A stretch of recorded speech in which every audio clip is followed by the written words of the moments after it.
11 minutes to post. 11 minutes to post for Tampa Bay's first race.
I might be able to show Aqueduct races, but the other tracks I'm not able to.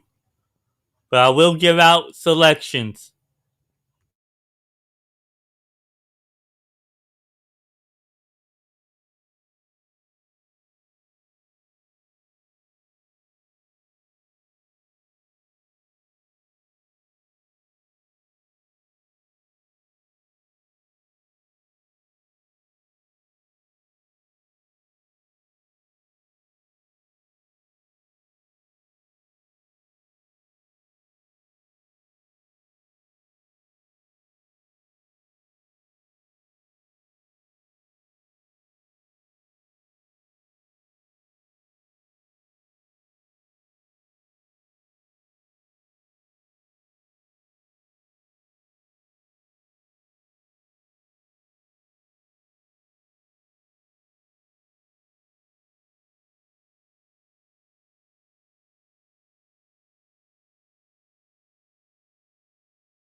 Eight minutes to post. 8 minutes.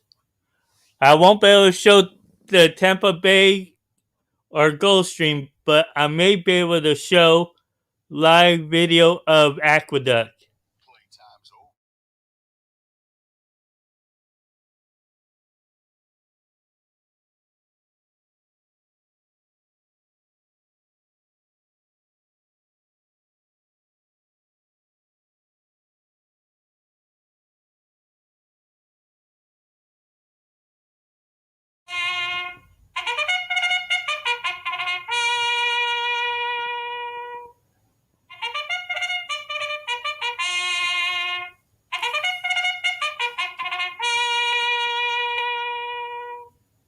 The horses are now moving onto the track for the first race. It is the start of the pick five, and it is the first of 10 this afternoon.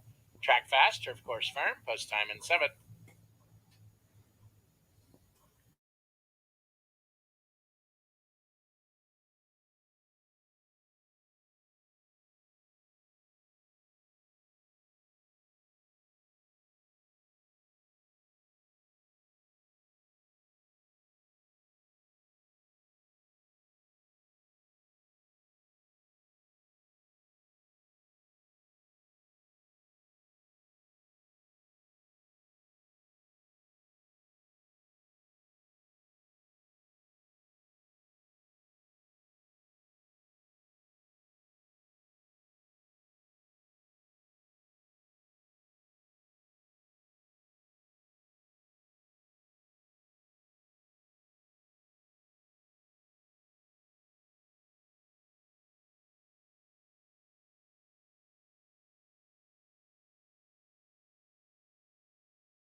3 minutes to post. I will not be able to show the live races from Gulfstream or Tampa Bay, but I'll possibly may be able to show the ones from Aqueduct live.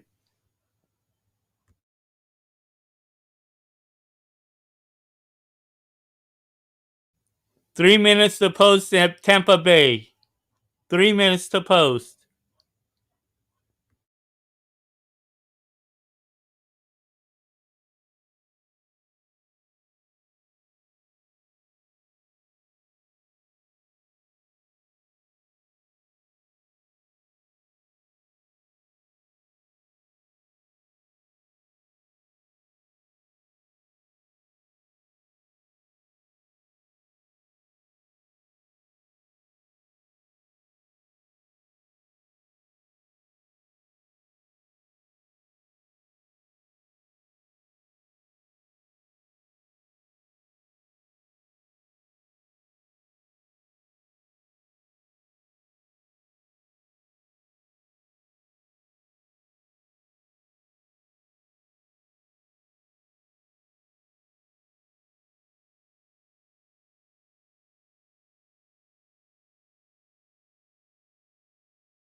No puedo señalar de Tampa Bay o la Gulfstream. Vos me voy a poder enseñar el Aqueduct.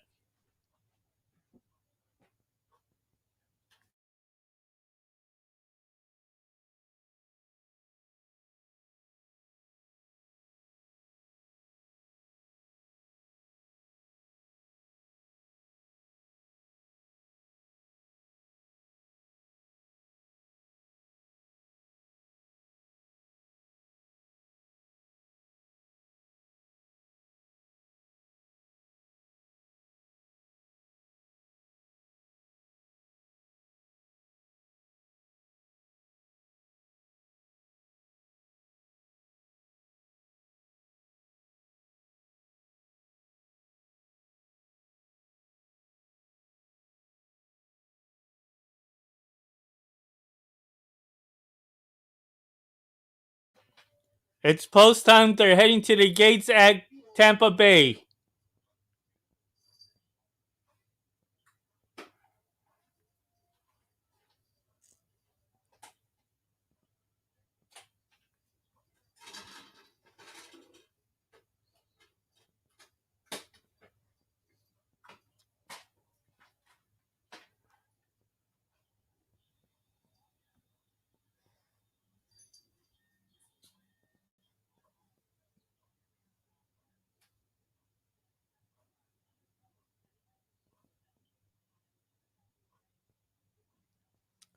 I might take a shot at the number 2 here at Tampa Bay.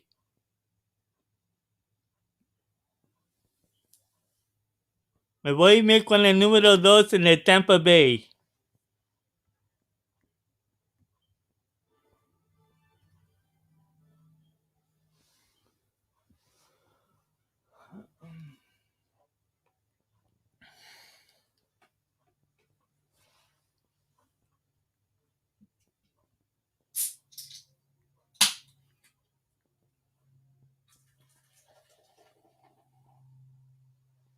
Están llegando las puertas.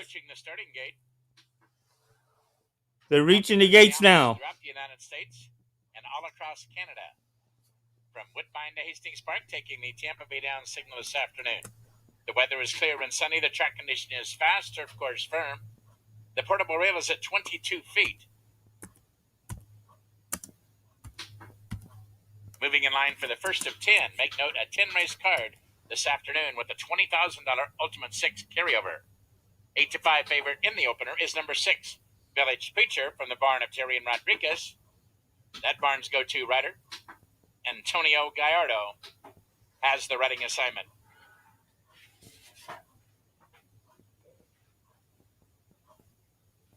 One out. The debuting committee man He steps in, ready to open it up for Friday afternoon at Tampa. Fast and firm. And they're off. Committee Man on the outside. In his first start, breaks for the lead. There goes Committee Man now advancing to challenge. Royal Biz comes away third, and far back in the early going is All Fool's Day. They link up with the main track and Committee Man. In his debut, has the lead now 3 parts of a length. Committee Man toward the rail, moves up now to be second, 3 parts of a length. 61 advancing from between horses down third, and Royal Biz on the outside now back slightly fourth. Then it's a break of 2. The Tashion is there fifth. Alongside him is Village Preacher. At this point, the favorite is sixth, about 6 lengths off the pace setter, and 2 lengths clear of All Fool's Day as they swing around the far turn. Committee Man and Diaz, they're trying to take them start to finish. 61 moves to the 2 path and now runs at the leader second. Committee Man along the rail third. All Fool's Day up on the outside moves white for the drive, now to be fourth as they straighten away and cut to the wire. It's Committee Man still in front from the outside. 61 runs at the leader, the only one with a chance. Committee Man is there third, but down to the wire. It's Committee Man still in front, and another well-prepared first-time starter from the Kathleen O'Connell barn to score on the wire by 2. 7, 1, 3, 2. 61 was third. All Fool's Day was fourth, and that's the first at Tampa. 7, 1, 3, 2.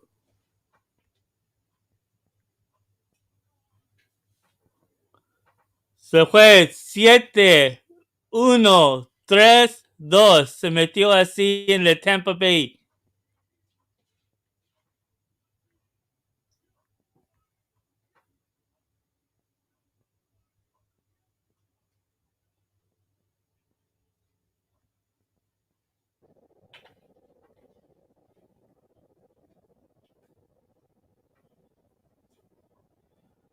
Hay 50 minutos para el primero en la Gulfstream. 50 minutes to the first race at Gulfstream.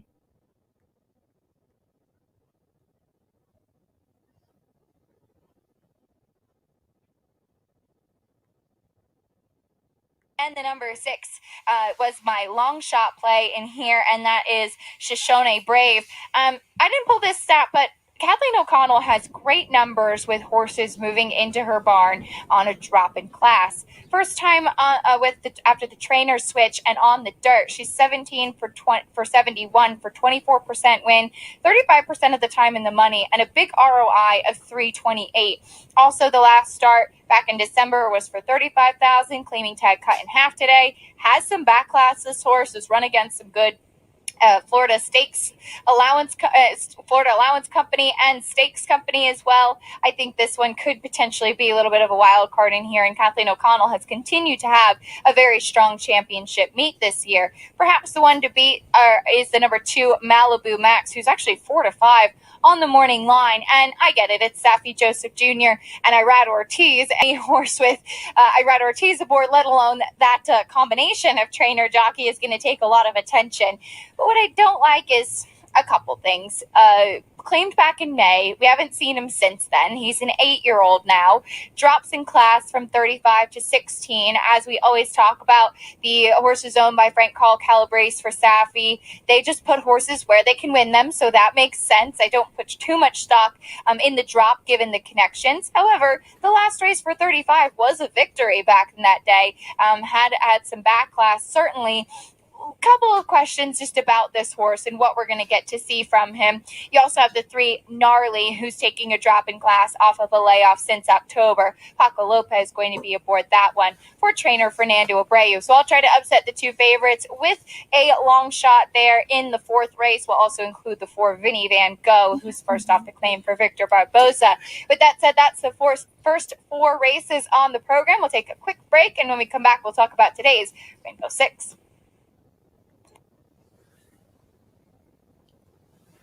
What's up? What's up? How's it going?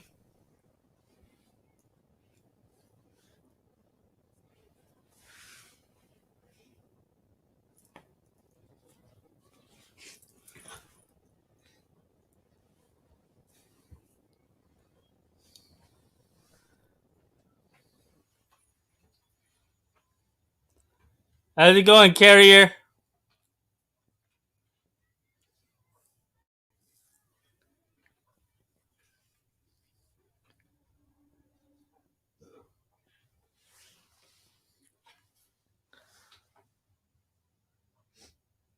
How's it going?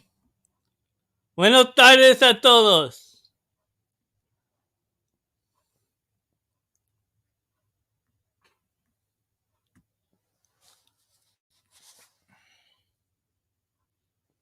$22 for the next race at Tampa Bay. Then there's 47 minutes for the first race at Gulfstream. Then there is another 50. There's 57 minutes for the first race at Aqueduct, which I possibly may be able to show Aqueduct races.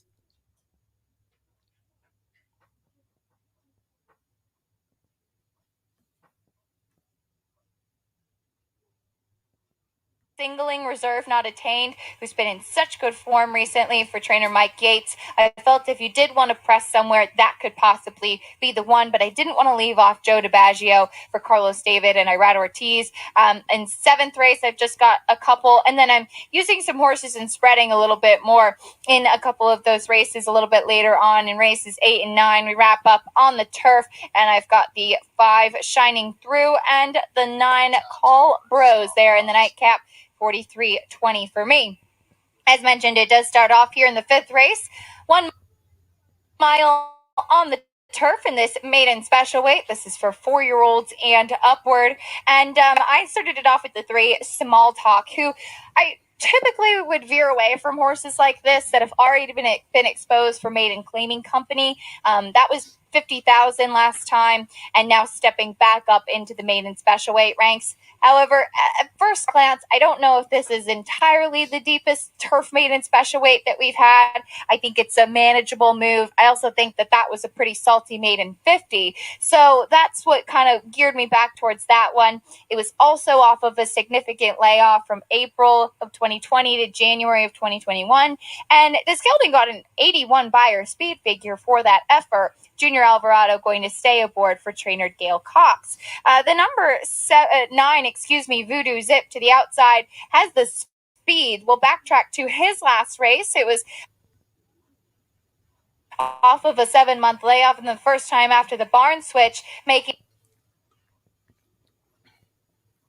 his first start for trainer Christophe Clement, and was 4-1 that day, set the pace, and ended up getting beaten by Gear Jockey, who did come back at a very big price and run third in Graded Stakes Company. Also had some backlash hitting the board in Breeders' Cup races as well. The unfortunate thing about Voodoo Zip is that he's run so well in all of his races. It's just that he's had 6 starts, and all of them have been either second or third place finishes by slim margins. So I thought he was beaten by a nice horse who obviously came back to do some nice running in Graded Stakes Company, and he has speed. Just have to see if he can sustain that and take that next step forward to get the win today, because he has run very well and he's run good numbers. A lot of his races have been a similar type of finish, though. The number 7, Absam, will get back on the turf for trainer Mike Maker. Ran on the turf in his first couple of starts when with Chad Brown. Unfortunately, the last 3 times he's been rained off. We do have a trainer stat to show you on trainer Mike Maker as well, as Irad Ortiz will be aboard this one. This is domestic shippers into Gulfstream going turf to dirt.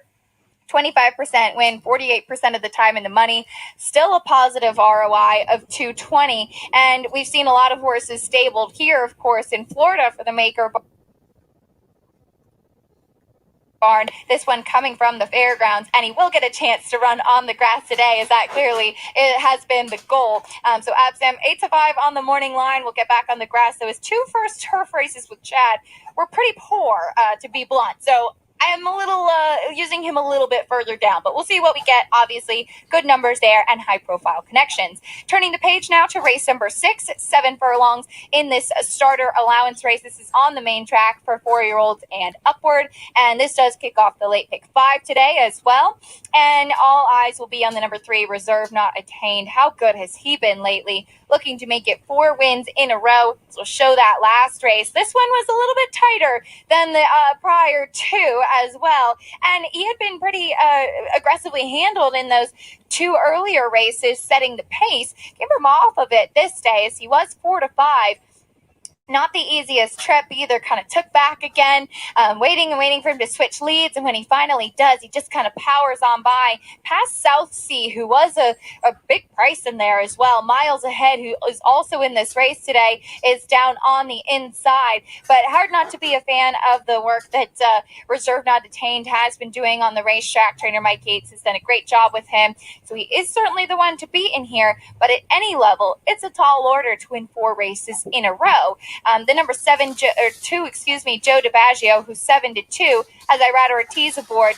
And I know it was a bad performance last time, but I think it was against much tougher, and it was a wet track. His race 2 starts back at this level. Starter allowance, 7 furlongs, 93 buyer speed figure would absolutely win this. So I did not want to leave him off. And then the one Miles Ahead, who was 3rd behind Reserve Not Attained, 2 back in that off the turf race last time, a disappointing 4th as the favorite.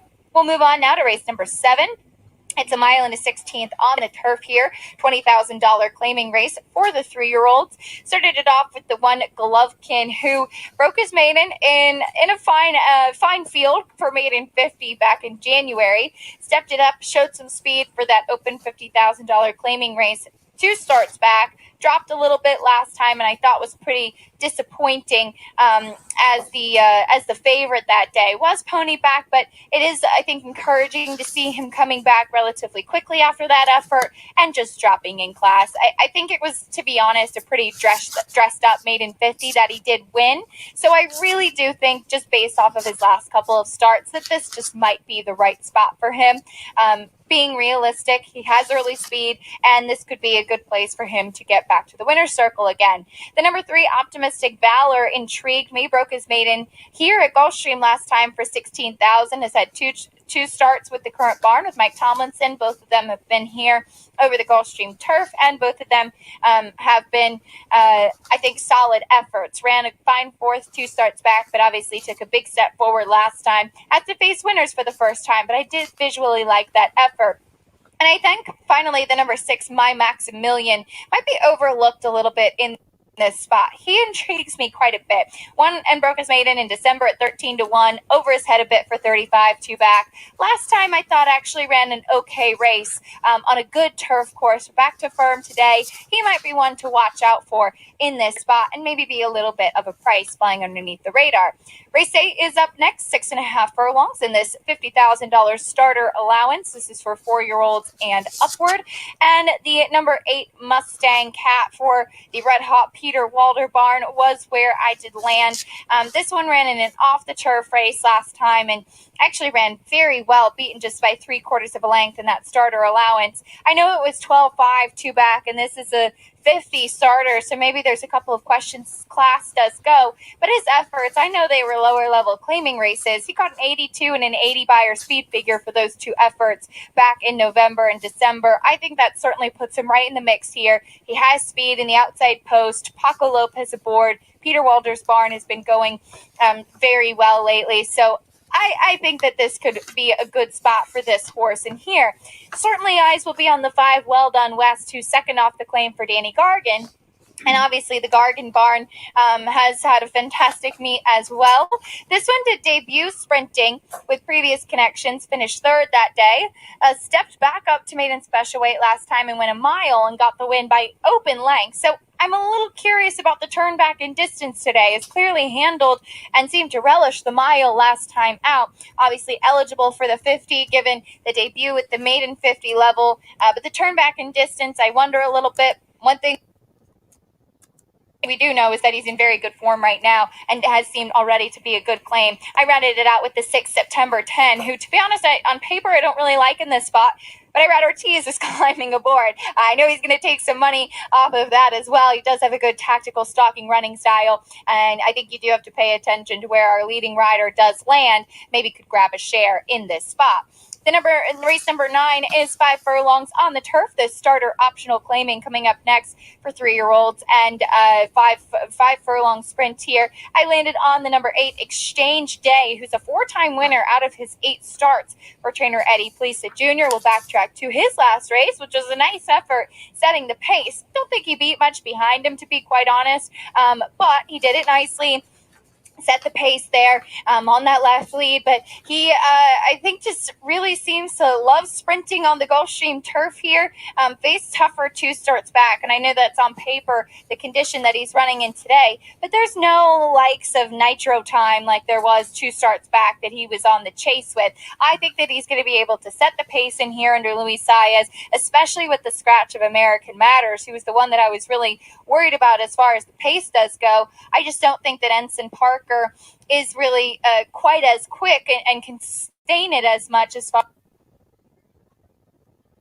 as pace. So I'm thinking Exchange Day could get pretty comfortable on the front end, setting the pace under Luis Saez, and Ensign Parker maybe kind of right in that stalking spot. We'll see if they do start dueling up front. It could set it up for the likes of the 6 Deputy Indy, who won last time out from an outside post to break his maiden, stepping up to the next level, but I think this is a logical spot for him. Final race of the day is the 10th race, 1 mile on the turf in this $12,500 claiming race. This is for 4-year-olds and upward, which have never won 2 races. The number 9 to the outside was where I did land, kind of begrudgingly. Call Bros. I realize he's going to be a short price, and he was disappointing 2 back. I know that was for 35. Dropped to the 12.5 last time out, and he finished a good 3rd. But the Joe Orsino barn has been in a good groove right now. Irad Ortiz aboard, and thinking that this is one who could potentially be a big part of the pace from the outside. The number 9, Shining Through, they actually come out of the same race. The reason I didn't put Shining Through on top is that he just never really seems to win. He ran a good race last time over Call Bros. They were only separated by 3/4 of a length, and it was very close between the top 3 finishers, in fact, in that race on February 19th. Well, yeah, I'm doing pretty good. We're going to be playing. I may be able to show Aqueduct, but the other 2 tracks I will not be able to show. No voy a poder enseñar, no tengo permiso de enseñar el Gulfstream o la Tampa Bay. Porque el Aqueduct yo creo que puedo enseñar vivo.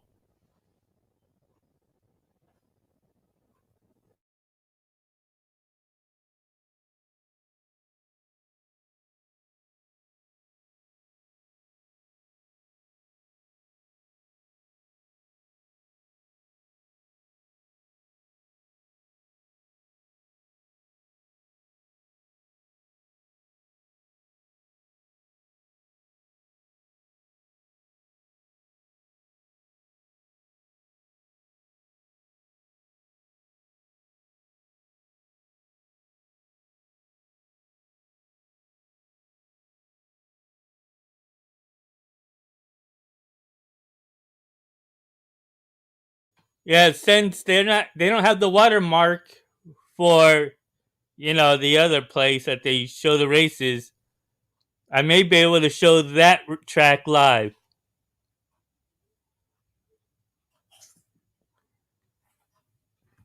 No sé if alguien está enseñando esos traques, pues yo no puedo, yo no tengo permiso.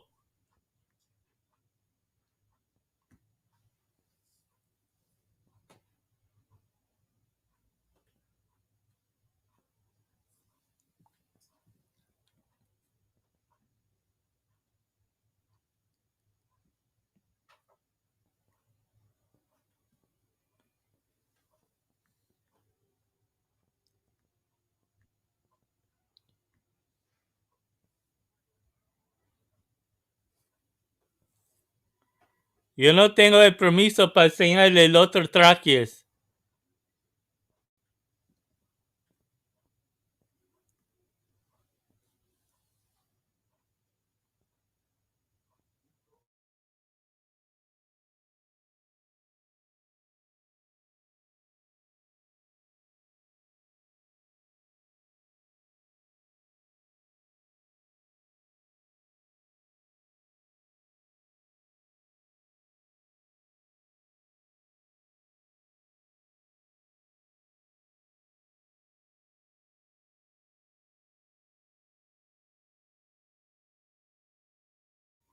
There's 8 minutes to post for the second race at Tampa Bay.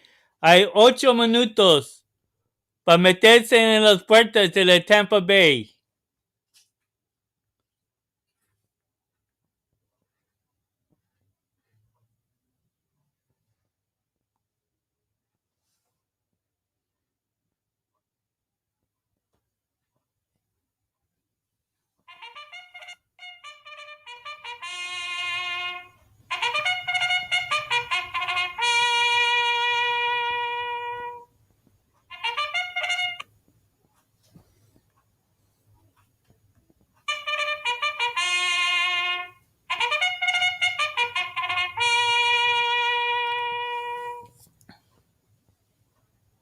The horses are now moving onto the track for the second race. Scratch number 5, Painter's Pride.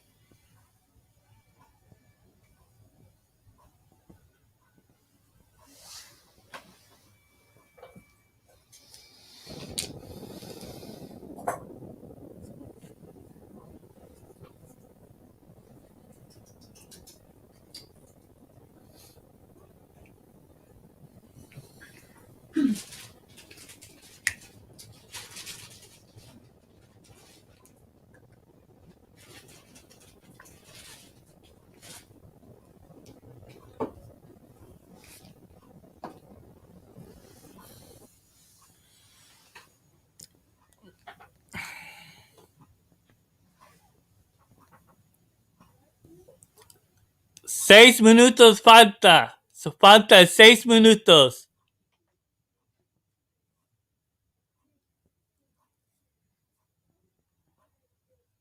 Six minutes to post.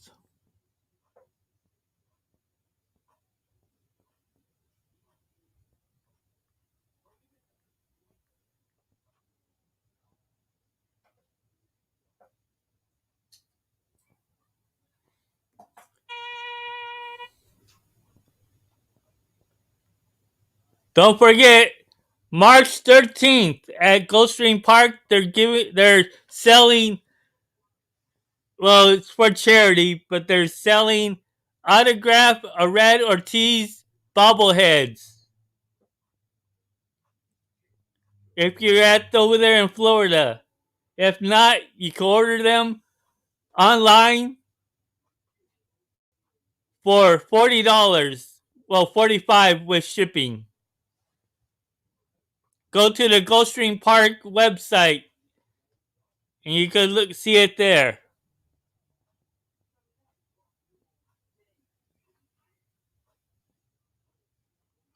I'll try to post it on here so you guys can look at it.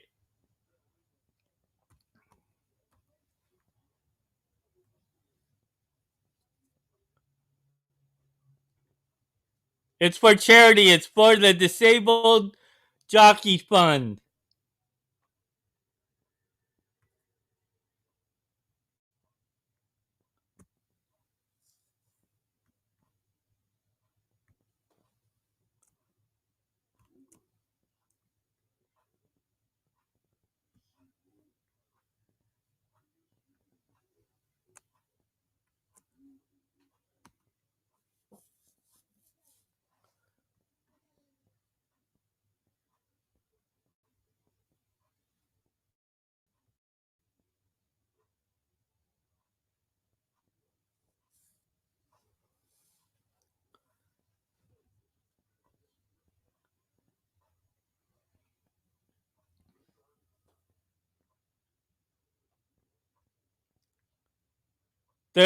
Falta 4 minutos para meterse en las puertas de Tampa Bay. 4 minutes to post. Well, 3 now.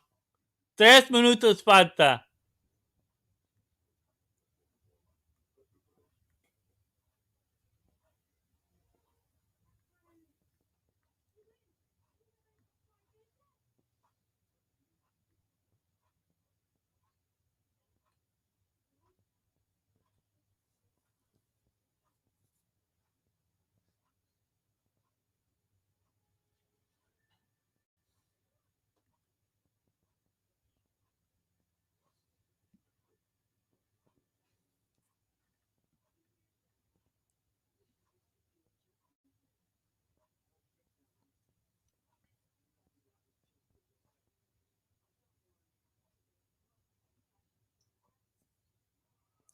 No tengo permiso de enseñar el Gulfstream o la Tampa Bay. Pues yo creo que voy a poder enseñarle el Aqueduct.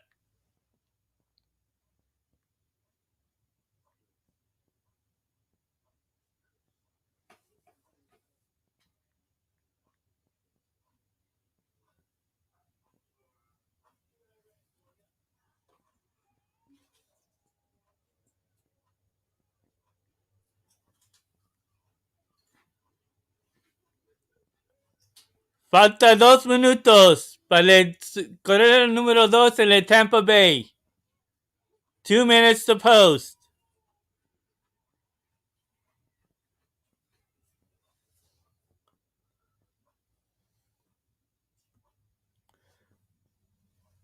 Suscríbete a mi canal. Yo no puedo enseñar todas las carreras, pues yo te doy mis cogidos. Subscribe to the channel. I can't show all the races, but I give you my selections at prices.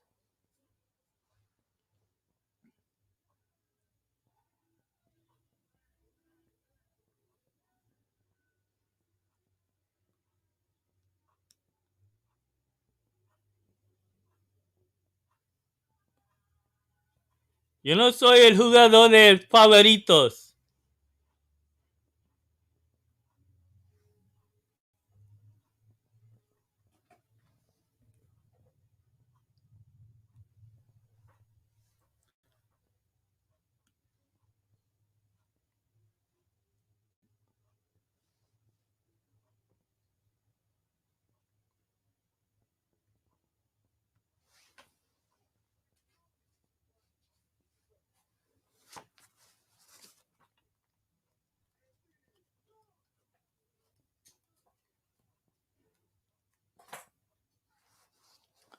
Cuando me meto en favoritos es cuando estoy jugando en la Pick 4. Es el único tiempo.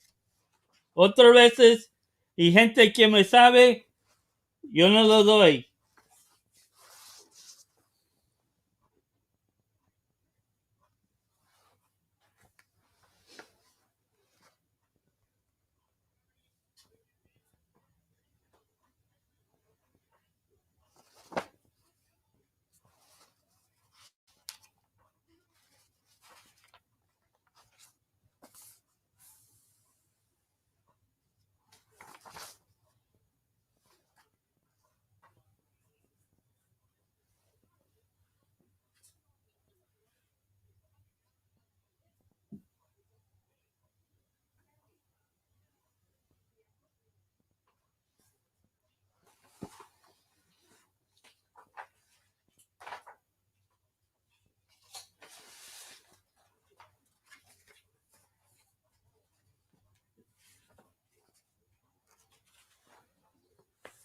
Tiene buen sangre ese caballo número 2. Pues yo creo que no está más mejor de otros. Ahí van están los otros que están más mejor de esos dos.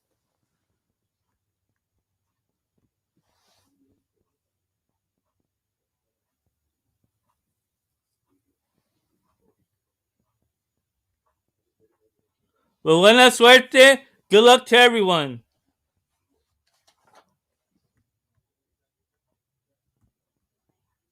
The horses are now approaching the starting gate. Odds-on favorite at 4 to 5 is the 11-year-old number 2, Graybo. From the barn of Mr. John Vincent and Daniel Centeno as the mount. The field is now moving in line.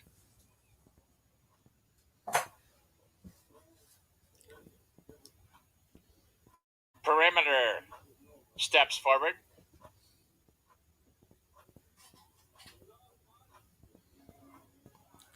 Well, what do I say? They gotta run the race and see how it goes. Anyone can win. Cualquier caballo puede ganar. David Delgado. Porque el metenonero no va a poder ganar. He's in. They're at the post. Buena suerte. Good luck. And they're off. English Laughter reaching up for the early lead with One Stop Shop. Now moving up from between horses William Crotty as well as Perimeter. Whistle Me Home takes the worst of it. 5 wide around the first turn, and the early trailer is Ned Divine. Around the clubhouse turn they go. English Laughter now moves clear to command the race by 2. William Crotty, and up on the outside, Whistle Me Home draws alongside and now takes over second. 2.5 lengths farther back, Perimeter settles into stride now third, with One Stop Shop to the inside fourth. Then it's What's up, Lolly? back to the odds-on favorite, the gray horse, Gray Bow, and the trailer is Ned Divine. 8 lengths from front to back as they approach the half-mile marker. English Laughter still shows the way, and now the Ya lo está pushando el favorito y está mero atrás. William Crotty moves up along the rail, awaits racing room third. 4 lengths farther back, One Stop Shop is now coming under ride fourth. Perimeter along the rail, Gray Bow has a lot of work to do, and a little more than a quarter of a mile to do it in. Along the rail, William Crotty. Ahí se va. And now goes up and has the lead. ¡Métese! Ahí se va. And these two are stride for stride, and now Gray Bow, the 11-year-old, is underway, but he's still 4 lengths back. Inside the final furlong, it's William Crotty in front. English Laughter relentlessly on the outside, takes another run at him, and they'll come to the wire. Heads up. ¡Ay, ay, ay! Ganó el 4. 4-1-2 se metió.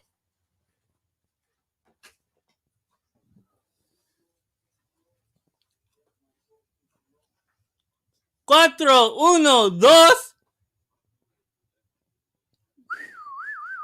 y 3.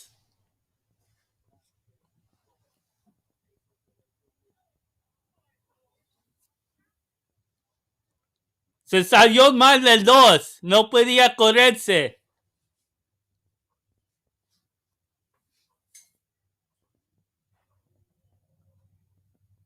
Se quedó en mero atrás temprano. Ni salió bien. The results of the photograph. Show number 4, William Crotty, was the winner. Number 1, English 3-1. 2, Gray Bow third.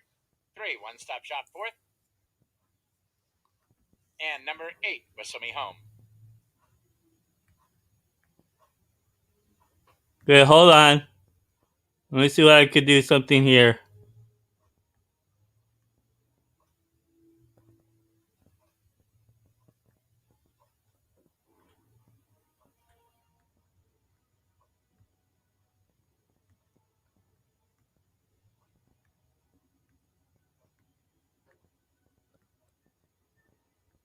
Así se metió. Así se metió.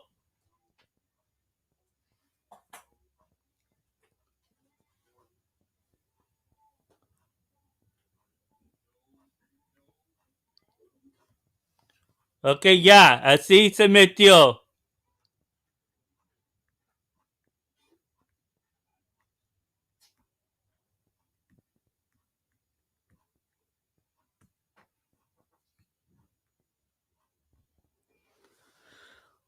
¡Woo!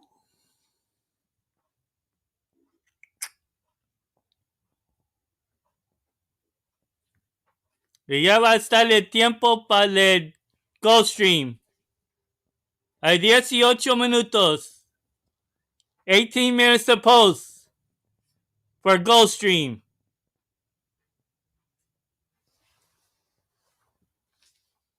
Let's see if we can catch another winner.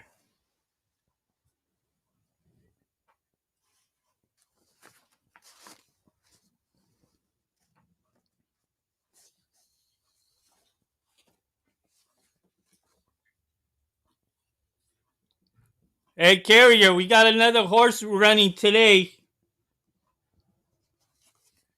And then tomorrow as well. Today and tomorrow we got horses running.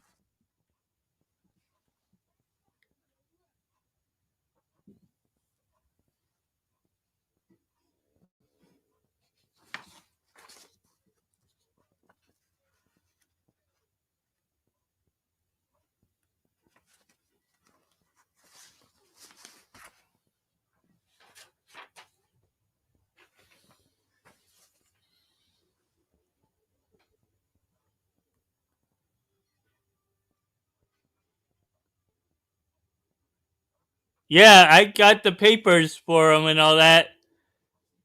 Do you get the emails? Because I don't get them no more. Have you gotten any emails on them?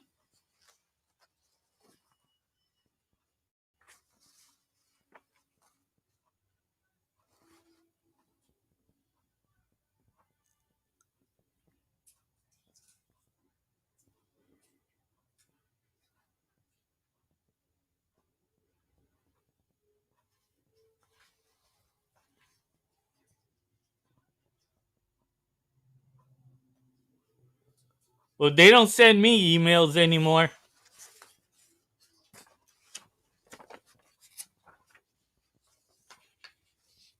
Yeah, that's the only thing I got is that we got another horse, but not when they're running.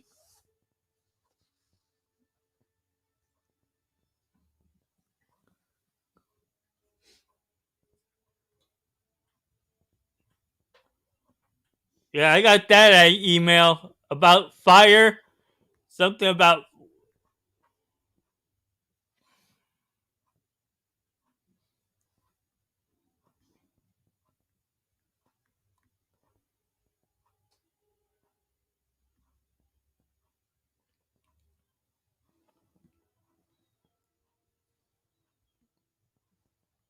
It's going to be the favorite 16 minutes. Falta 16 minutos para el primer carrera en el Gulfstream.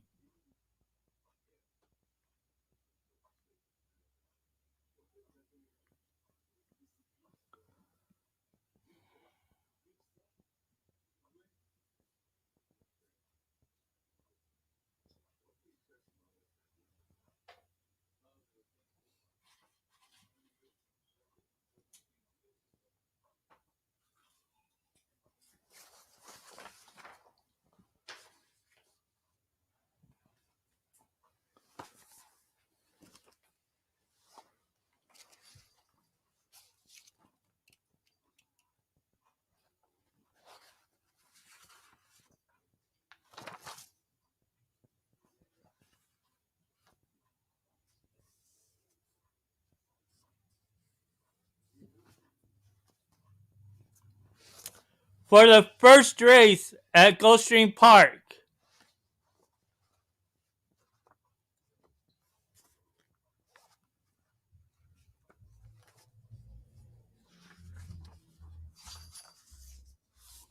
Excuse me.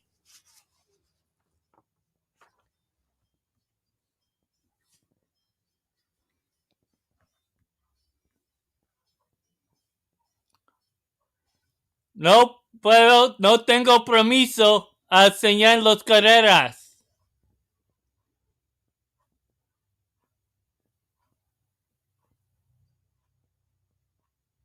No tengo permiso, José.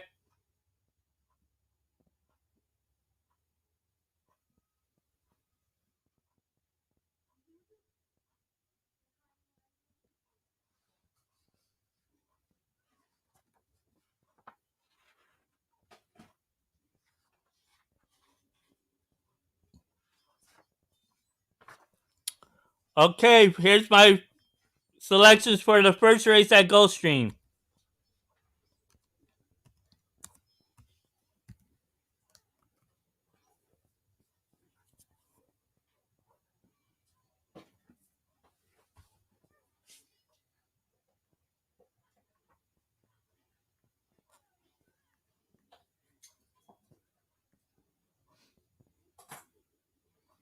El 4 ganó.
Falta 12 minutos para el primer carrera en el Gulfstream.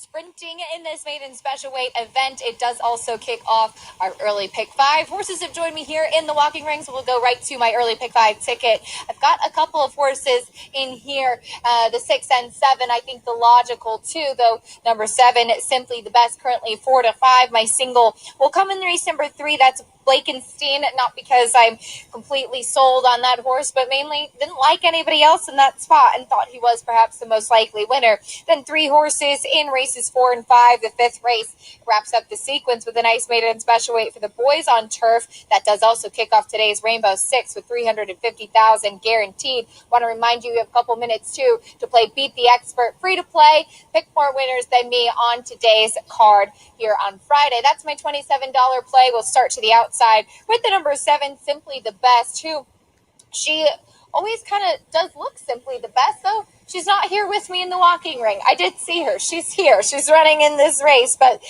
what I thought was really the key for her was that sprint race 2 starts back going 5 furlongs, broke from post 12 of 12 going 5. That definitely put her behind the 8 ball right at the start. She stretched out in distance last time. It was her first time against Florida Breds. Was the favorite, dead heated for 3rd, but I prefer her on the cutback. I think this is a great spot for her. It's also her first time sprinting in state bred competition. Always a beautifully put together filly. Great in her coat. Looks the picture of health today for Danny Gargan. We're looking at the number 6, Lime, on camera right now, as she is the other one taking most of the attention in here, and rightfully so. She's stepping up from maiden 50 last time out, but I see it as kind of a lateral move into the state-bred maiden special weight fields here. Blinkers do come off today. That's a typical kind of Wesley Ward move as they go through their career, and she's acted very professionally today. So a lot of good size and substance to her as well, this filly, and she has an early speed. To me, she just looked like she got a little bit leg weary last time. I think she'll be even stronger today, now second off the layoff. She was on her toes, touting herself nicely, but overall handled herself very, very well with those blinkers coming off. Maybe help her ration her speed a little bit. But again, I see this as a lateral move and should be better second off the bench. The number 4, Baby Mo, is trying the turf for the first time. Debuted here at Gulfstream back in May. The race was taken off. That was one of the early 2-year-old races that was supposed to be on the turf.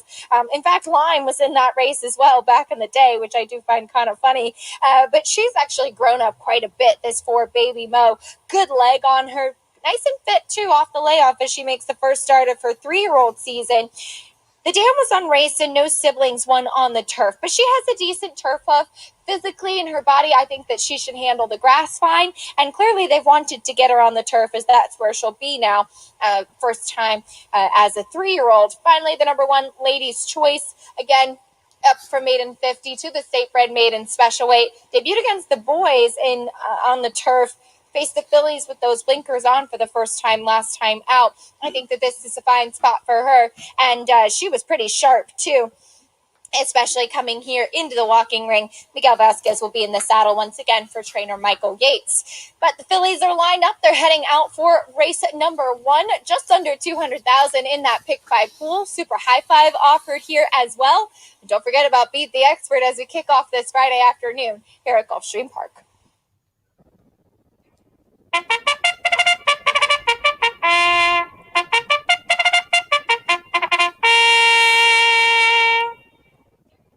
The horses are leaving the walking ring and moving on to the track for this afternoon's first race. The first of 10 on a Friday in South Florida over a firm turf at 5 furlongs. Florida-bred maidens, 3-year-old fillies, in fact, going a 5 furlong trip. A field of 7 here with Win Play Show, Exacta, Quinella, Trifecta, Superfecta, Super High 5, Daily Double, Pick 3, and 50-cent early pick 5 possibility. It's a 50-cent early pick 5. It's race 1. It's on the turf. It's next in 7 minutes. You have 7 minutes until post time.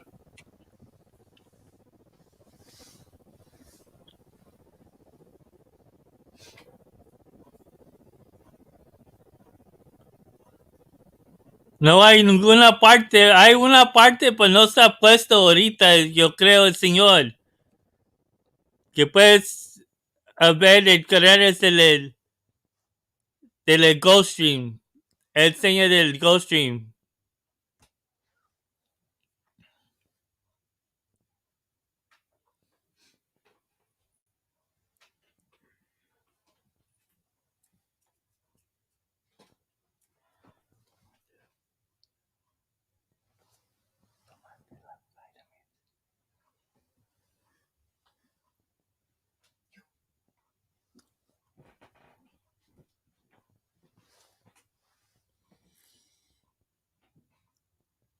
No lo veo puesto ahorita el señor.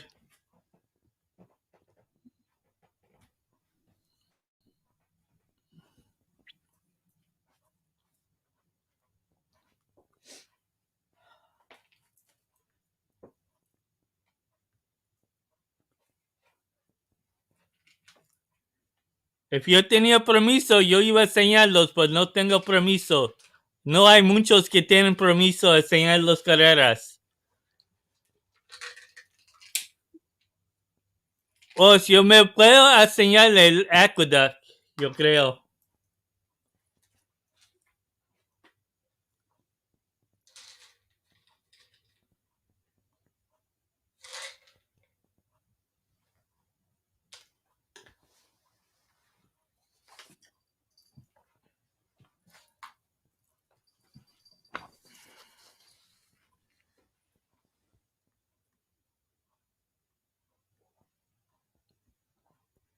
Yo no soy uno de los favoritos. Eso yo te puedo decir.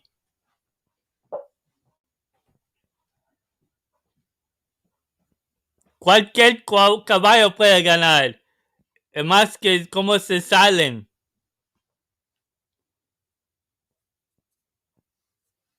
Yo soy jugador de la sangre de los caballos.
Three minutes to post time. Race 1, the start of the early pick 5 in 3 minutes. Falta 3 minutos para el primer carrera en el Gulfstream.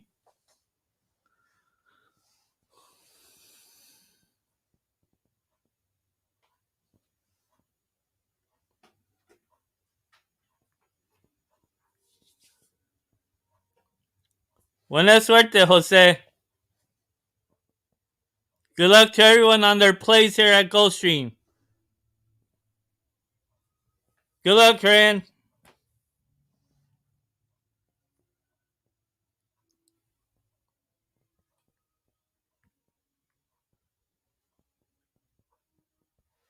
Good luck, Carrier.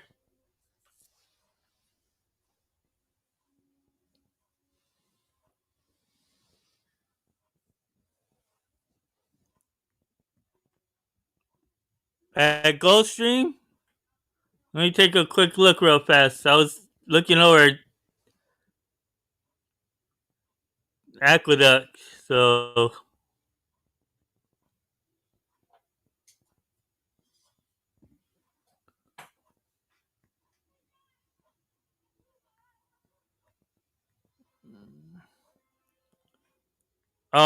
it's been off a long layoff, and they're just probably because it's in a short race, they think it has the ability to run.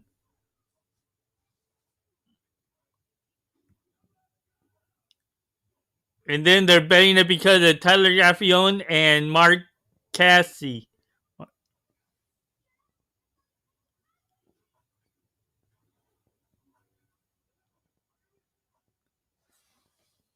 That's why they're betting the 4, but it's been off a long layoff. I just like to watch that one just to see how it does, but I'm not going to bet it. The horses are approaching the starting gate. Race 1, a minute away, the start of the early pick 5.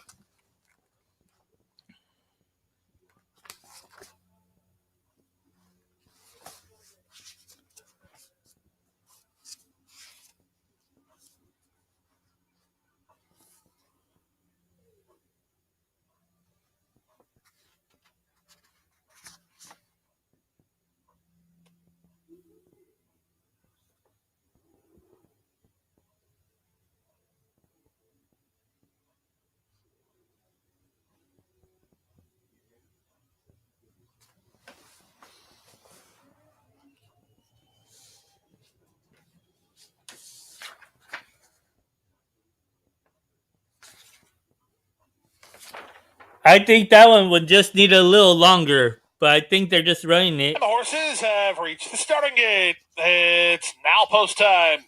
At this Field distance. of 7 on the turf to kick off the Friday program. The favorites are the outside horses, the 6 Lime, and the 7 Simply the Best.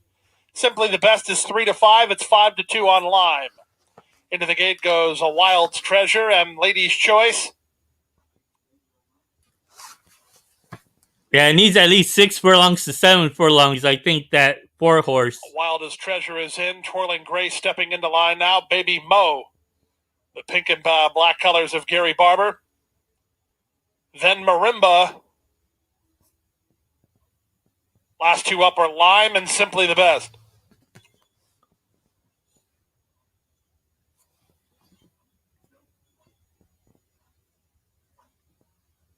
Simply the Best and jockey Luis Saez to the outside gate.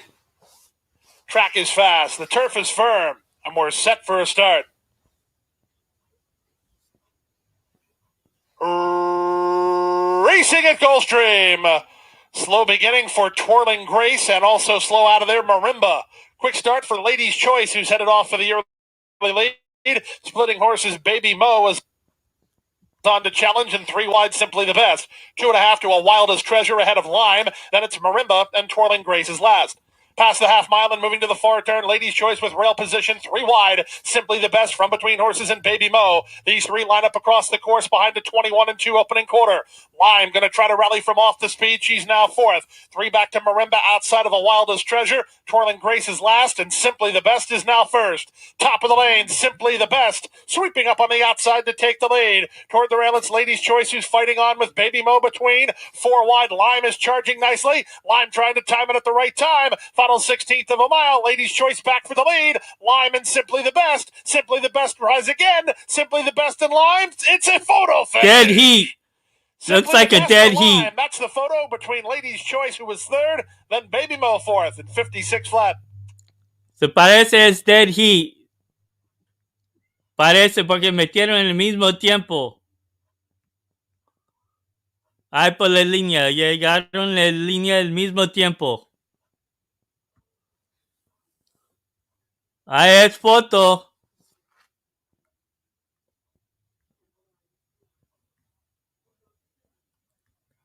That 4 needs longer distance next time. Tried to quarter horse it, but couldn't make it. So they just need to wait for a longer race.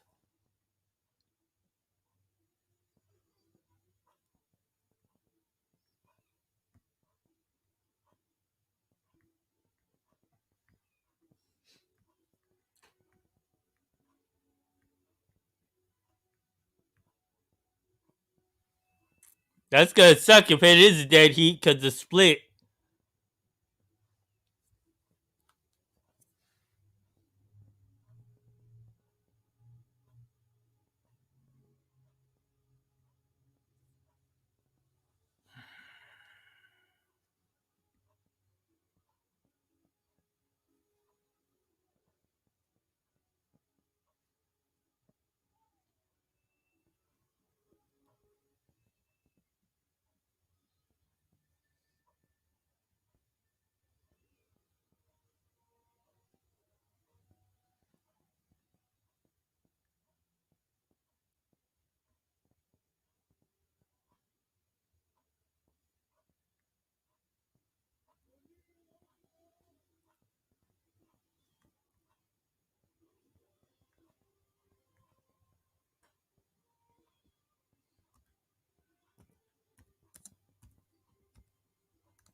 Photo finish, placing judges reviewing a win photo between 7 and 6.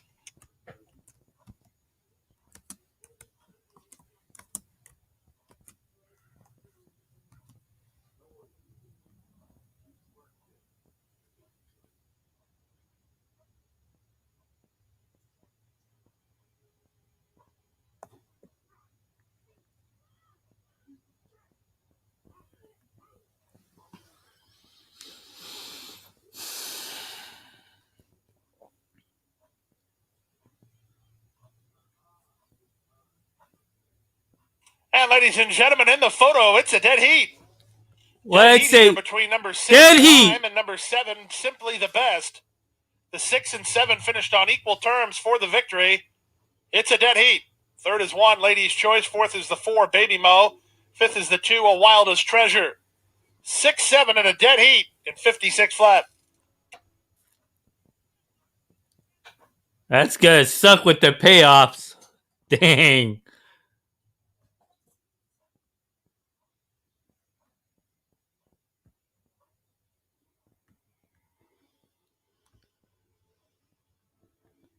Well, did I call it or did I call it?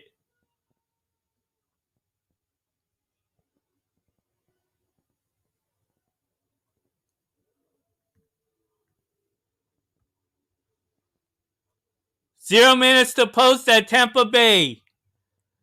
Ya van a llegar los fuertes en the Tampa Bay.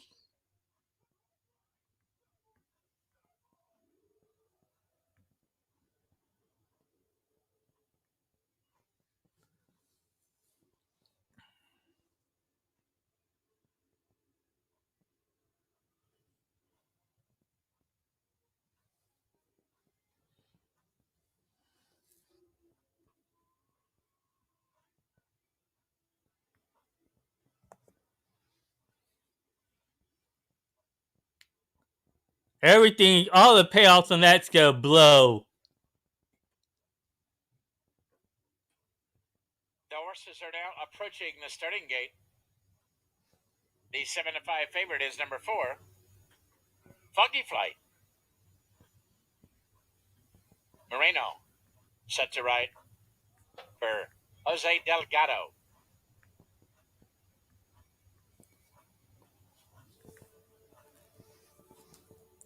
And when Tampa Bay's over, I'm going straight over to Aqueduct.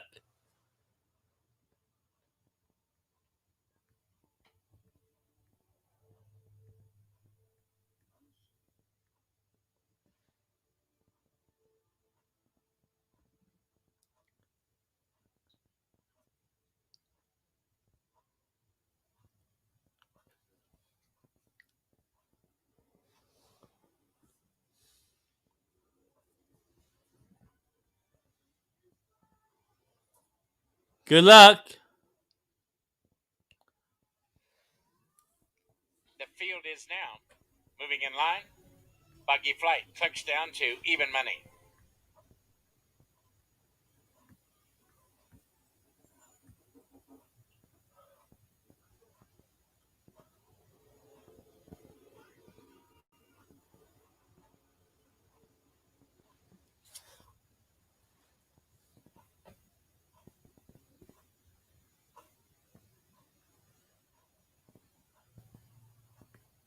Tail of VK fractures behind the gate.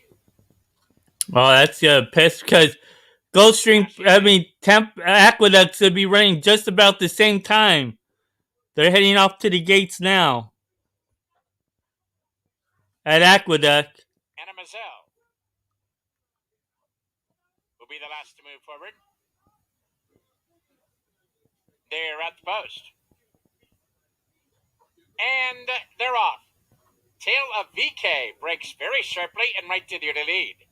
Along the rail, Mass Cove moves up now to be second. There's the favorite, Foggy Flight. Away third from between horses. Far back in the early going is Quiet No More. They link up with the main track, and Foggy Flight along the rail moves up now to challenge for the lead. Up on the outside, Tail of VK, right alongside second.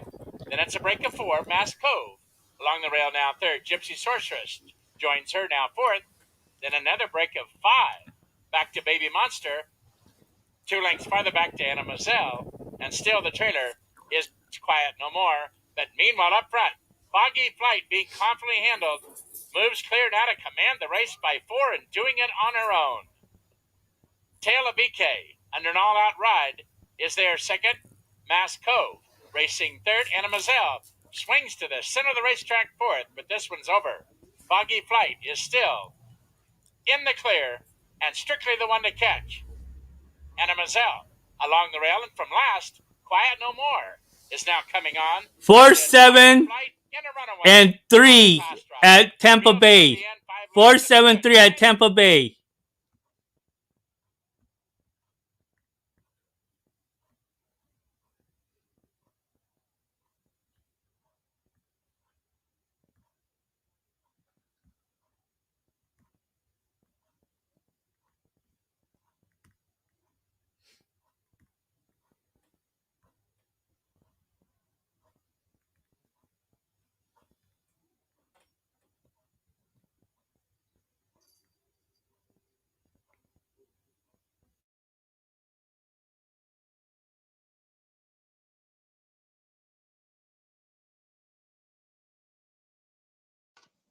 The horses are now approaching the starting gate.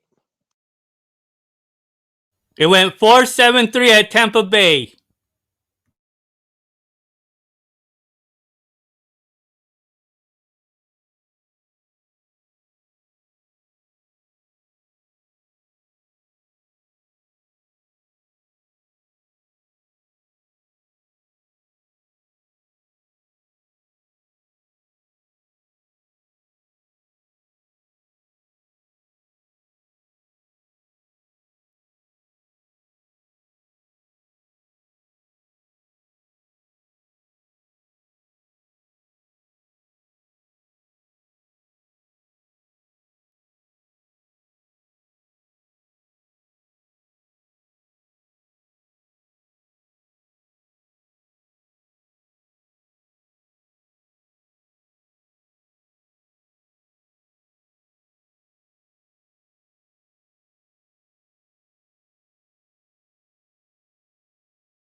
Waiting for Bella Domenica, Little Miss Scarlet, and Calidad.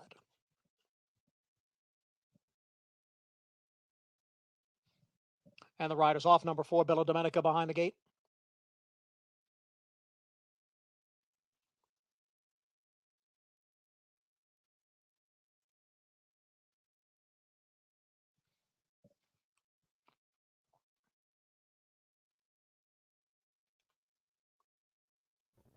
Este va a estar el único traje que puedo enseñar.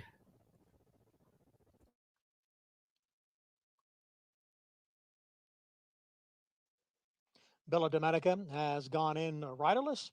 Jorge Vargas Jr. now climbing back aboard.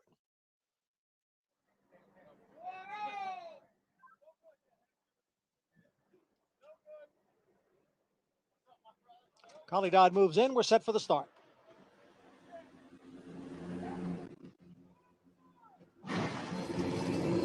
And they're off.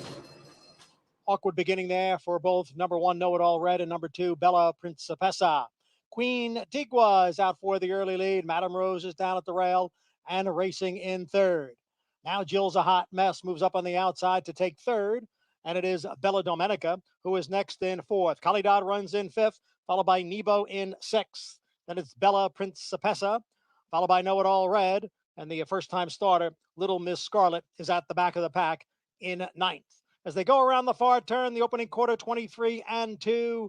Madame Rose down at the rail. Jill's a hot mess up on the outside now to grab the lead. It's Jill's a hot mess in front. Bella Domenica is on the move on the outside to take second. Madame Rose down at the rail back in third. Queen Tigua is back in fourth. And Know It All Red, the half mile in 48 seconds. And now the field is in the stretch. And it is Jill's a hot mess who has the lead here. Jill's a hot mess opening up by 4. Bella Domenica runs in second. On the outside is Know It All Red, then Queen Tigua and Bella Principessa. Jill's a hot mess with the lead as they come on for the finish. Jill's a hot mess takes the opener. Bella Domenica was second, and Know It All Red finished third.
Oh, wow, that two had a bad start. Number 6, Jill's a hot mess was first.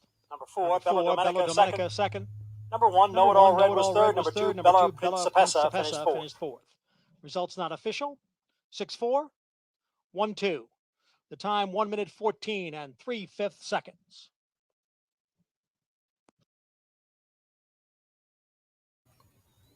I'm going to keep an eye on that too next time because they had a bad start, but ran a great late kick.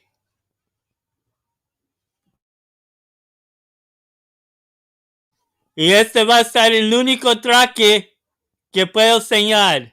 This will be the only track I'll be able to show. The other ones you're just going to have to hear or watch on your own TV. I apologize, but I don't want to get in trouble.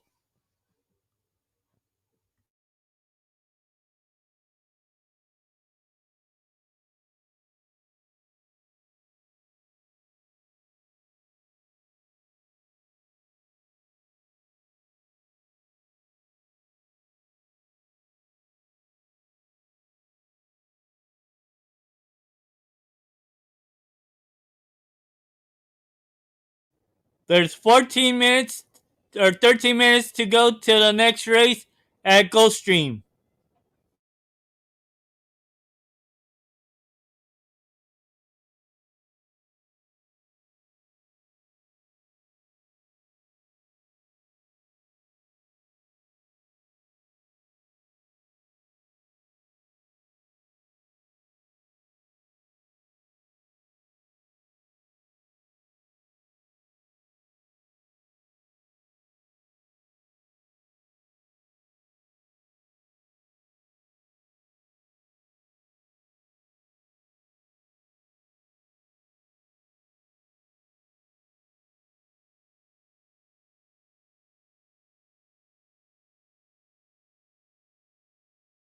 The card as he has been doing, it seems, nearly every day here. I kick in one last time out, first off the claim for Victor Barboza. We have a stat to show you today. Second off the claim with winners last time out over the last 5 years. Just incredible numbers with a pretty I think, solid sample size. 36 runners, it's not a huge sample size either. 39%, 75% of the time in the money, and a positive ROI of 220. Just incredible, the numbers that this barn does have. So once they get in form, they tend to stay in form as well. I know that his buyer speed figures did dip down first off the claim, but he was running for a lower level, comes back, keeps the status quo at the 62.50 non-3. Looking at a couple of others, as we always say, they don't run the races on paper. This one does seem on paper far and above the horse to beat. But the number 4, Nicholas Rose, was who I did use in second. Dropping in class, faced open 12-5, non-winners of 3, company last time out. Drops in class to the 62.50 today. Also has a much improved post versus what he had to deal with last time. Outside post going 6 here mid-February. Did win for 16 on the turf back in December. But prior to that was running against much tougher on the main track over at GPW. I think tactically could sit that nice stalking trip in this spot and does keep Tyler Gaffleone, which I think is definitely a benefit in this spot. The number 2, No Nay Maybe, 6-1 on the board right now. His last victory did come on the main track, though it was a sealed sloppy track off the turf in August, and it was a compact field of 5. So I guess the question is he really a dirt horse, or was he just kind of the best on that day in that watered down field with turf meant horses? Won that race by 5. He did get a 72 buyer speed figure for it. He did show some speed in a few of those races. So I guess the biggest question is if he does transfer.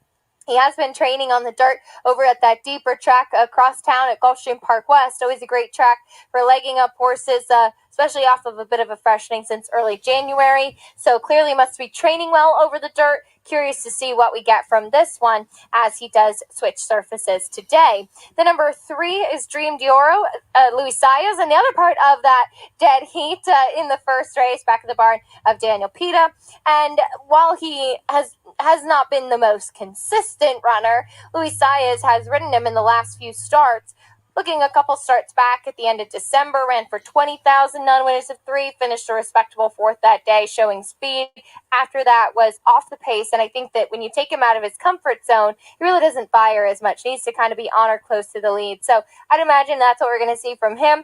We had a lot of energy today on his toes as well. So I think that tactically that's where we get to see the best running from Dream Dioro in here. But 9-5 currently on the number 8, I Kick In, trying to make it 2 in a row off the claim for Victor Barboza, as Irad Ortiz looks for another win today, and they're heading out for race number 2. It does kick off our first of 2 pick 4s today as well.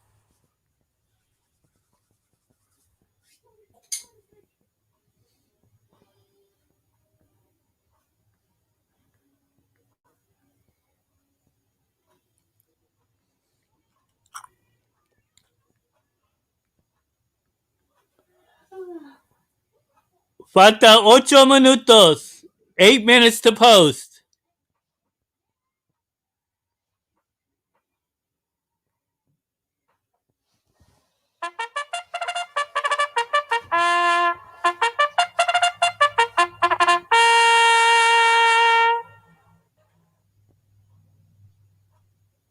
The horses are leaving the walking ring and moving on to the track for the second race. The second race today is on the fast main track at 5.5 furlongs. Claimers at a price tag of $6,250. They've not won 3. Scratch number 9, Decology. It's a field of 8. Win, play, show, Exacta, Quinella, Trifecta, Superfecta, Super High 5, Daily Double Pick 3, and 50 cent early Pick 4 possibility. The early Pick 4, race 2, next at 5.5 furlongs in 7 minutes. You have 7 minutes until post time.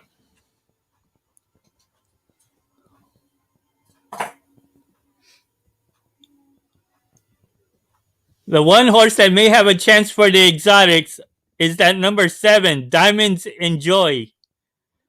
She loved the grass and also the dirt, especially at this distance, if they quarter horse it.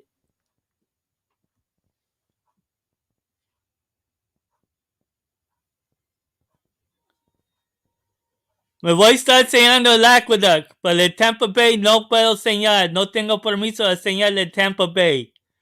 Pues el Aqueduct sí puedo enseñar. Cuando corren.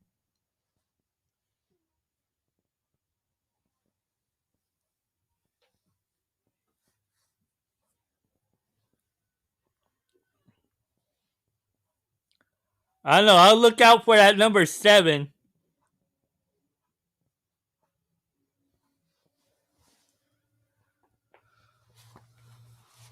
It's one of the horses.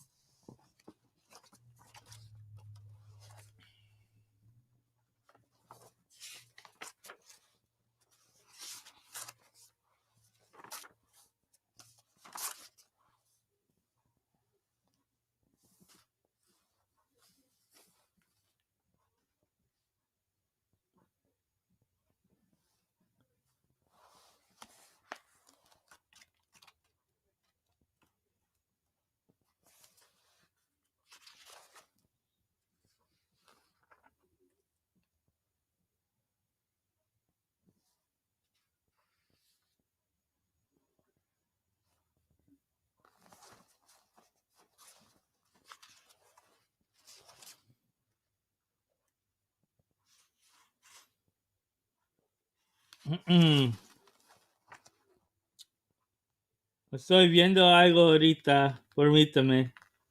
Que no oyes nada.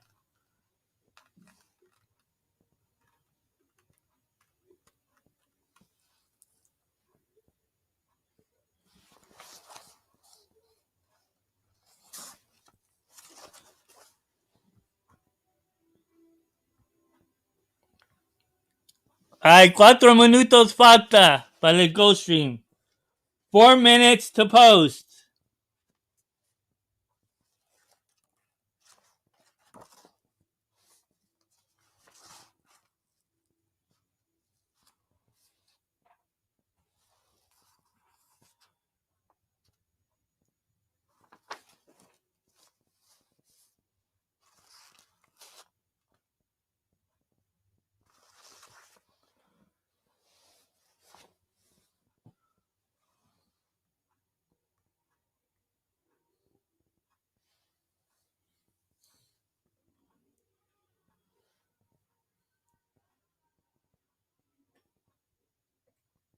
Good luck, Carrier.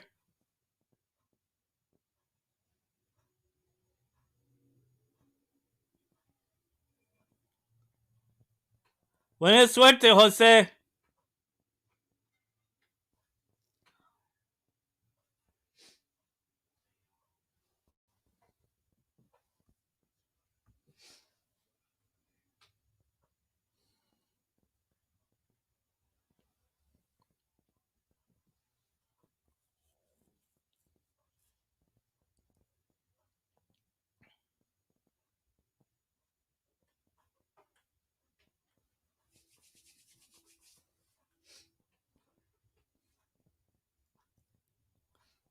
El otro se miren que necesita más distancia para la carrera. Este va a ser muy cortito.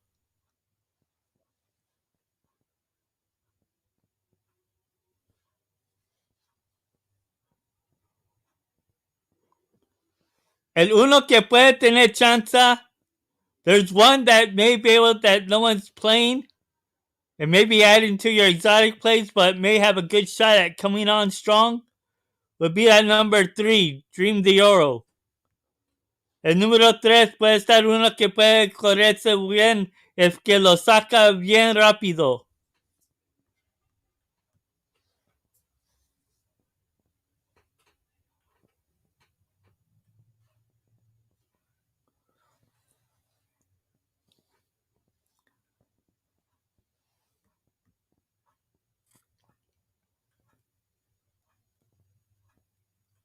Two minutes to post time. The early pick 4 in race 2 in 2 minutes. Falta 2 minutos.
And the horses have reached the starting gate. It's now post time.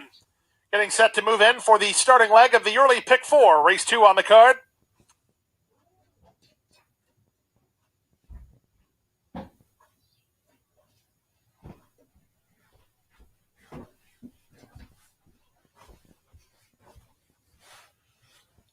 Five to 2 favorite is number 8, I Kickin'. 3 to 1 money for both 2 and 4, No Nay Maybe, and 4, Nicholas Rose. 4 to 1 on number 7, Diamonds and Joy.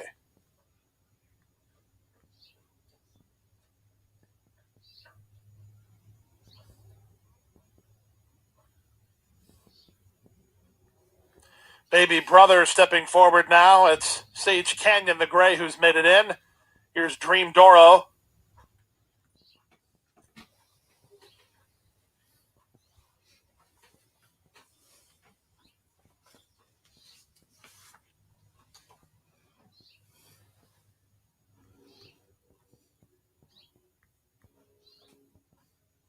Five and a half furlongs of the journey. I Kickin' to the outside.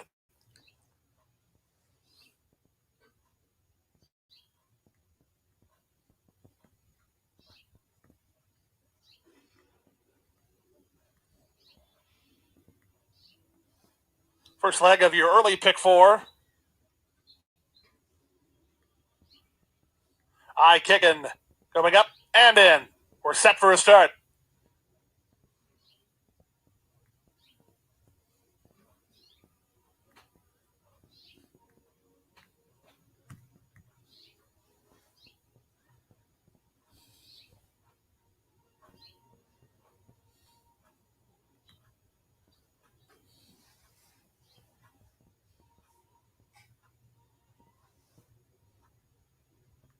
Kickin' improves 4 wide. Nicholas Rose is in the green at the rail. 3 wide and Baby Brother. Out the back is still Sage Canyon. And up front is Frank Alone. Frank Alone in front by a neck. 3 wide, Diamonds and Joy. 4 wide. Here comes I Kickin', charging hard for Irad. Back to fourth and No Nay Maybe. Then it's Nicholas Rose who hunts room toward the rail. Baby Brother on the outside with a quarter of a mile left to go. Frank Alone and Miguel Vasquez still in front. The rail is open for Nicholas Rose if he's good enough to quicken through. Down the center and I Kickin'. Eighth of a mile to go. Here's Nicholas Rose firing through at the fence to take a narrow advantage. Frank Alone is next toward the outside and I Kickin'. But it's a ground-saving trip from Tyler Gaffleone. And Nicholas Rose is a 3-1 winner. Frank Alone was second. I Kickin' was third. 4-1 se metió así.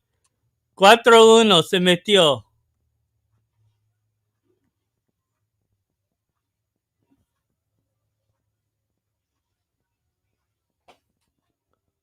Ya voy para el Tampa Bay. Hay 3 minutos falta para el Tampa Bay.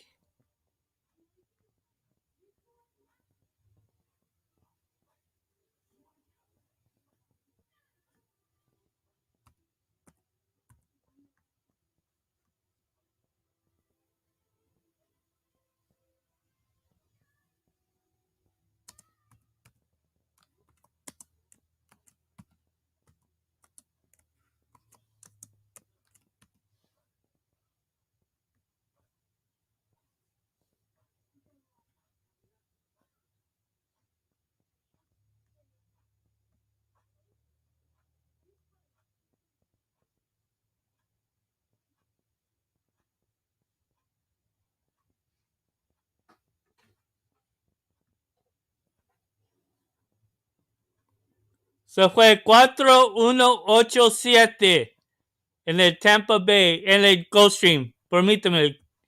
It went 4-1-8-7 at Gulfstream.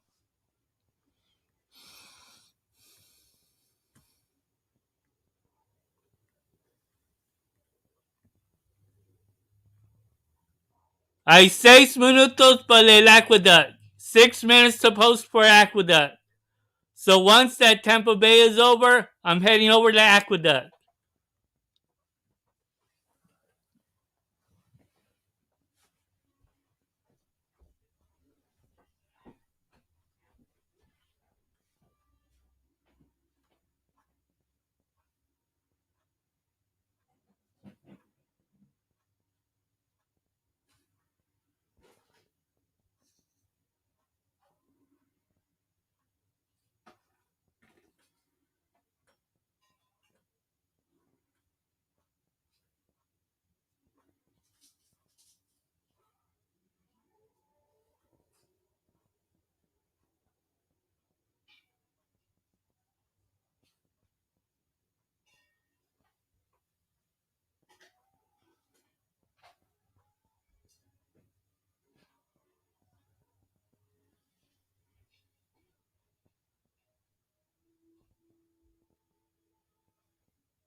Subscribe to the channel, suscríbete a la canal.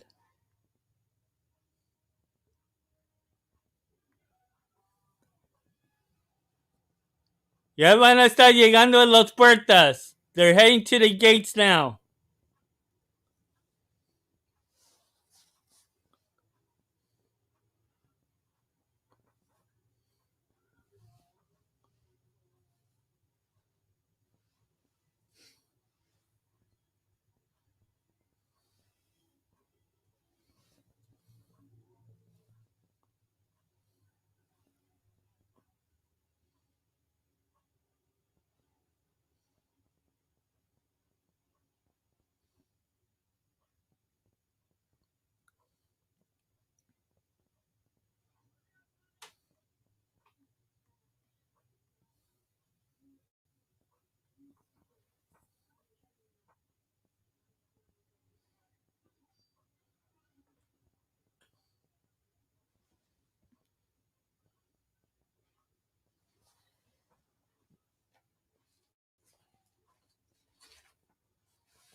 settles into strike nicely, now to be second. Bourbon Tan in the 3-path, now racing along third. Back to the inside, Tail of the Nile is now tucked in, saving ground, now fourth. From between horses, Gearhead in tight quarters, now fifth. Up on the outside, that's Willing to Speed. Then it's 2 lengths farther back to Toss, then it's a break of 2.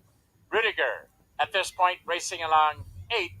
From between horses, here comes Your Man, now racing along 9th, and the Kurt Fox is still the trailer. As they make their way to the far turn, it's Notorious Nick, and Bourbon Tan joins him on the outside second. Pudding now moves up to make it 3 across the track third. Willing to Speed now set down for the drive fourth. Tail of the Nile all covered up, nowhere to go. Now racing along fifth. Gearhead. Gallardo has a ton of horse. He's simply waiting for a seam, and they're bunching up. Meanwhile, Rudiger and Ronnie Allen Jr. sends him by everybody, and it's absolutely wide open as they cut to the wire. It's Pudding with the lead, and now Gearhead. He gets out, and he's in full stride and runs him down. Here's Gearhead, now in front and throwing away. Rudiger on the outside, the only one with a chance, but it's Gearhead in front. Eased up at the end by 3. 4-10-2 was the order of finish. 4-10-2 at Tampa Bay. 4-10 exacta, baby.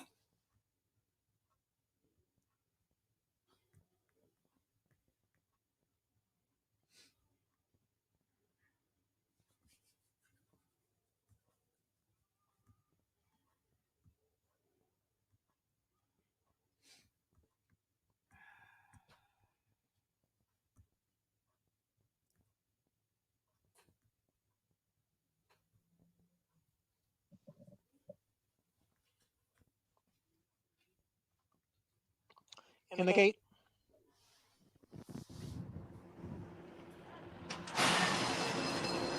And they're off. Magically Delicious shows first. Madeira's on the outside in second. And then it's Nicky Scissors in third. And the early trailer is Trapped in My Mind in fourth as the 4 fillies and mares race up the backstretch. And it's Madeira on the outside and Magically Delicious down at the rail. Madeira, the heavy favorite, goes on with it to take the lead by a half length. Magically Delicious now back running in second. And then it's Nicky Scissors in third, followed by Trapped in My Mind. First quarter, 24-1. Madeira on top, going into the turn. Madeira by a length and a quarter.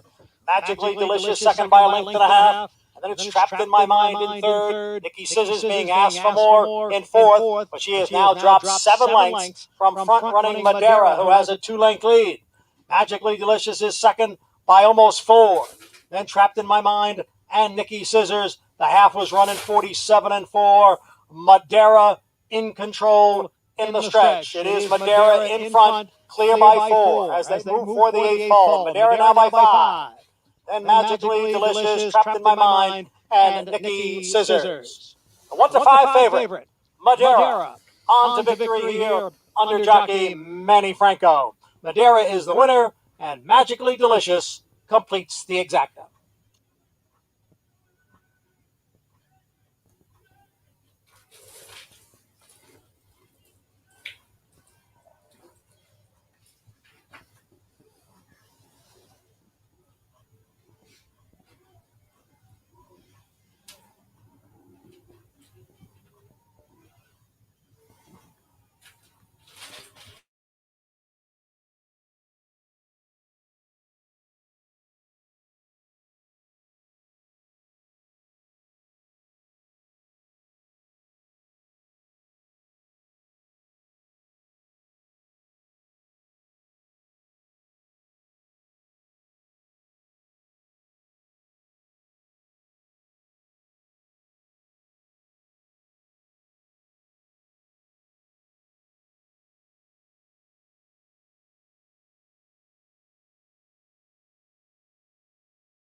Number 7, Madeira was first. Number 4, Magically Delicious second. Number 3, Trapped in My Mind was third. Number 1, Nicky Scissors fourth. Results unofficial. 7-4, 3-1. The time was 1 minute 20 and 1/5 seconds.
Returning now, number 7, Madeira, a 4-year-old bay filly by Go Zapper.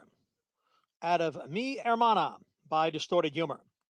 Madeira is owned by Michael Dubb, trained by Rudy Rodriguez, and the rider Manny Franco.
Three races so far. One of them was on the turf. You can cross that out.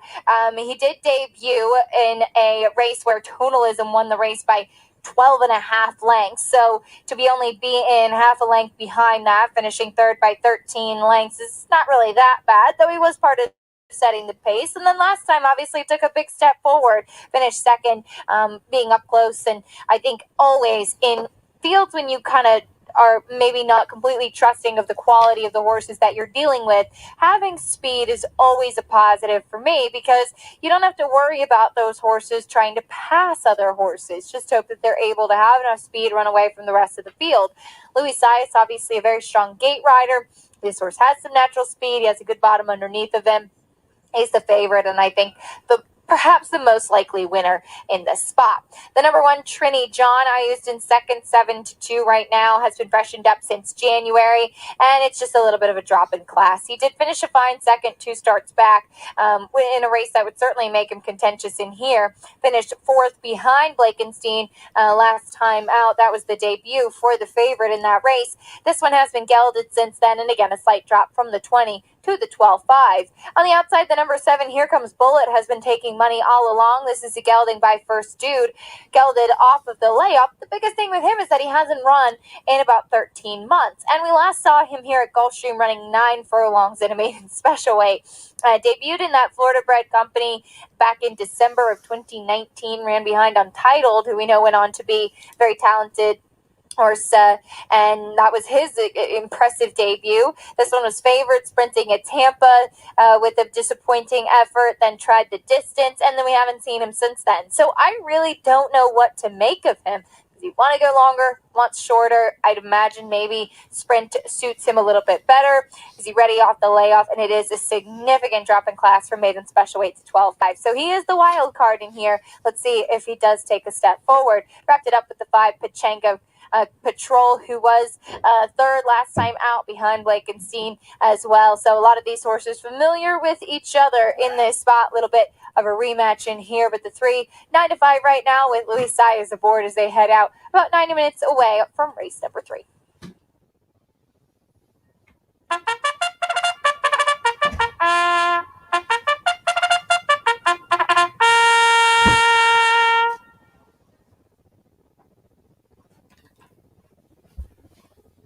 The horses are leaving the walking ring and moving on to the track for the third race. 6.5 furlongs the journey here. Maiden Claimers in for a price tag of $12,500. It's a field of 7 with Win Play Show, Exacta, Quinella, Trifecta, Superfecta, Super High 5, Daily Double, and Pick 3 Possibility. Post time for the third race, the start of the Pick 3 in 8 minutes at 2:08. You have 8 minutes until post time.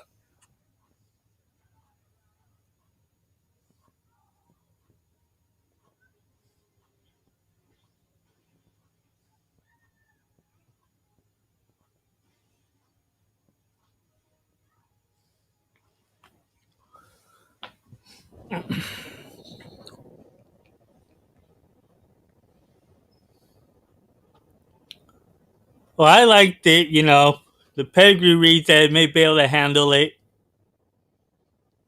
First dude out of a Thunder Gulch mare.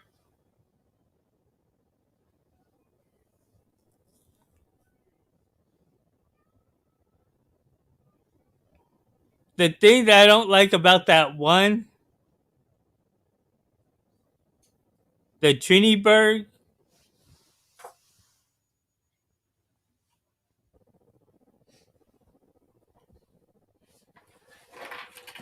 Stevie Wonderboy, I understand. I know that one's a great sprinter. Loved the sprint. I even knew the owners. I knew the owner. I lived next to him. It was Stevie Wonderboy.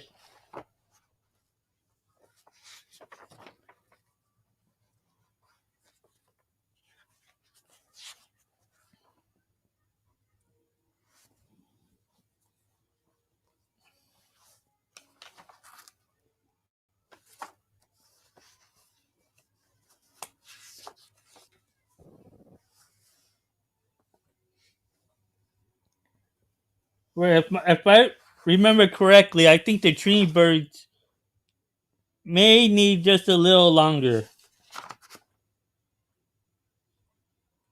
If I remember correctly. That's the one thing I don't like. Is the Trini Bergs may need a little bit longer.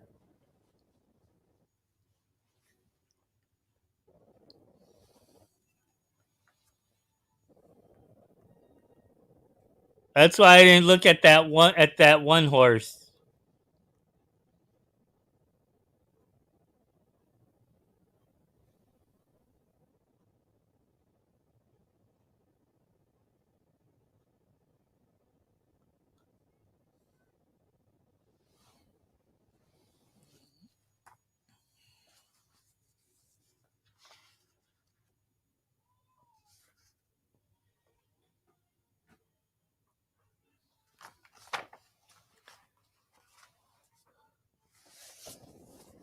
And I think they're only playing the 3-horse and playing it hard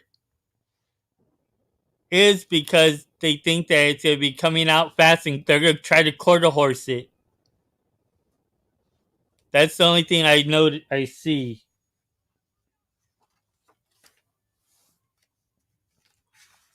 They're going to try to quarter horse it and see if it can hang on into the stretch.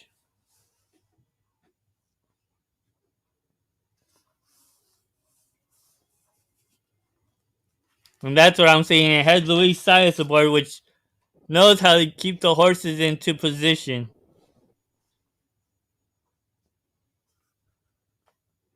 Playtime's over, Star Fox. But me,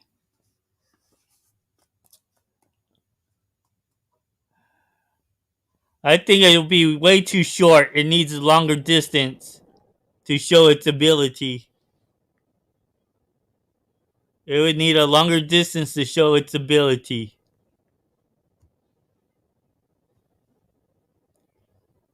Yo no me gusta el 3 porque se va a necesitar más. El sangre usa más distancia. Como unas 6, no, unas 7 o 8 furlongs va a gustar. 4 minutes to post time. The third race is 4 minutes away. Este carrera va a estar muy cortito. Y lo van a sacar 3 como una corta mía. Y yo estoy pensando que así lo van a sacar esos 3 en el Gulfstream.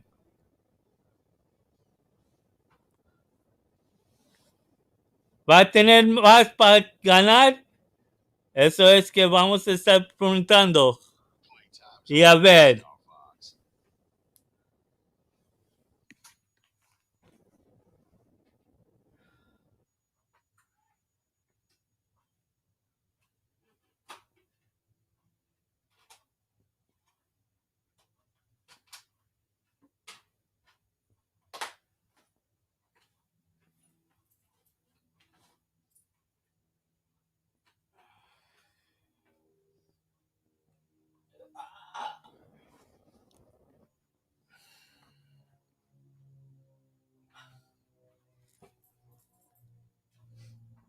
And also, I may try to be waiting.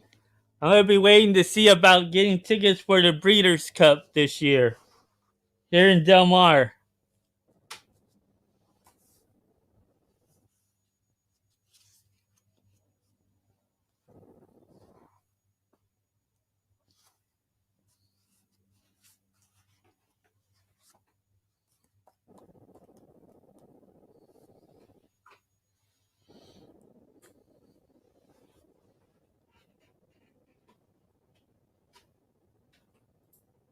Hay 2 minutos falta 2 minutos. Good luck, but like I said, I really don't like it, Karan. It's just me, because this horse will need longer.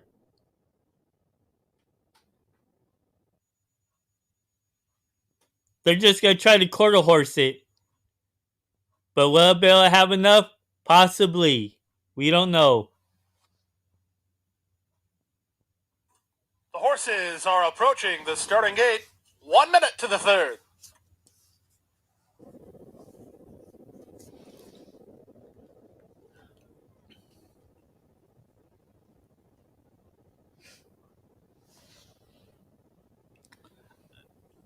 Falta 8 minutos para el Tampa Bay y falta 13 minutos para el Aqueduct.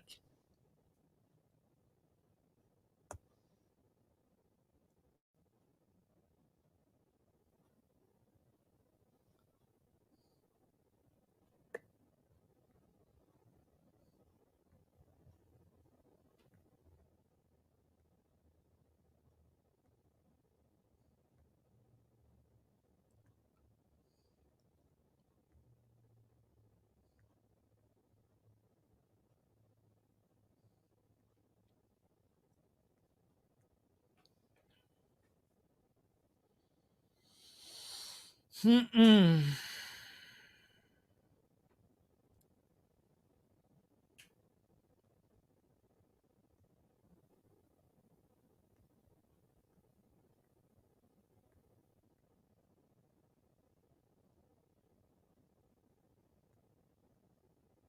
the horses have reached the starting gate. It's now post time. Lining up, moving in for race number 3. Maiden Claimers at 6.5 furlongs. Race favorite is number 3, Blankenstein. Favorite at 7-5 over number 7. Here Comes Bullet, who's 2-1, out to 3-1 for Trini John. Buena suerte a todos. Good luck to everyone. Blankenstein under jockey Luis Saez. Here's Comiskey Park. Comiskey Park going up.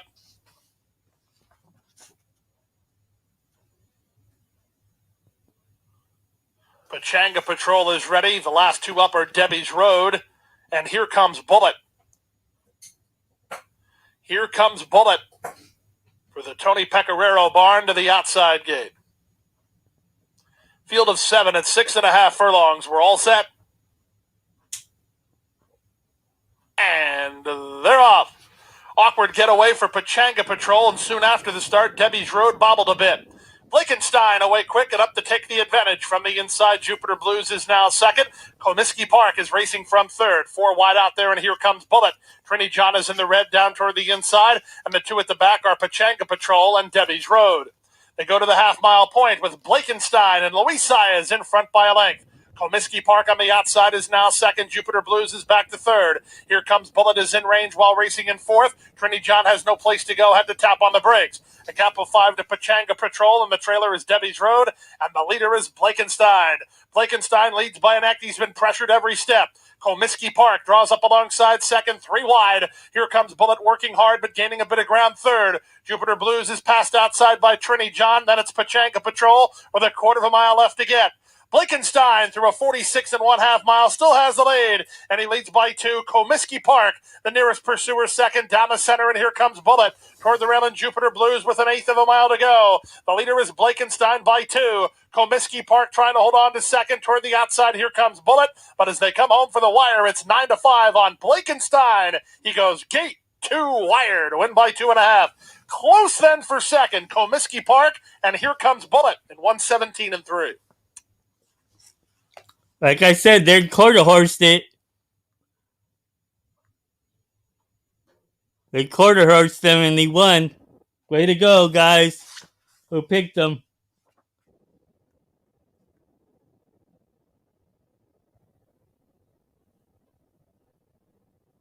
Did you see how that 7 ran? Ran a great race, and also that 4 horse. That 4 horse ran a great race at a big price. That 4 horse ran at a great price as well.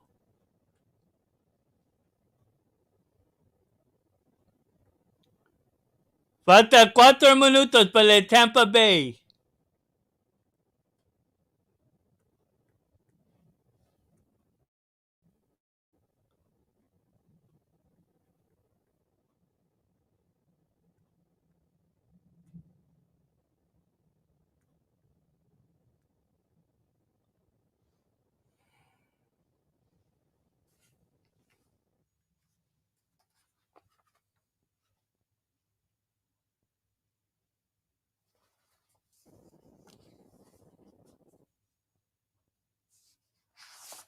I'm putting both of those horses on in my binder. Watch them, because they both ran a great race at Gulfstream.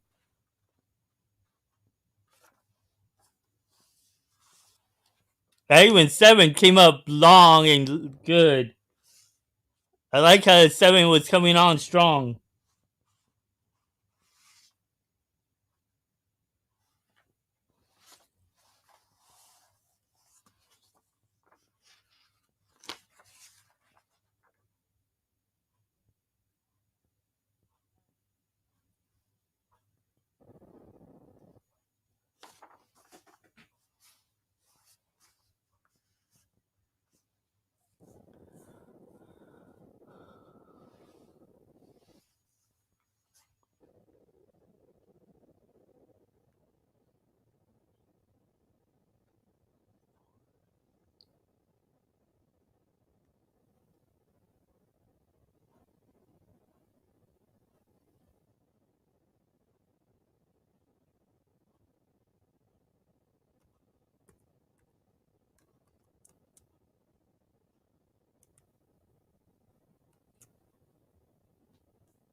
Falta 1 minuto para llegar a las puertas de la Tampa Bay.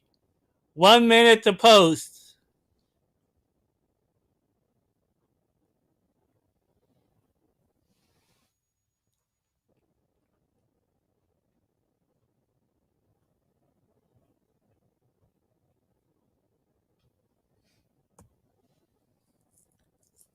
Falta 6 minutos para el Aqueduct.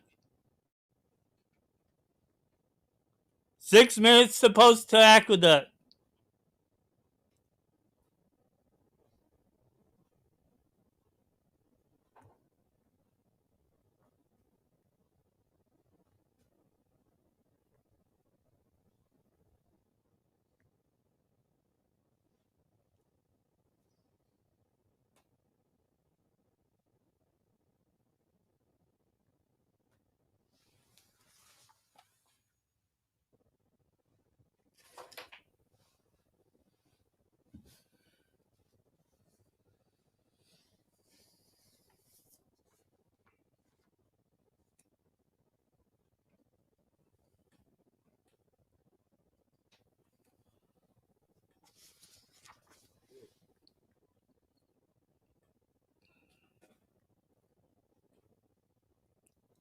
Están llegando las puertas. They're heading to the gates now.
The horses are now approaching the starting gate.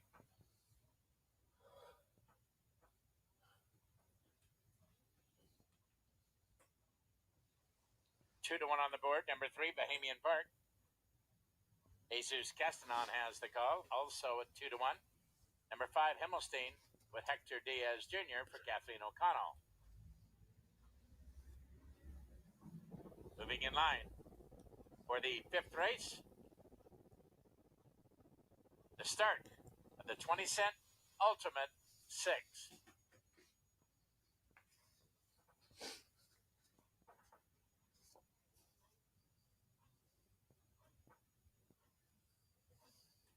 One more to go in. He had a secret from post 8. He's in. They're at the post. And they're off. Along the rail, that's Disco's Bridge, breaking for the lead. The loose horse is Himmelstein, has unseated his rider, leaving the starting gate. Disco's Bridge moves clear down to lead by 4, with Bahamian Park now on the chase now second. He had a secret up on the outside third. Union Appreciation tucked in along the rail now fourth. Length and a half farther back to Cousin, now racing along fifth. Back to the inside. That's Zayman now 6, 2 lengths farther back to Talon the trailer. As they leave the half-mile marker, Disco's Bridge has the lead, and now the margin 2.5. He had a secret on the outside. Union Appreciation attacks toward the rail. Then it's a big break of 5. Zayman is now on the move from 4th. 2 lengths farther back, Bahamian Park now racing along 5th as they turn into the stretch. Union Appreciation and Santos move through toward the rail and have the lead. Disco's Bridge up on the outside. Runs back at the leader second, 3 lengths farther back. He had a secret is third. Inside the final furlong, Union Appreciation and Disco's Bridge on the outside. He had a secret in full stride down the center of the racetrack. Union Appreciation to take it by a head. Disco's Bridge is second. He had a secret third.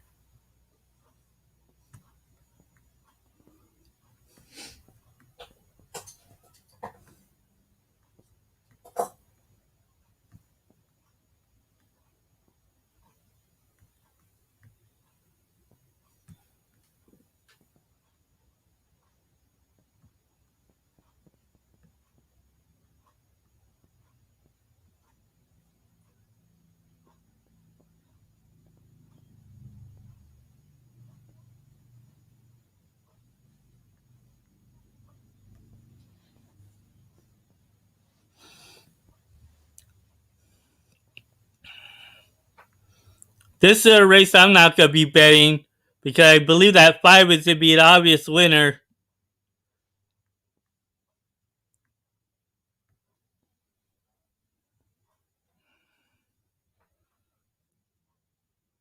And then it could be 5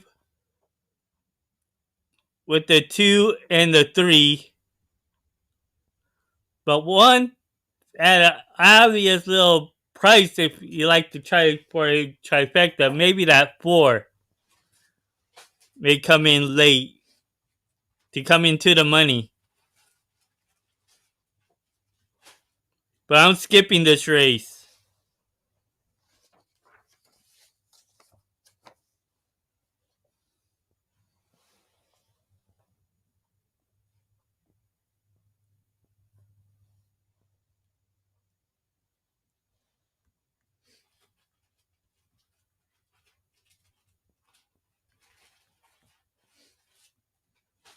Zayman was fourth.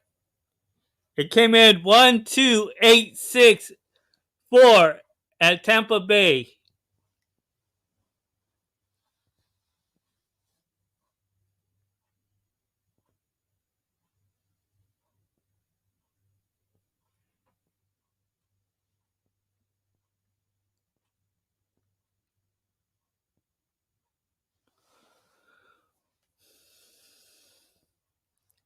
El Uno ganó.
The horses have reached the starting gate.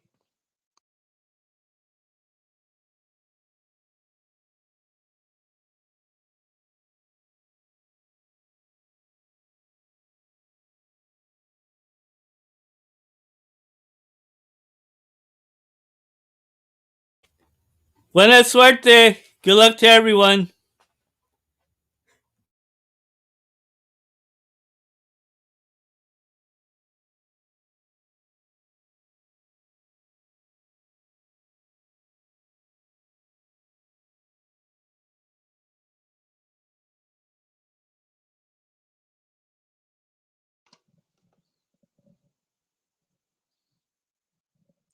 Waiting for Manifest Destiny, Runaway Loot, and Kosciuszko.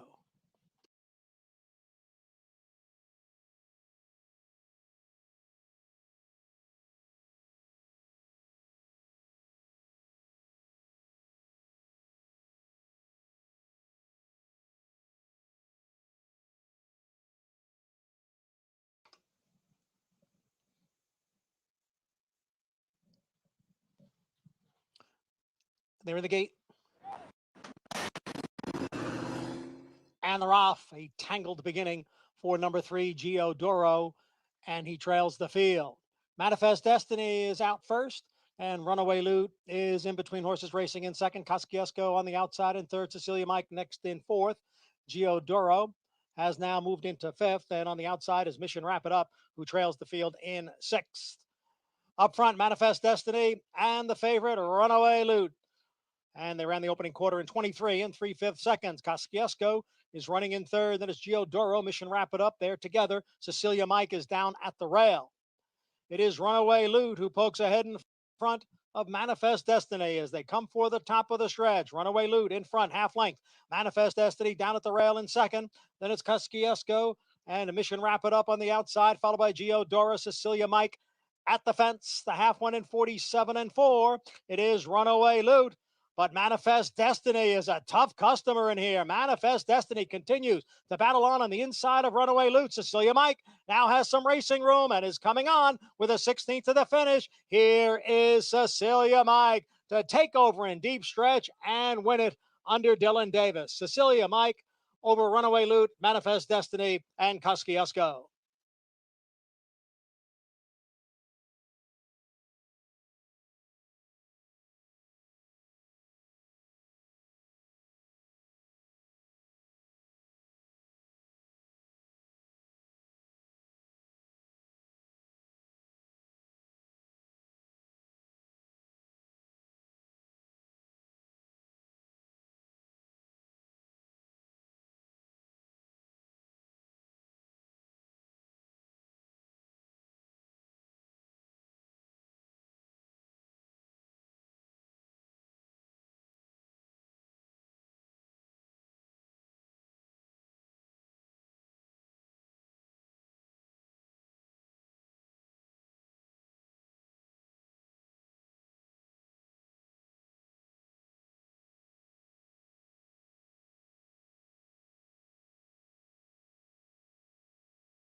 Number 2, Cecilia Mike was first. Number 5, Runaway Loot second. 1A, Manifest Destiny finished third. Number 6, Kosciuszko was fourth. Results unofficial. 2-5, 1A and 6. And the time was 1 minute 13 and 1/5 seconds. Look at how that 2 had its ears pricked up. That's why next time you gotta put that one on top next time, because that one was woo!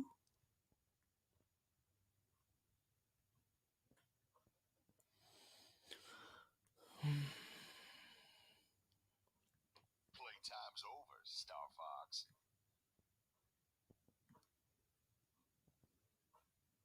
Than what he's going to face today. Now in a 8-year-old gelding by High Cotton, and trainer Kathleen O'Connell has very good numbers with this kind of move. First after the trainer switch on the dirt, 17 for 71 for 24% win, 35% of the time in the money, and a big ROI of $3.28. So that really kind of pushed this one over the edge for me. Not to mention, he has speed. He's never run this low.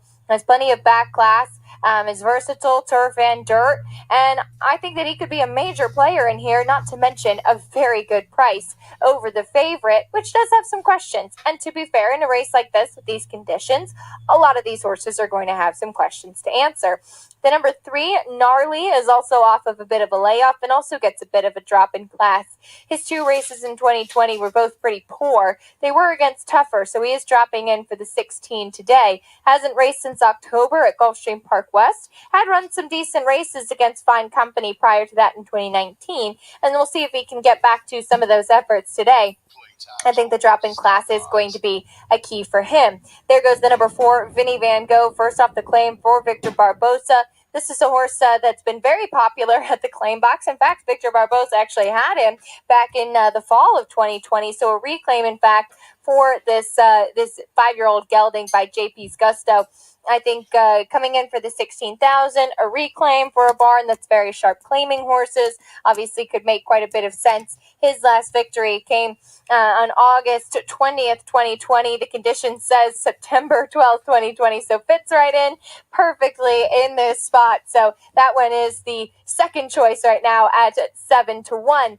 But it's 1-9 on the number 2, Malibu Max, heavy favorite as they head out for the 4th race. When we come back for the 5th, it will be the start of today's Rainbow Six.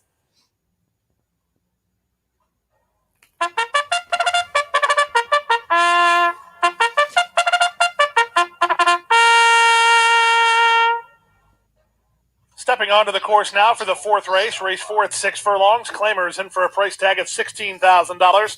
Field of 6. Win, place, show, exacta, quinella, trifecta, superfecta, daily double, and pick 3 possibility. Post time for race number 4 in 8 minutes.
Playtime's over, Star Fox.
4 minutes to post time. Race 4, 4 minutes away.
Okay.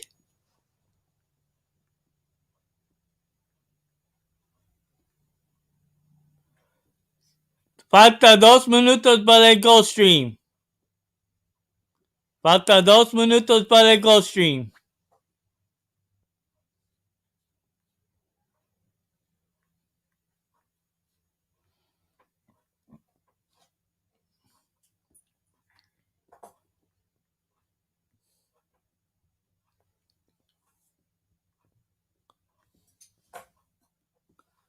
Entonces 9 minutos. Faltan 9 minutos para el Tampa Bay.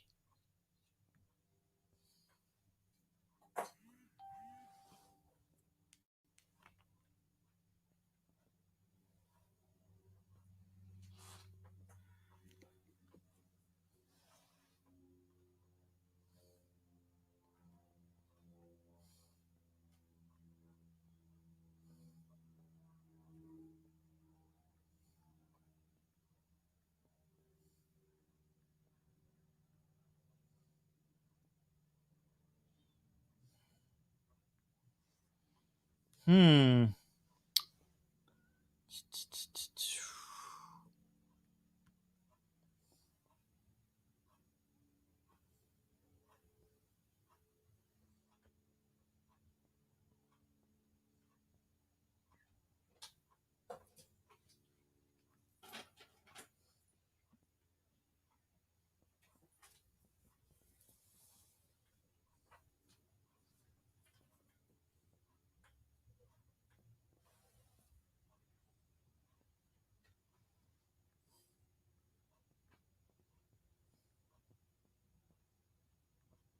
Good luck.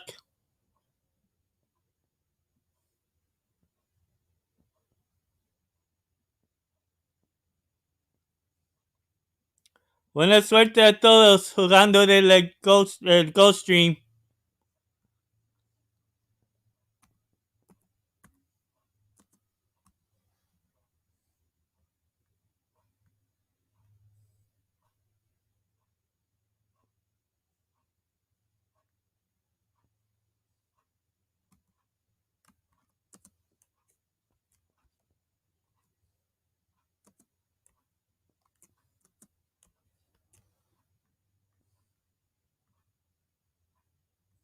And the horses have reached the starting gate. It's now post time. Lining up and moving in for race number 4, the start of the pick 3. 6 furlongs the journey here. 1-2 favorite. Number 2, Malibu Max. Irad Ortiz Jr. riding for Safi Joseph Jr. 5-1 money for both the 4, Vinny Van Gogh, and the 6, Shoshone Brave. 6 taking some play off the morning line. Gnarly, ice cold on the board. He's 13-1 here. Gnarly's the next to move in as 1-5 now the price on Malibu Max. Vinny Van Gogh then put the glass down.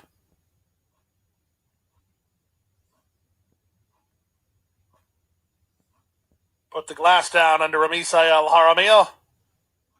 Draw on the outside, Shoshone Brave will complete the line.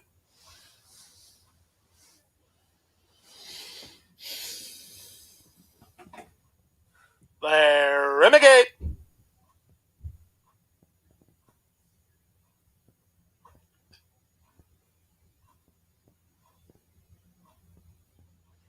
And they're off. From the center, Vinny Van Gogh begins well. The big favorite Malibu Max is between horses. Examiner sent through at the rail. Away in fourth and Gnarly. Outside in Shoshone Brave, and the trailer has put the glass down. Past the 5/8 and heading to the half-mile point. And Examiner driving through at the rail to put a neck in front. Vinny Van Gogh is there second. Malibu Max is third. Up on the outside, Shoshone Brave back to fourth. Gnarly between horses is now fifth, and 3 to the trailer. Put the glass down.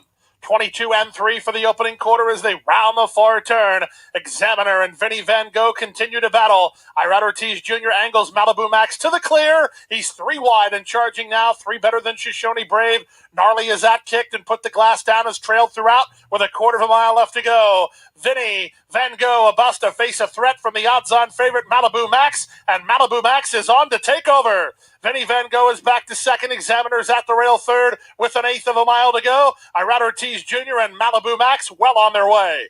It's Malibu Max at 3 to 5. He's moving clear. Examiner is up into second. Down the center, put the glass down. He rallies to get third, but Malibu Max is in front. Examiner second, put the glass down third. Vinny Van Gogh was fourth. Dos unos cinco. 215. At Gulfstream.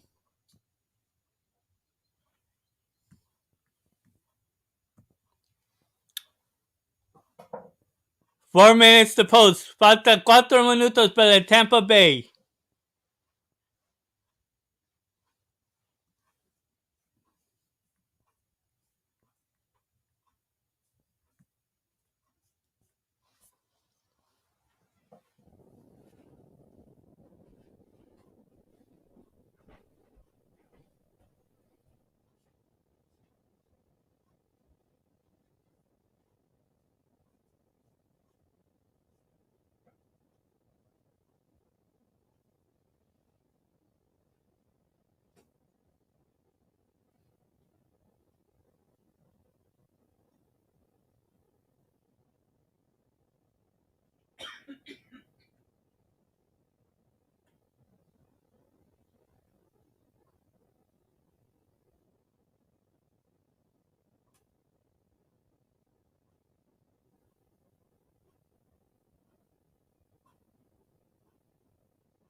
Falta 8 minutos para el Aqueduct. Falta 8 minutos para Aqueduct.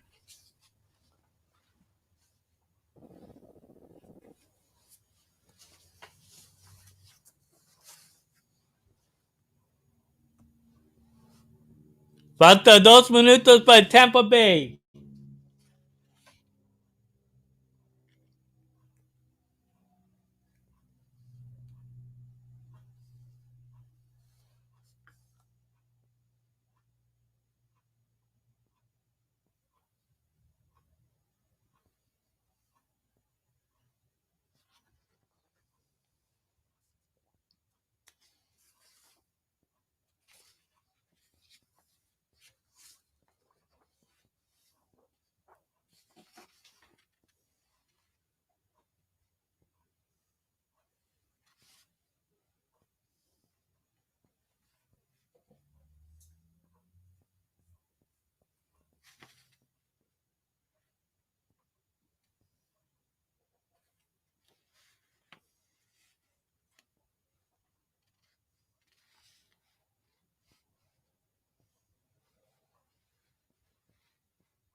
Falta 1 minuto.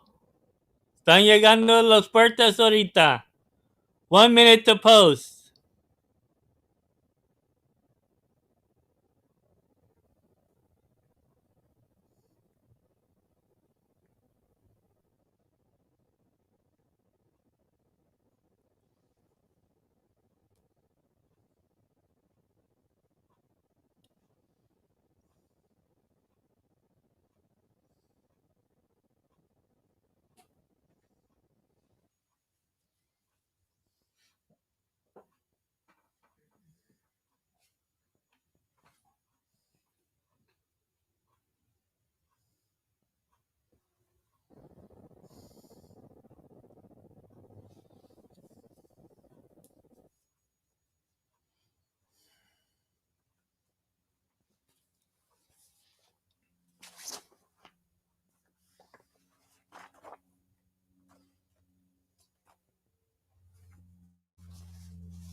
Mm-mm-mm.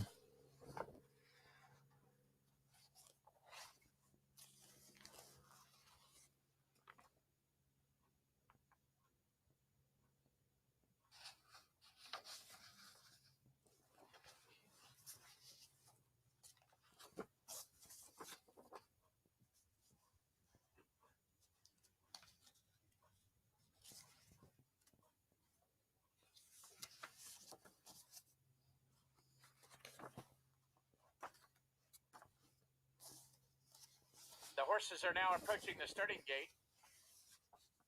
The 6-5 favorite is number 3, Sweet Mary Lou. Antonio Gallardo looks for another turf victory.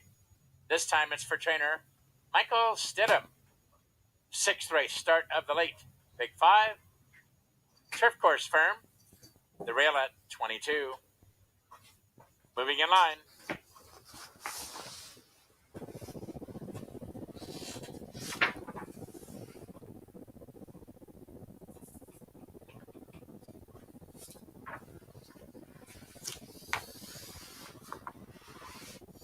Sweet Mary Lou, the next to move forward.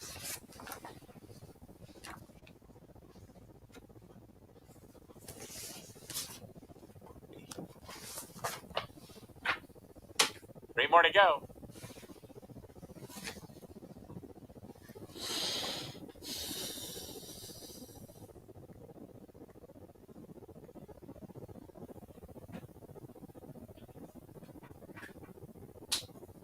The Uncaptured Lady. And from post 10, Lullaby Land.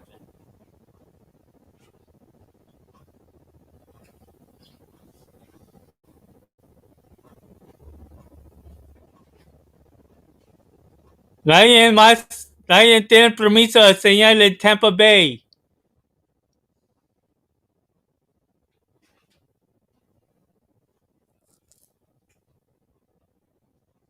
They're at the post.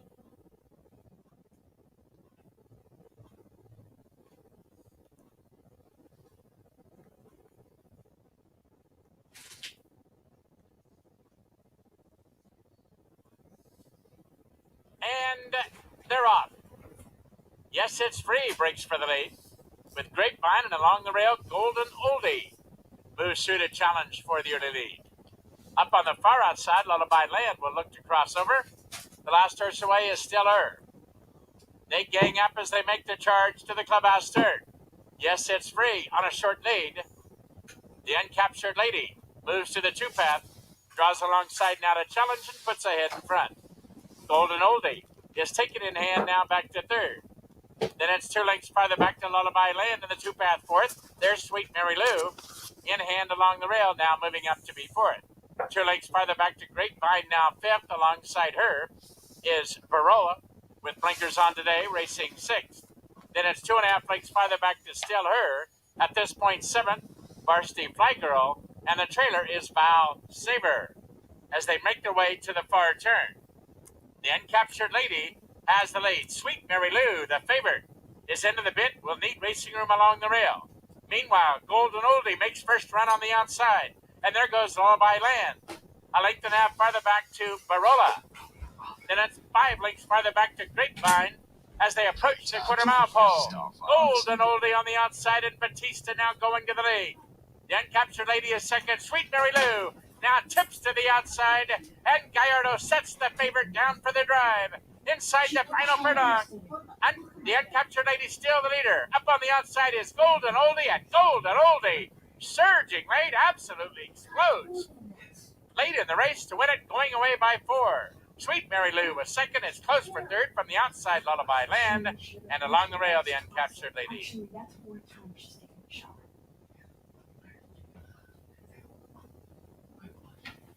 Don't call me and say, oh God, because I'm not going to hear you.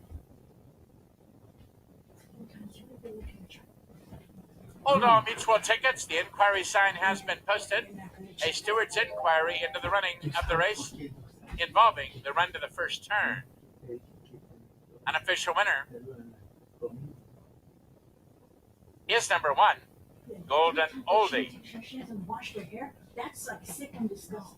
Number 9, the Uncaptured Lady, was second, and a photograph to determine the 3rd and 4th place finishers.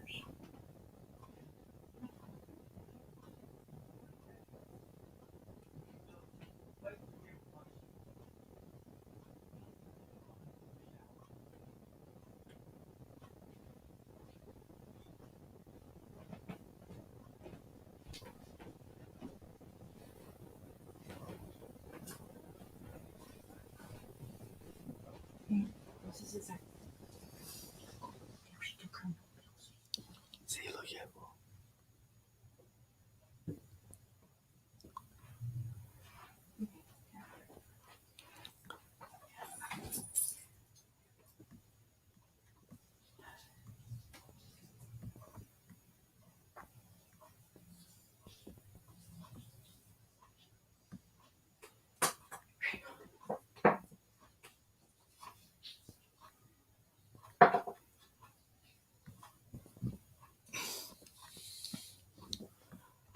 Over here at Aqueduct, I don't have time to write it, but I like the 8 and the 1.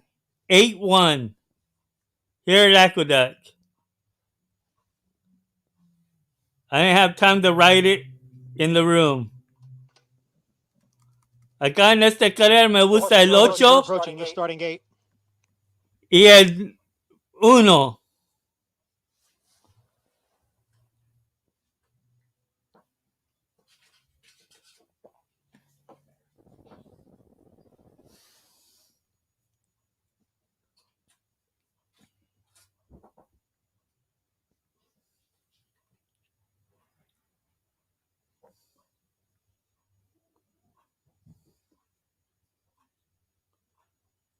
That's their signal doing that.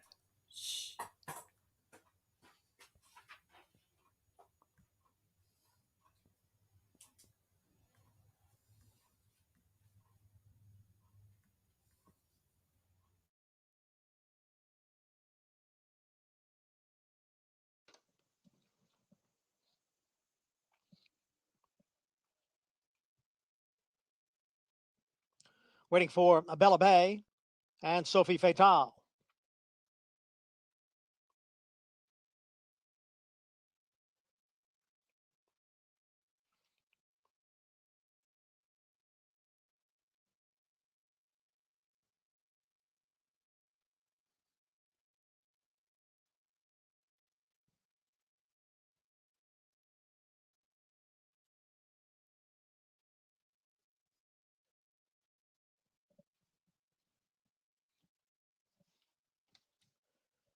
They're all in.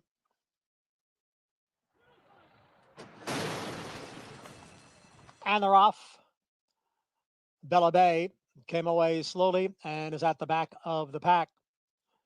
Up front, it is a Big Red Girl, joined on the inside by Maria's Gift. And then it is Oranian, who is racing in third. Extreme Outside Theatrical Dancer runs in fourth. Towards the rail is Emmy Winner next in fifth. Tremaine, a bit hard to handle there in sixth. Then it's a break, 6 or 7 lengths. Back to Sophie Fatale, who is in seventh. She's followed by Tony Lee, and farther back is one of the firsters, Bella Bay, in ninth. The quarter went in 24 and 1. The favorite, Maria's Gift, now has the lead. It's Maria's Gift in front. Big Red Girl in between horses. Iranians on the outside. Emmy Winner is down at the rail. And Theatrical Dancer is in fifth, 4 lengths from the front. Tremaine is sixth. Then that big break. Back to Sophie Fatale. Opening half in 49 and 1 as the field goes around the far turn. It's Maria's Gift, challenged here by Oranian. Maria's Gift by a neck. Oranian on the outside in second. And then it is Big Red Girl. Now Tremaine begins to pick it up on the extreme outside. And Tremaine is coming on, going up to challenge Oranian and Maria's Gift. So 3 of them across at the top of the stretch, 3/4 in 116.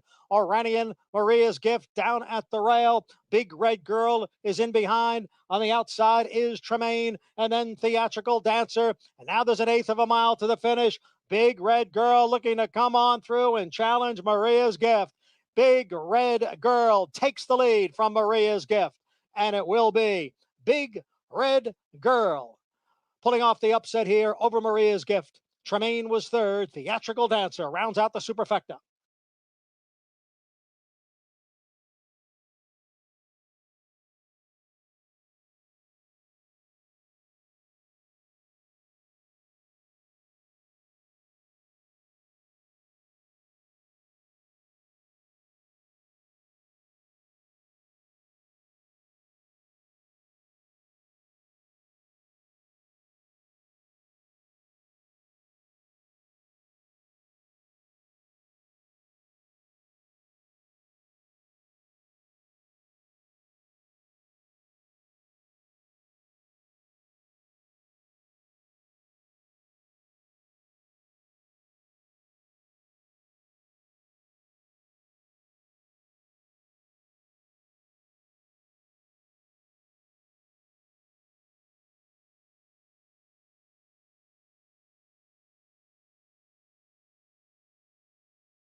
Number 4, Big Red Girl was first.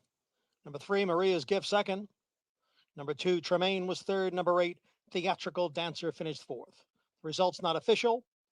4-3, 2-8, and the time was 1 minute 44 seconds.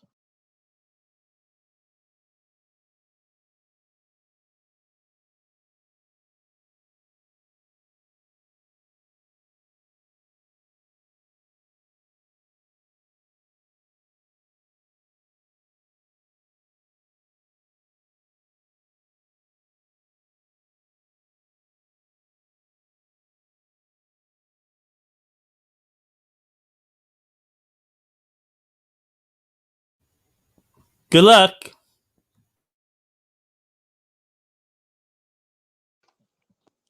Number 4 is Big Red Girl, a 4-year-old chestnut filly by Big Brown. Out of Shoeless Angel by Wildcat Shoes. Big Red Girl is owned by Saul Kupferberg, trained by Charlton Baker, and the rider, Luis Rodriguez Castro. Big Red Girl was bred in New York by the owner. Race 4, official.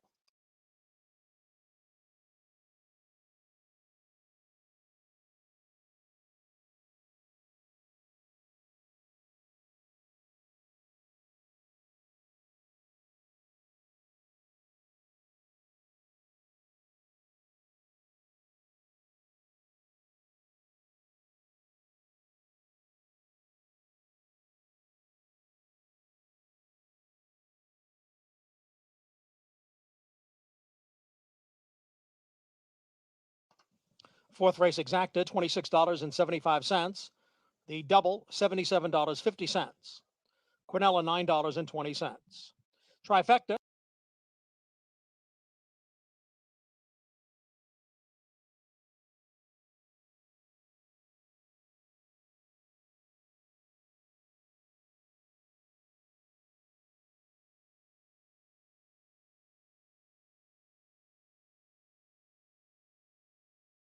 $350,000 guaranteed in that jackpot pool. I've got 3 horses in this field. Starts here with this great maiden special weight race. Voodoo Zip currently the favorite to the outside.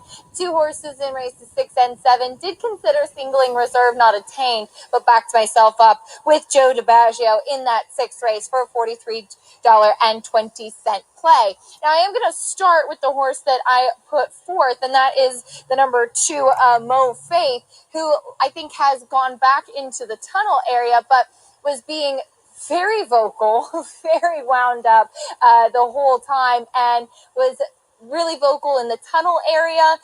He's gone back inside now because once they brought him out into the paddock, he was being really vocal instead of again, and it was just getting everybody else all wound up, as these are still some inexperienced younger horses. So everybody was kind of talking to each other here in the walking ring. So the number 2, Mo Faith, acting up a bit. There he is now back on the horse path, and they'll saddle him out there, as it was just kind of a ripple effect for him being really vocal and keyed up before the race. But here in this field, I did land on the number 3, Small Talk, who got an 81 buyer speed figure last time out. Typically don't like this move of stepping up from maiden claiming 50 up to the special weight again, but it was the first race off a layup. Ran very well. He's a smaller, handier type by Awesome again.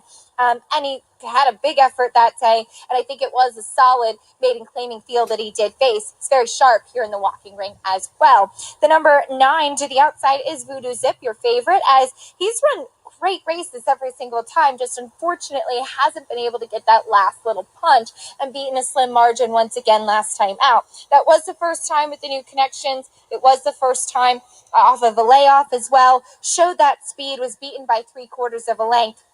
And he was beaten by Gear Jockey, who did have some backlash already and came back at a big price to run third in Graded Stakes Company in his subsequent start. The number 7, Absam, is for Mike Maker, switching to the turf today. He does have a turf hoof. He's got a lot of good size to him. I don't mind him going this distance on the grass. However, his first 2 turf races with Chad Brown back in 2020 were both pretty bad, so I'm not really quite sure how it's going to transfer today, as he was purchased by 3 Diamonds Farm, has shown a little bit more early interest and forwardness in that races, in those recent races as well.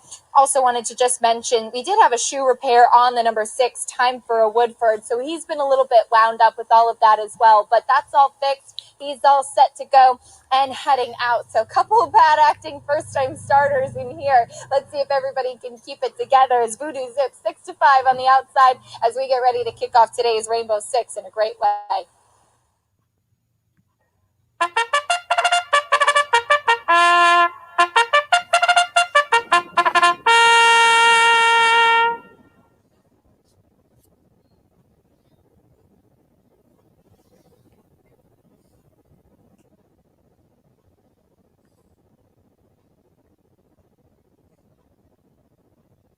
On the track now for race number 5. Today's 5th race is the starting race of the Rainbow Six sequence. There's a guarantee in the jackpot pool today of $350,000. Jockey change on number 8, Thirsty Owl, make the rider Miguel Vasquez. Field of 9, Win Play Show, Exacta Quinella Trifecta, Super Effective, Super High Five, Daily Double, Pick 3, and Rainbow Six Opportunity. $350,000. It's a jackpot guarantee with race 5 next in 8 minutes. Subscribe to the channel. I can't show every track, but Aqueduct I can show. Suscríbete a la canal. No puedo enseñar todos los traques, pues sí puedo enseñar la Aqueduct. Y yo te doy mis cogidos con precios.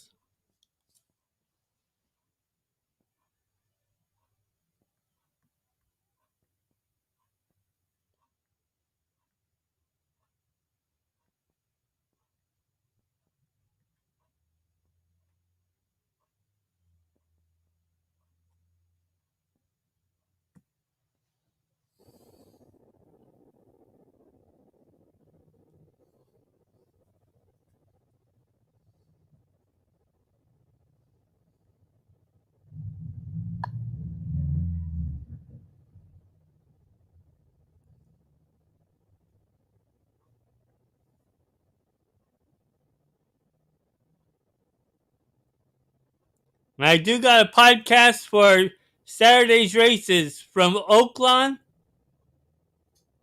and Santa Anita. I got the stakes races podcast already uploaded onto YouTube here.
Mm-mm.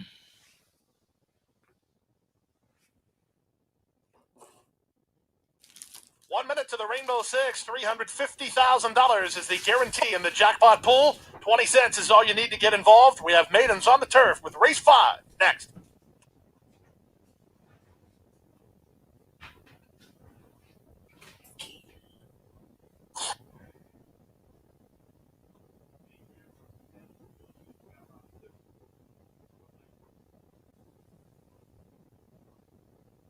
For his first 2 turf races with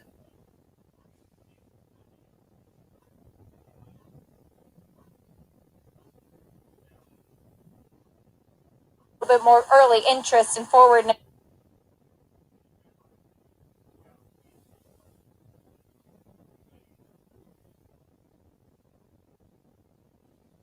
up with all of that as well. But that's all.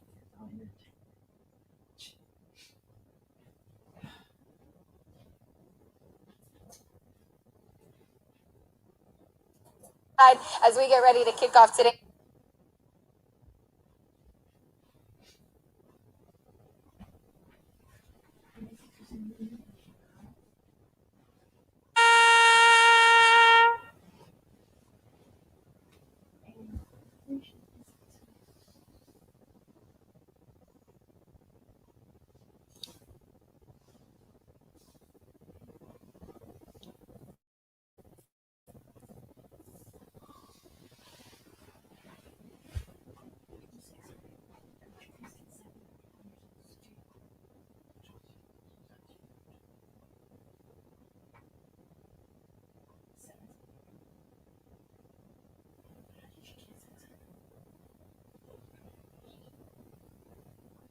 You said she had 600 for her.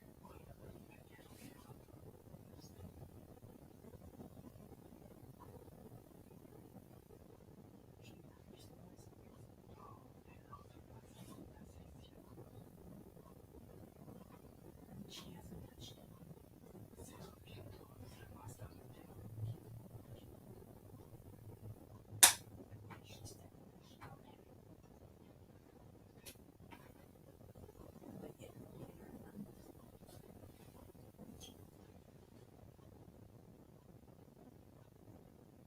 That's 25. I would say that's unless you want to do 5 and 10. Because I found out when she needs that.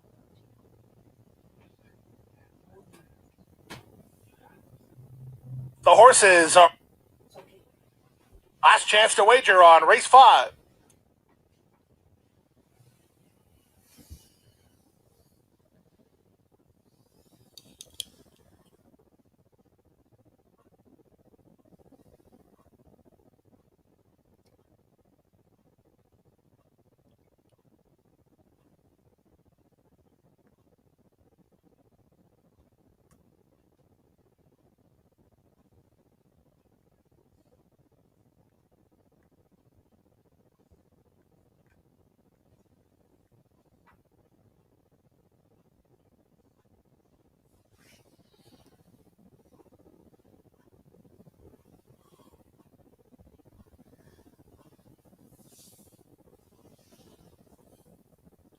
Acá me gusta el 4 y el 3.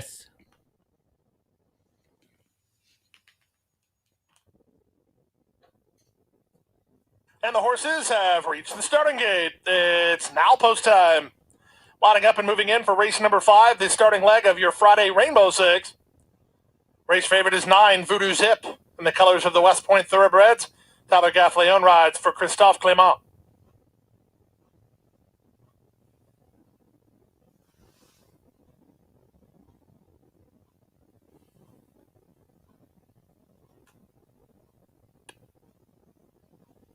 Last 2 to go forward.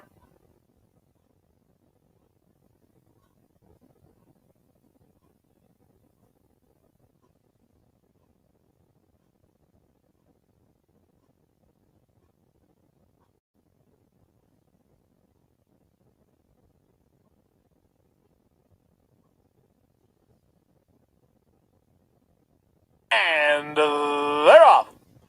awkward getaway for Time for a Woodford. Good getaway for Bear Alley from the fence, reaching out for early command. Mo Faith moves to him on the outside, and Voodoo Zip working over from the high draw. He's 3 wide while third. Saving ground is Small Talk to race fourth toward the inside, followed fifth by Liam's Boy.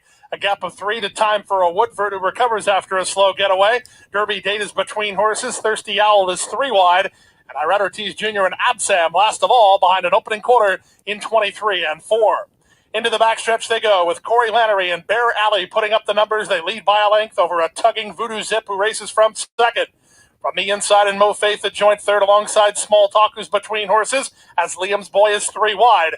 A gap of another 3 to Derby Date, improving outside of Time for a Woodford. Wide on the course and Thirsty Owl. Absam is with them as they make their way to the final half mile.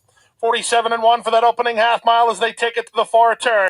Bear Alley has the lead by a neck. Gaffleone gives some more rain to Voodoo Zip, who responds in kind and moves to take over. From the outside, that Small Talk at joint third. Mo Faith is at the rail. Running home from the back, here's Absam packing on pretty well. Time for a Woodford is next, followed by Derby Date. Liam's Boy drops back as they turn for home. 3/4, 111 flat. Voodoo Zip is a neck in front.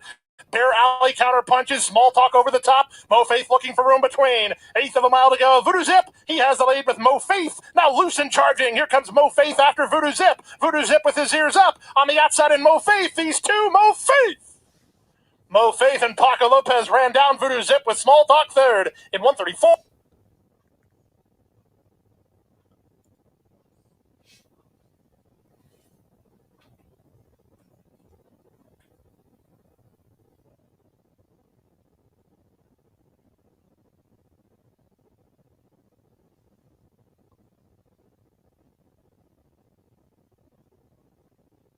L2 ganó 2-9-3.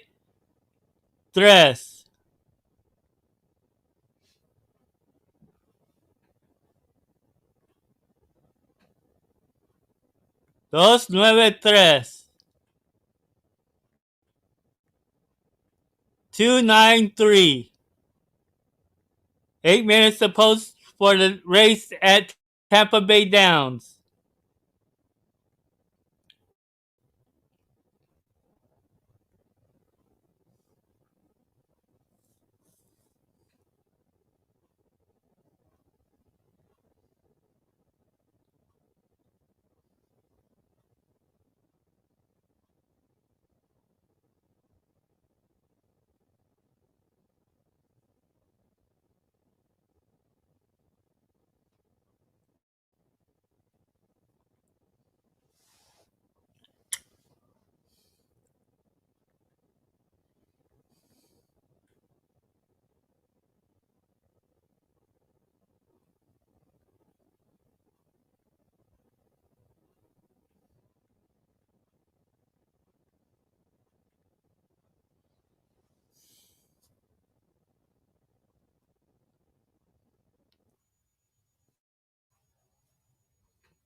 See, that's why I don't like to show it from another place or even TVG. That's how delayed it's going to be.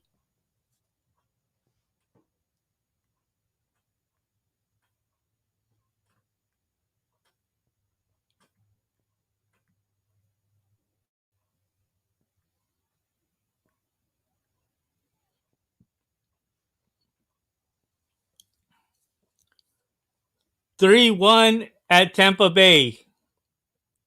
Me gusta el 3 y el 1 de Tampa Bay." The horses are now approaching the starting gate. The 2-1 favorite is number 4, General Patty. Daniel Centeno set to ride.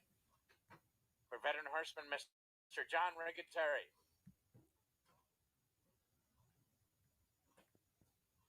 Seventh race start of the late Big Four.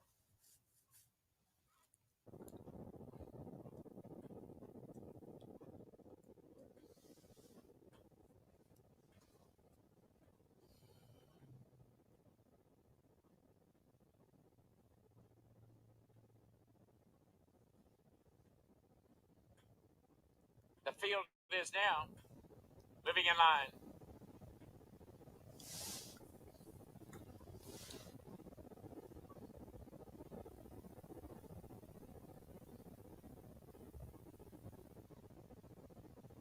Obi-Wan takes his spot.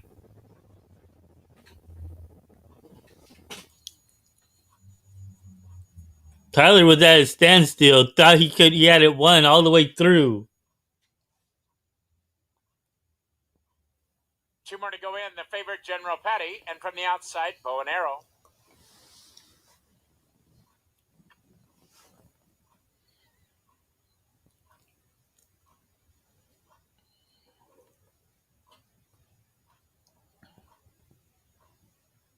They're at the post.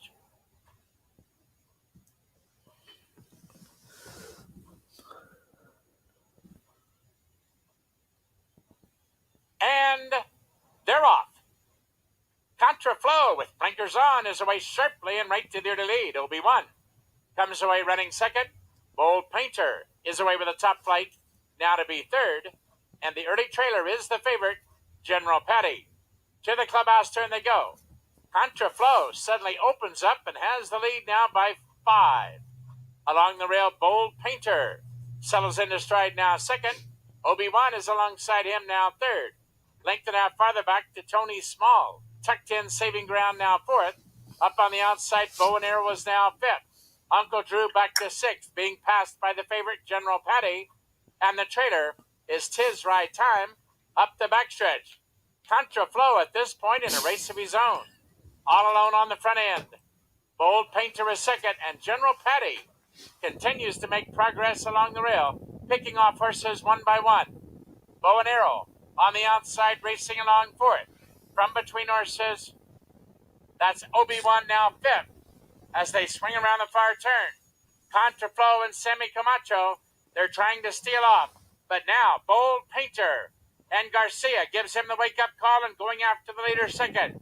Bow and Arrow on the outside third. General Patty at this point is under an all-out ride and not responding as they turn for home 3/16 of a mile to run. Contraflow still the leader, but he's shortening up. Here's Bold Painter, and he runs by the leader. Bold Painter now collars the leader in front and going away. Tony Small in full stride down the center of the racetrack, and General Patty re-engages to take third. It's Bold Painter in front. Tony Small, General Patty, and Contraflow.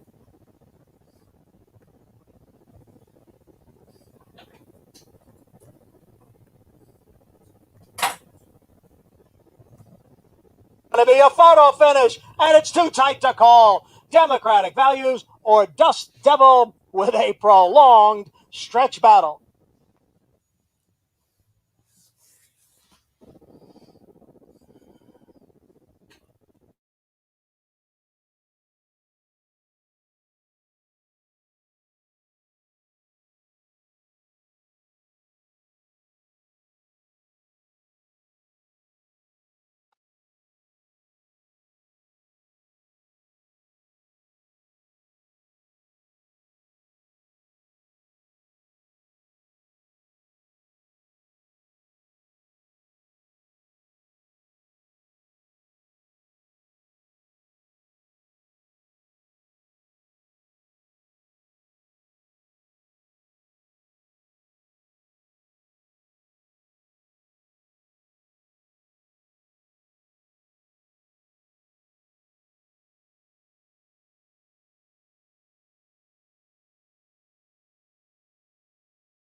One A Democratic Values was first.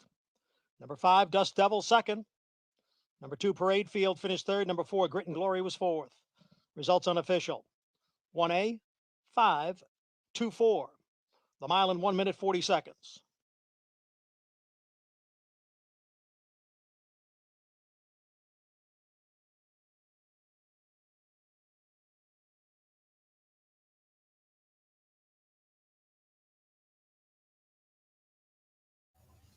And my top selection, my second choice at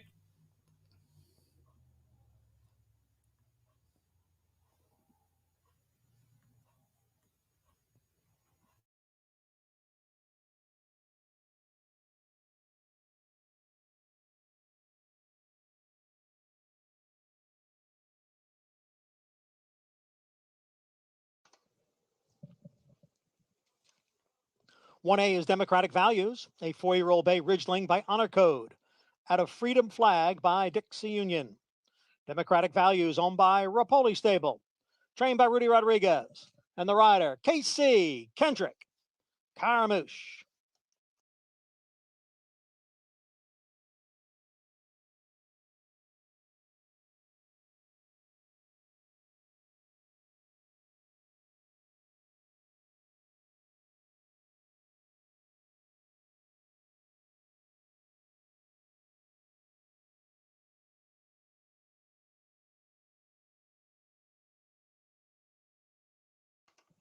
Race 5 is official.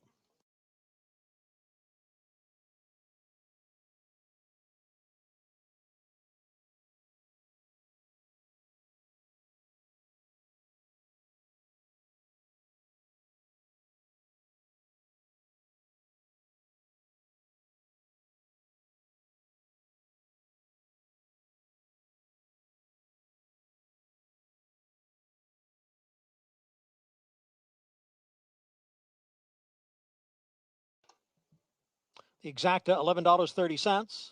The double, $46.75. Trifecta, $13.25. The super pays $3.32. Pick 3, $216.50. The pick 4, $165.25. And the pick 5, $596.25. Race 6, no changes. Exacta, trifecta, superfecta.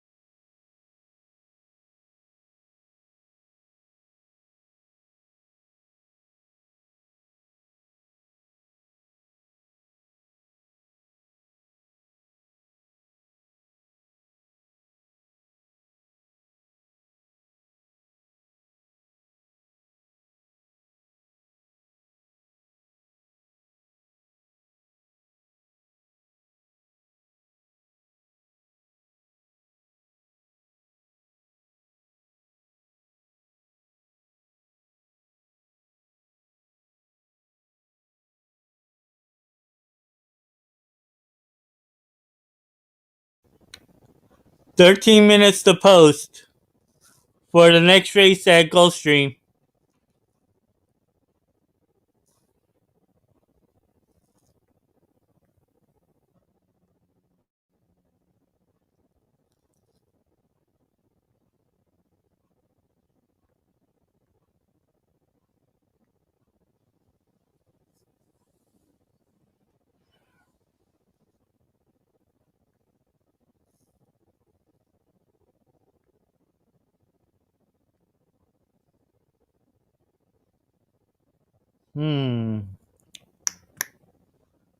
See here. The late pick 5 is coming up at Gulfstream Park. Big pools, a low 15% takeout, and if no one hits all 5 races, the late pick 5 can carry over. Get involved for just 50 cents. It's the late pick 5 here at Gulfstream.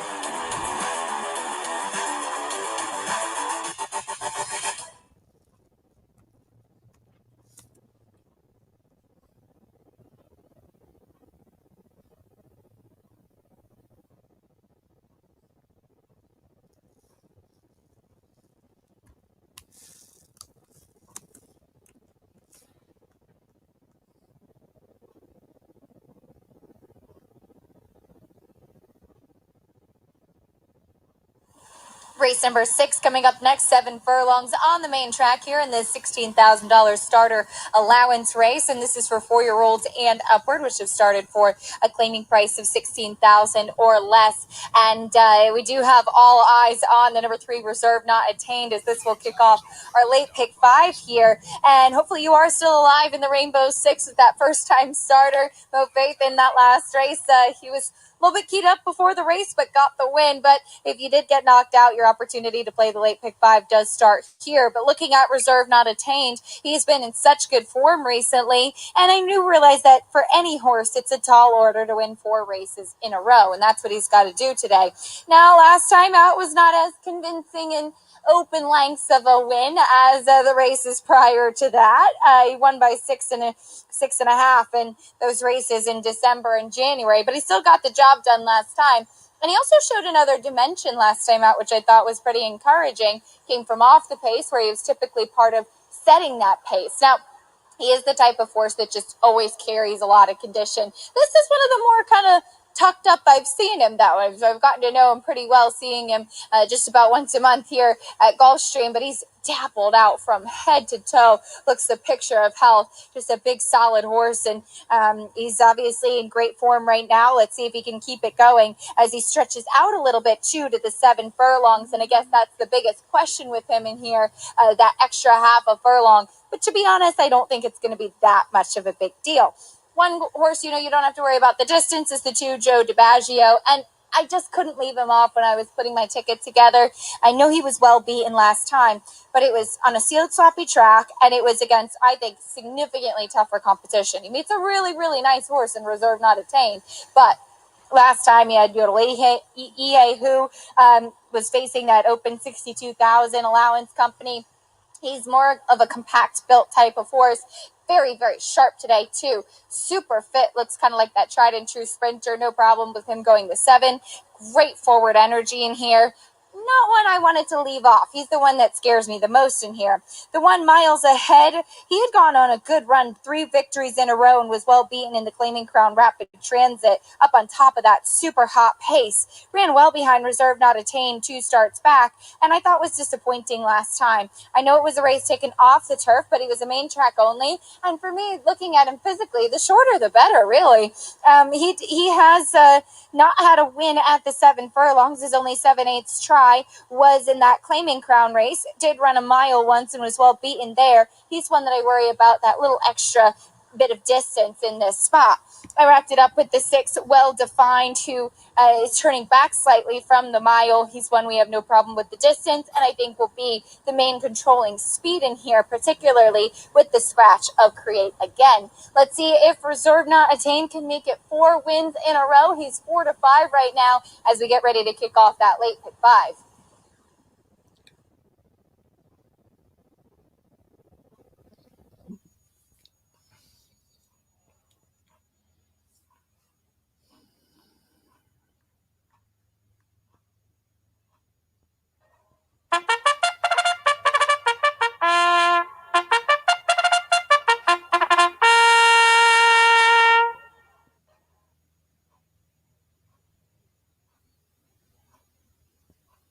The horses are leaving the walking ring and moving on to the track for race number 6, the start of the late pick 5. 7 furlongs the journey here. Starter allowance horses going postward, scratch the 4 and the 5, a field of 5. When play show, Exacta Quinella, Trifecta, Superfecta. Super High 5 is not offered after scratches, but you do have daily double, pick 3, and late pick 5 possibility. The late pick 5 at race 6 next in 7 minutes. You have 7 minutes until post time.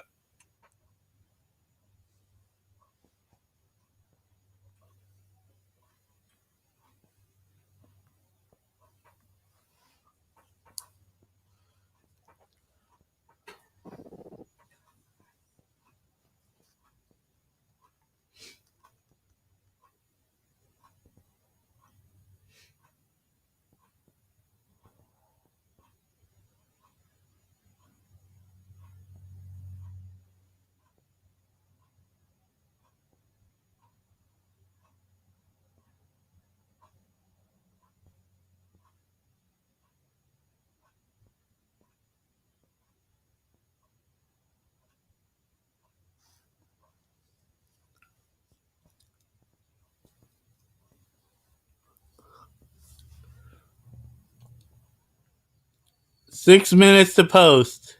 Playtime's over, Star Fox. Falta 6 minutos.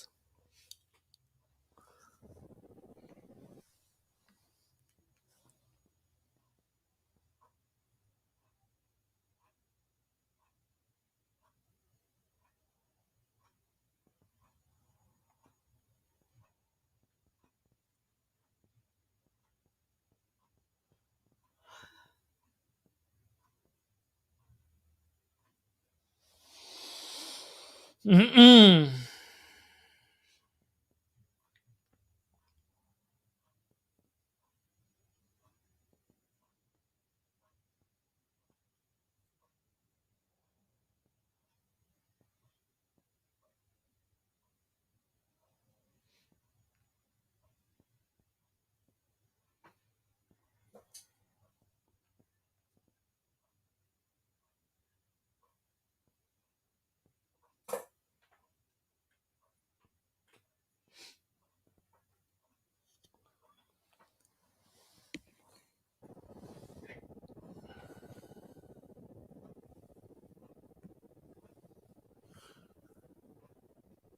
Falta 5 minutos. 5 minutes to post.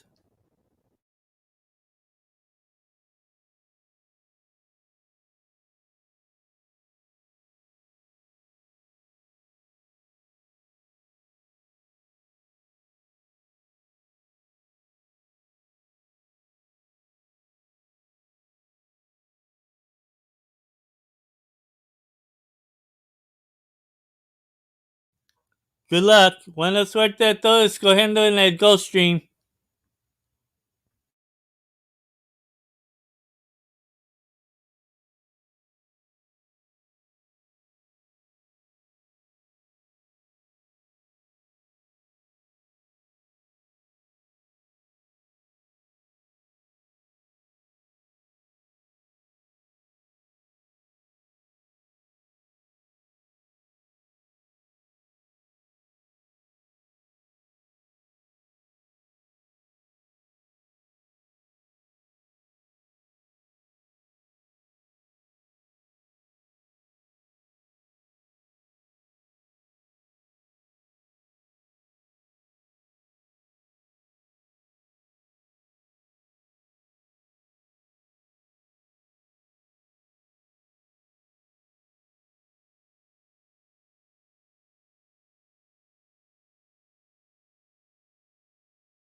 Falta 1 minuto para Gulfstream.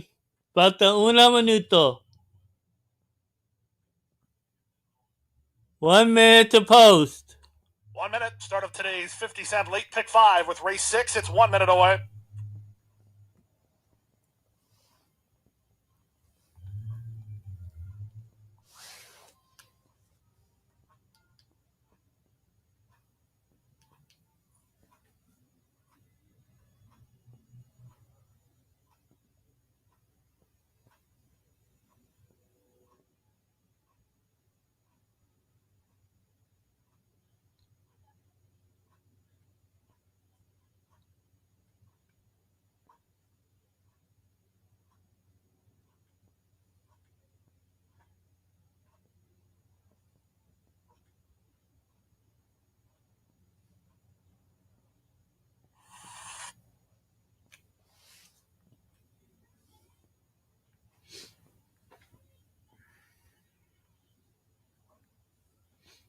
Over. Get involved for just Final call for wagers on the late pick 5 at Gulfstream.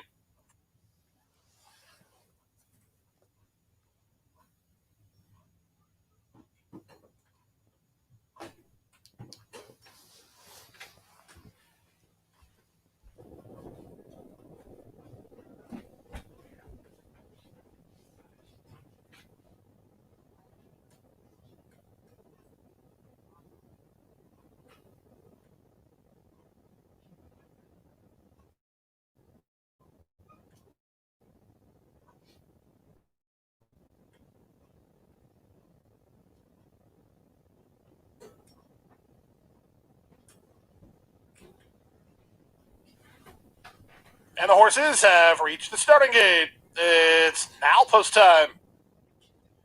Moving into the gate now for race number 6, where reserve upward, which have started for a cleaning. pretty good couple of months. He's been in very good form.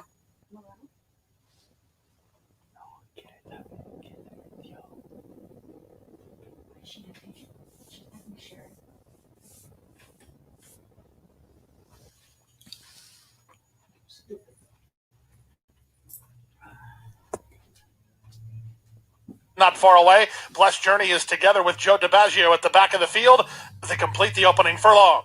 Well Defined has the lead, 3 points of length. Reserve Not Attained moves to him second, miles ahead at the rail third. Blessed Journey the Gray on the outside and now racing from fourth. And Joe DiBaggio covered up, last of the 5 through the opening quarter in a very reasonable 23 seconds flat. It's an easy lead for the class or the back class of Well Defined, who leads by a length and a half. Reserve Not Attained is second, miles ahead is at the rail third. Followed fourth by Joe DiBaggio and Blessed Journey on the outside.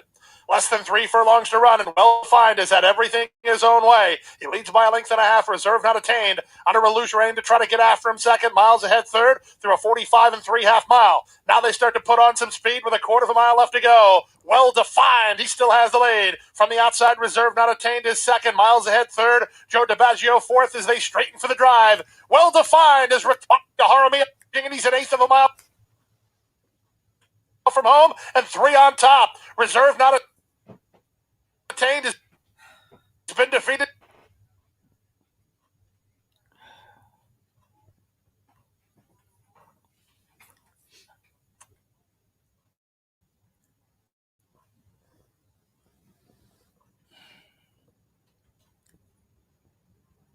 Six, 1, 3.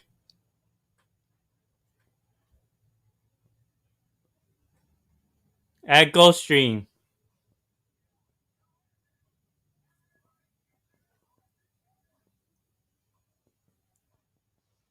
6, 1, 3 at Gulfstream.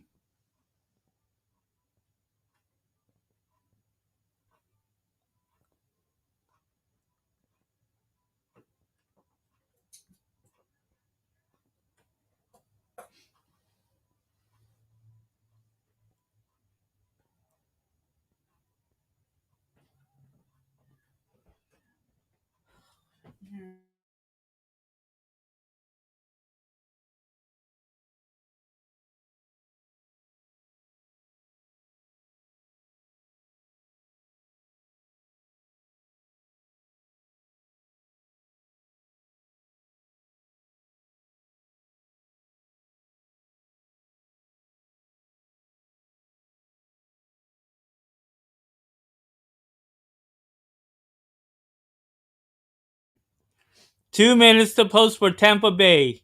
Falta 2 minutos para Tampa Bay.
One minute to post. Falta un minuto para Tampa Bay.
Playtime's over, Star Fox.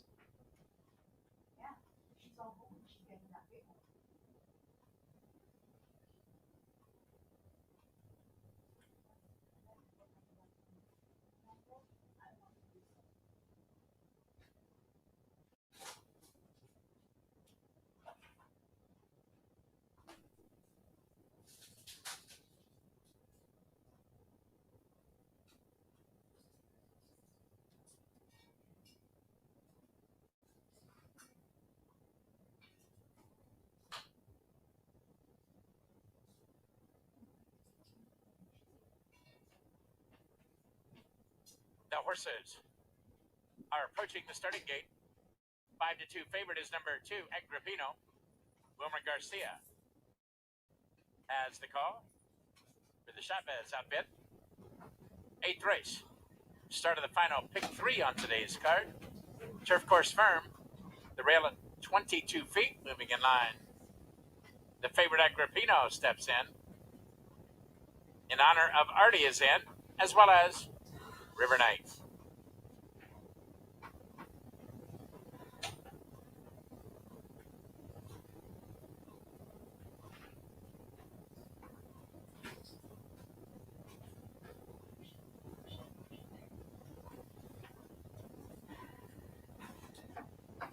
Two more to go in.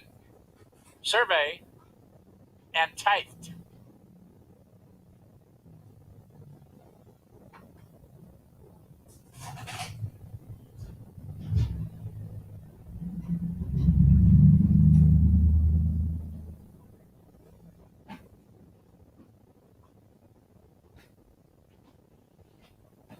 They're at the post. And they're off. Away and running in good order, Agrippino breaks for the lead, way out on the outside, tight. Looks to cross over and gunning for the early lead. Mr. Who also away with a top flight. Survey comes away fourth, and the last horse away is Georgia Pines. To the clubhouse turn they go, tight. Rank to handle, over from the 12th post to the rail and has the lead. Agrippino settles into stride to a stalking second. Mr. Who is now third, 3 parts of a length.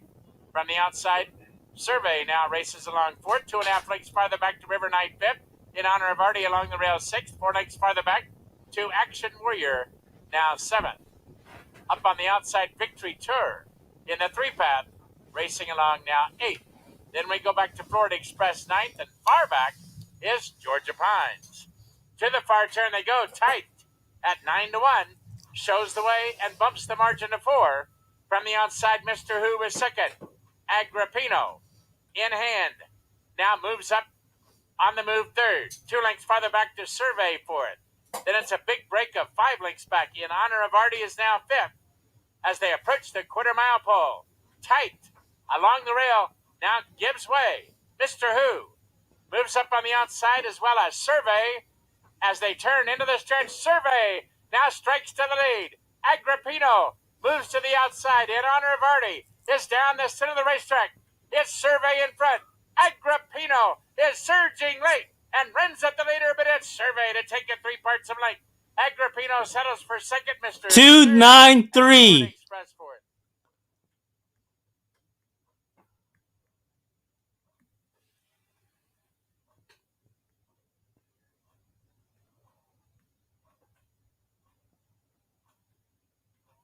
Ectobar on the outside. Air Attack is down at the rail, racing in third. Control Group is in between horses in fourth. Miami Gina on the outside.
Group slips through down towards the rail, and they're at the top of the stretch. It is Air Attack with the lead by 3. Control Group has moved into second, and then it is Ectobar and Villainous, and there's an eighth of a mile to the finish. Air Attack has opened up here. Air Attack is pouring it on through the stretch. Air Attack's got an 8-length lead. The battle will be for second. Air Attack and Manny Franco, much the best. Villainous did get second. Control Group was third, and Ectobar finished fourth.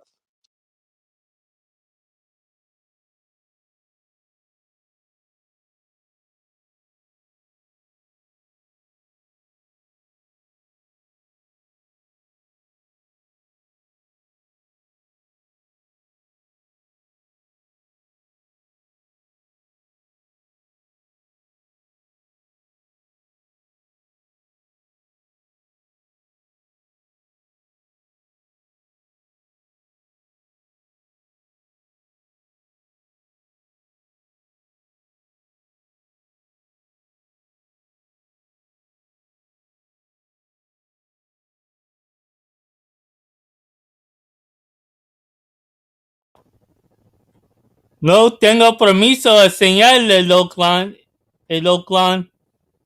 No tengo permiso de enseñar esos traques. Lo podemos oír, pero no podemos verlo.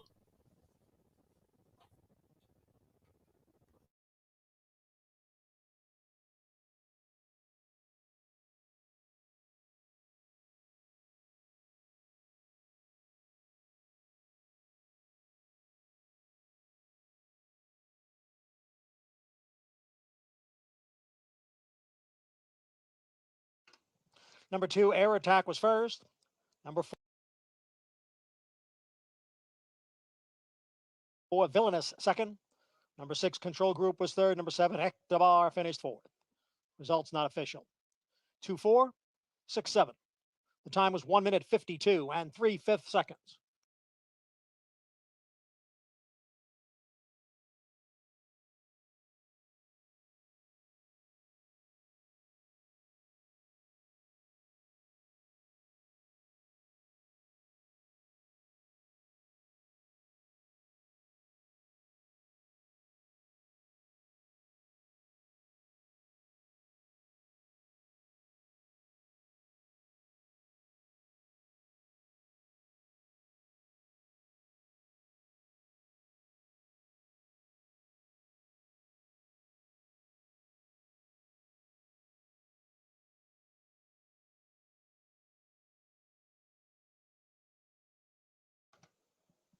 Returning now is number 2, Air Attack, a 5-year-old bay gelding by Curlin. Out of Tap Softly by Tappet. Air Attack is owned by Black and Blue Racing, trained by Rob Atras, and the rider Manny Franco, his second win.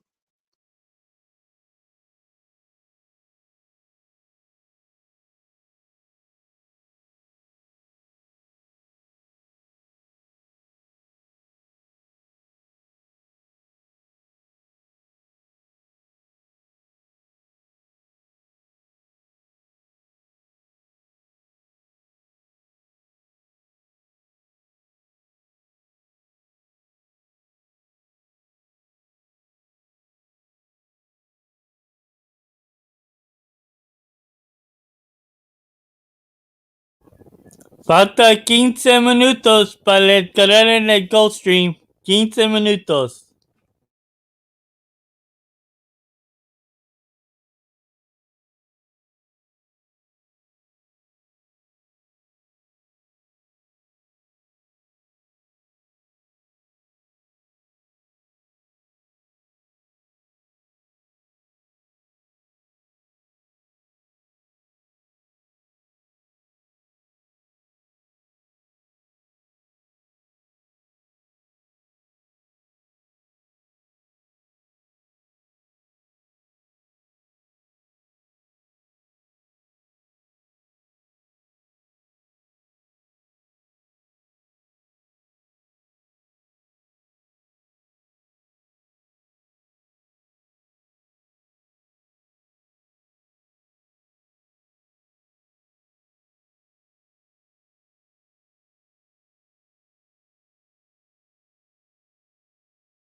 Maximilian. Thought that he might fly under the radar a little bit. He's taking some attention, though, at 4-1 right now for trainer Terry Pompey. Dropped down to this level last time out, finished a respectable third. Does get Lasix for the first time today. That was on a good turf course last time.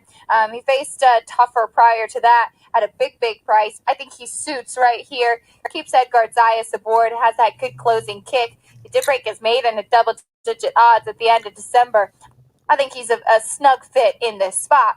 Right to the inside of him is the 5 Kicks on 66. Finished 4th behind my Maximilian last time out. And his first time on the turf for trainer Antonio Sano, as that Antonio Sano and Junior Alvarado duo have continued to be a very strong angle. There's a look at the 2 Bach, a little bit revved up out there on the horse path, as they head out. We'll certainly keep an eye on him. Hopefully can keep him settled, taking that extra halter off. Going to just hand walk him out, which looks like that'll be the right decision to do. Heading out for race number 7. That kicks off our late pick 4 today. Nice pool growing there, so make sure you dive on in. Current favorite is the number 1, Golovkin.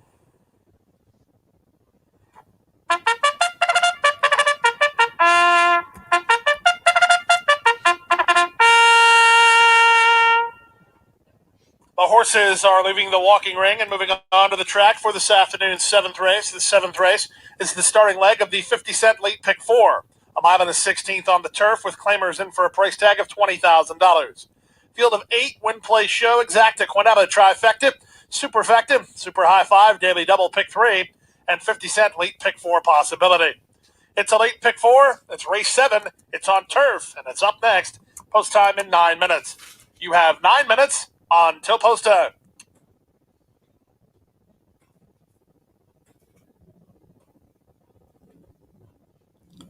Me voy a estar enseñando del Aqueduct.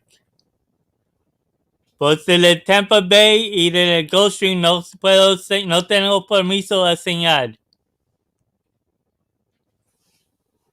Pues si quieres ver del Gulfstream, hay otro canal que sí está enseñando del Gulfstream.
Playtime's over, Star Fox.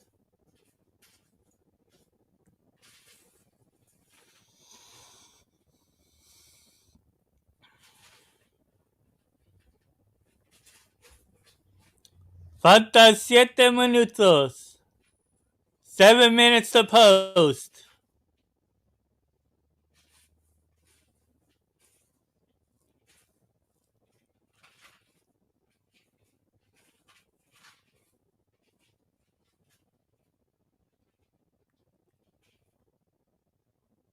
Subscribe to the channel. I can't show all the races. I can show certain tracks, possibly like Aqueduct, but that's it. The rest we can hear and how they run. And I give you prices. Acá yo no te puedo enseñar todos los carreras, pues lo puedo enseñarte de la Nueva York, del Aqueduct. El otros carreras podemos oír. Y yo escoge los caballos y te doy el precios. Yo no soy uno que juega los favoritos.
Falta 5 minutos. 5 minutes to post.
Falta 4 minutos para el Gulfstream.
Buena suerte.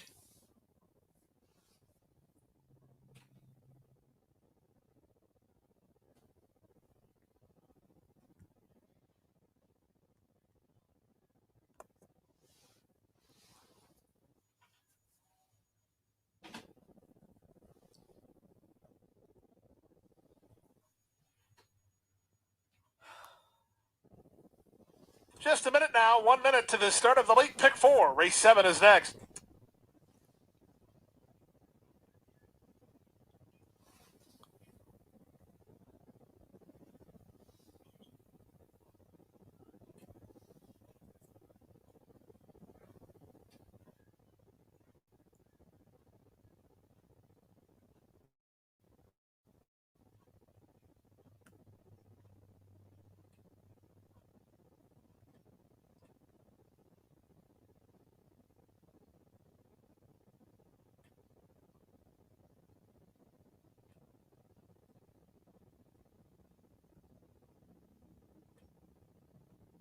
Approaching the starting gate.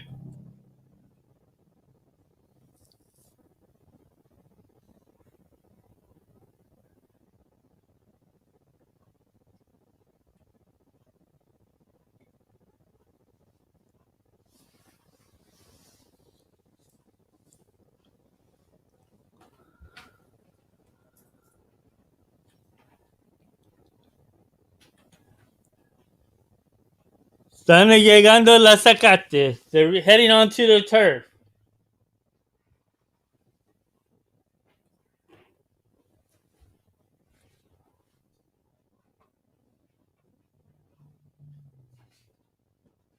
And the horses have reached the starting gate. It's now post time.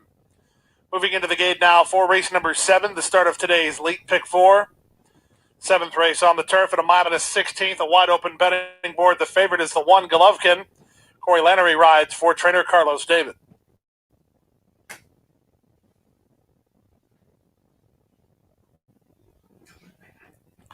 Field loading quick and professionally. Mr. Donazella. Cowardly Act. The last two to move forward.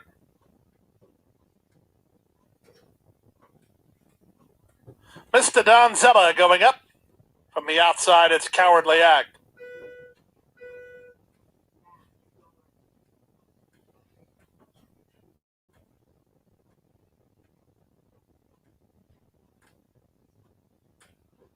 Cowardly Act going up. All set for the late pick 4.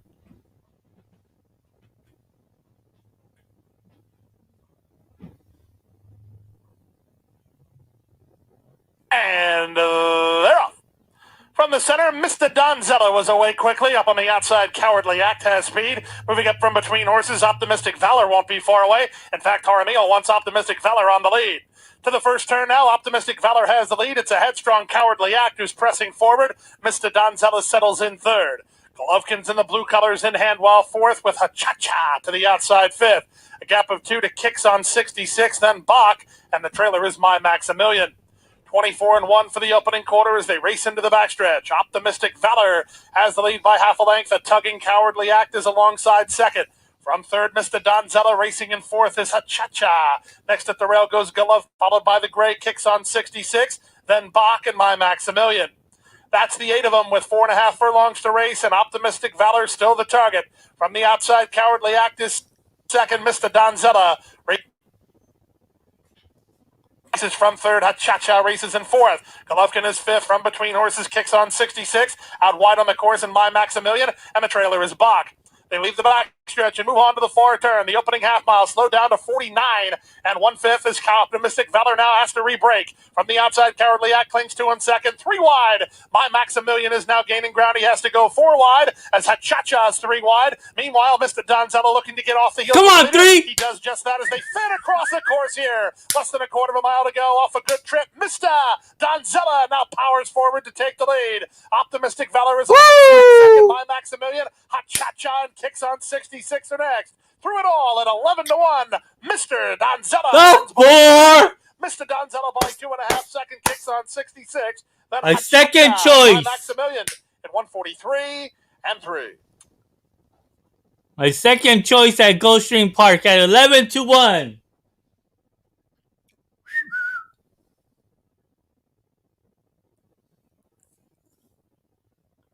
El 4 ganó allá en el Gulfstream. El 4 a 11-1.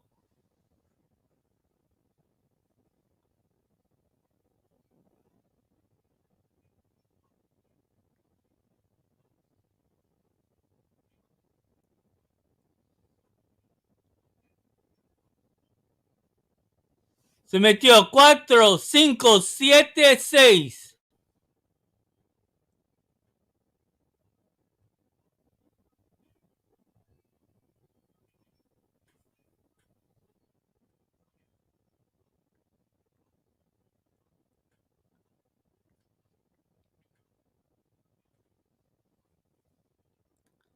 En el Tampa Bay falta 2 minutos para el Tampa Bay.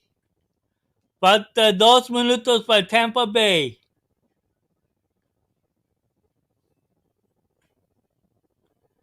Ahí está que yo escogí, que mis selecciones, ahí está, me gusta el 9 y el 4.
The horses are now approaching the starting gate. Slight favorite on the board at 5-2 is Juan Arregatta's number 4, Native Hawk. A solid field of starter allowance horses to go 6 1/2 furlongs in the 9th race, first half of the late Daily Double.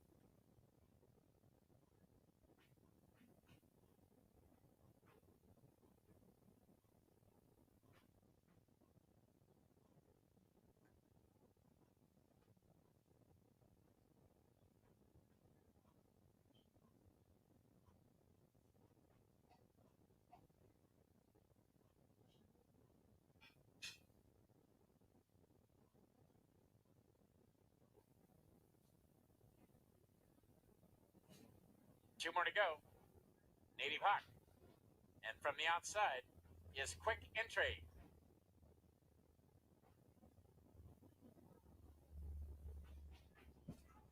He steps in. They're at the boat.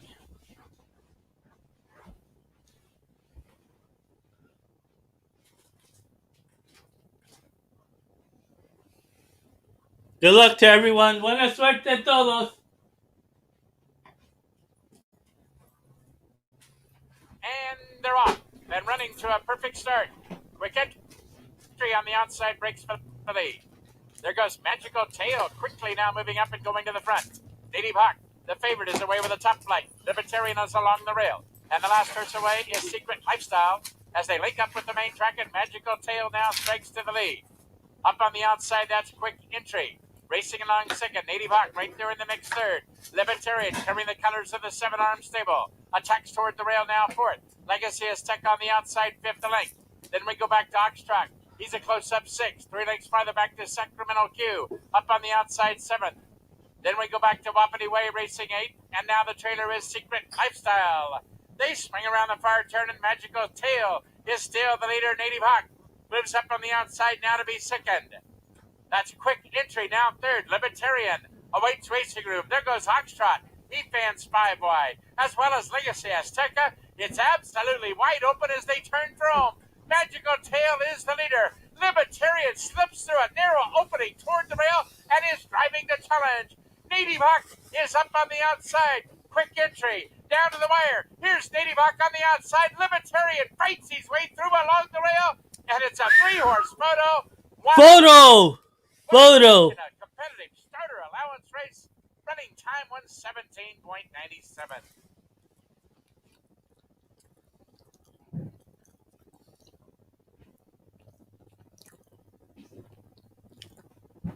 Looks like the inside horse got it. Hold all mutual tickets, and that will be a photograph in one of the best stretch runs of the current meeting.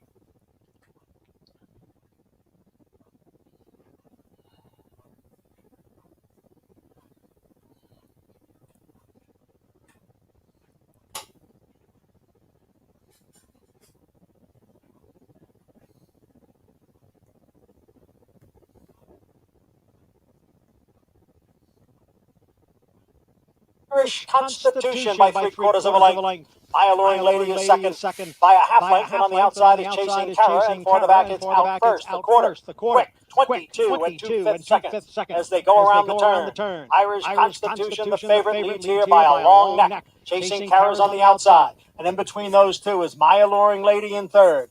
Out First has drawn within 3.5 lengths of the lead as they come for the quarter pole. It is still Irish Constitution with the lead. Out First comes through on the inside to take second and goes after Irish Constitution. It is Irish Constitution with the lead here. Out First is in second. Irish Constitution, the leader here by 2. Out First, giving chase in second. Irish Constitution leads inside the 16th pole, and Irish Constitution will deliver here as the 4-5 favorite. Out First was second, farther back Chasing Kara and My Alluring Lady.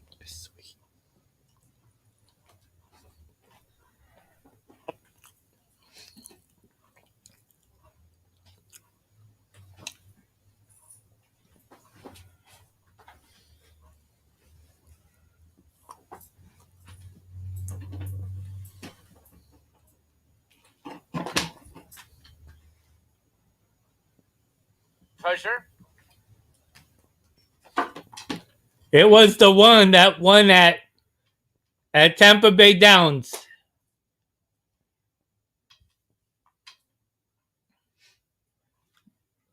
Way to go, Leo.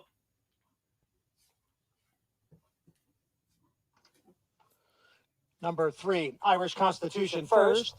Number 6, out first was second. 2B, Chasing Cara finished third, and 1A, My My Alluring Alluring Lady was was fourth. 4th. Results unofficial, 3-6, 2B, and 1A.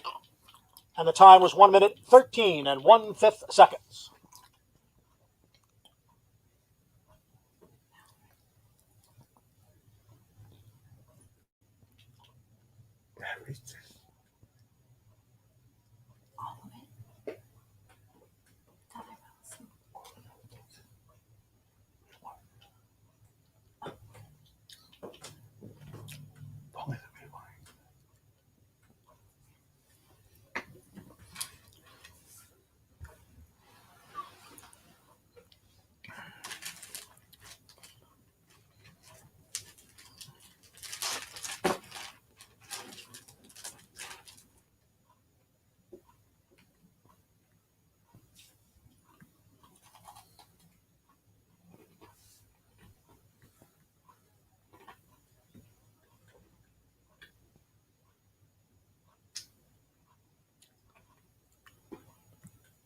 There's 17 minutes till the next race at Gulfstream Park.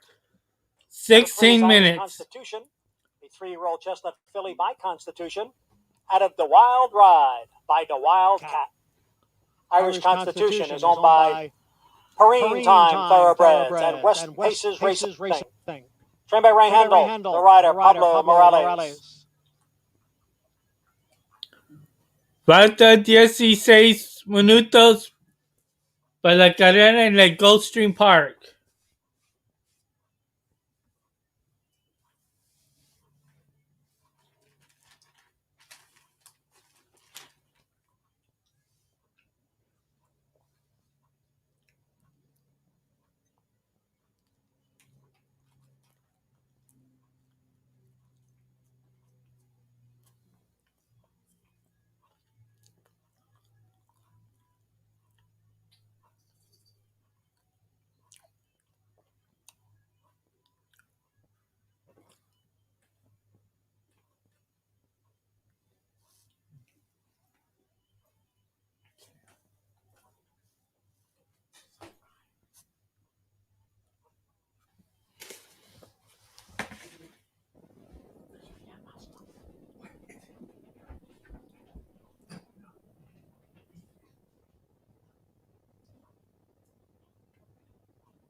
Falta 13 minutos para el Gulfstream.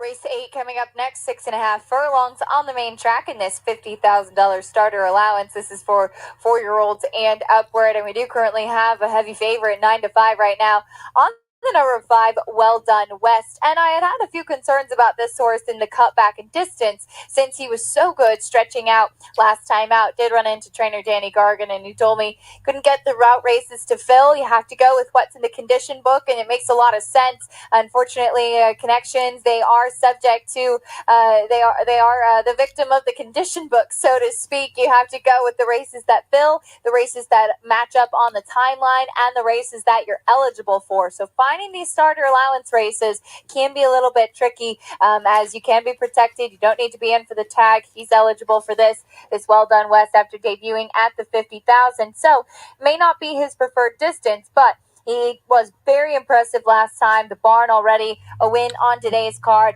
So we'll see how he does turning back in distance and facing winners for the first time. Certainly respect what he did last time out. And maybe just a horse to keep that in the back of your mind in case you do see him stretching out further in the future. The number 8 Mustang Cat comes out of a 16,000 allowance try last time out. Was beaten just by 3/4 of a length in that off the turf race. But the 2 races prior to that, both at 7, I know that they were for lesser company, and he'll be tested for class today. But the Beyer speed figures that he got for those performances, 80 and 82, I thought were very impressive. He's got a lot of speed, good outside post going the 6.5. I felt that was really a benefit for him. 7-2 right now on the board. And again, we'll have to see, does he stack up with this type of field, particularly the favorite who won nicely last time out. But I certainly think that he makes a lot of sense in here. Paco Lopez going to be aboard, and Peter Walder's barn has been in a good groove lately.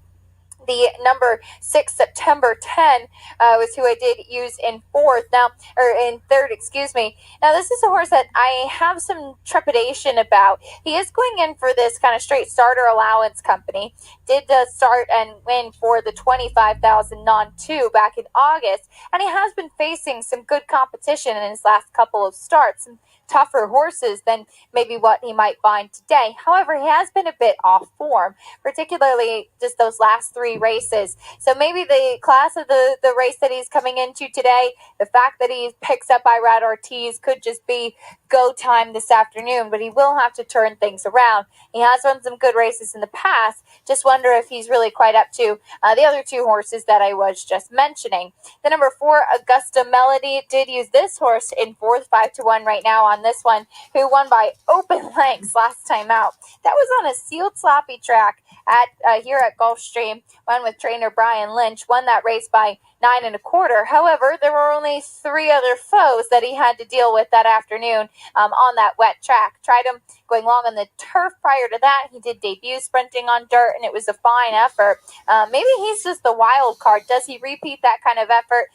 Even if he runs back to what he showed in his debut, he could be a little bit of a player in here, stepping up to face winners for the first time with Jose Ortiz in the saddle. And quickly just wanted to mention the 2, Tonalism, as he's been taking some money. Won by 12.5 lengths in that debut. We did see the 3rd place finisher, Lakenstein, break his maiden earlier today. Tonalism ran on the slop last time out. Just kind of wonder, does he run back to that? Debuted for 20, won by double-digit lengths. We'll see, but he is down from that 8-1 morning line to 4-1 right now on the board. Final pick 3 of the day kicking off here, 8 minutes away from the 8th.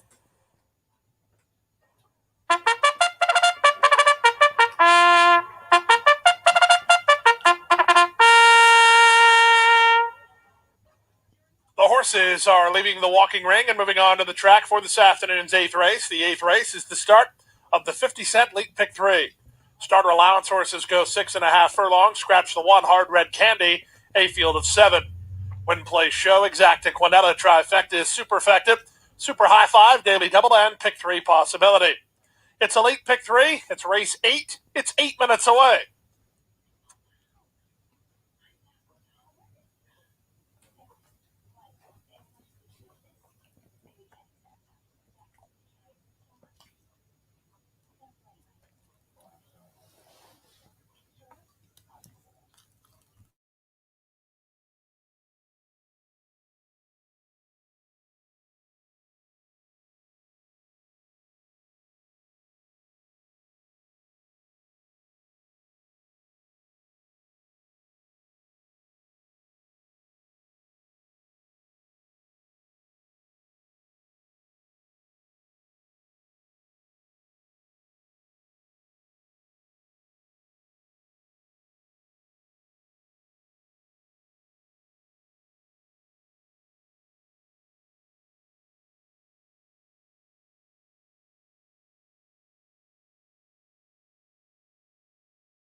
Alrighty now, let's see what's going on. How's everyone doing? 2 minutes to post. Falta 2 minutos para el Gulfstream.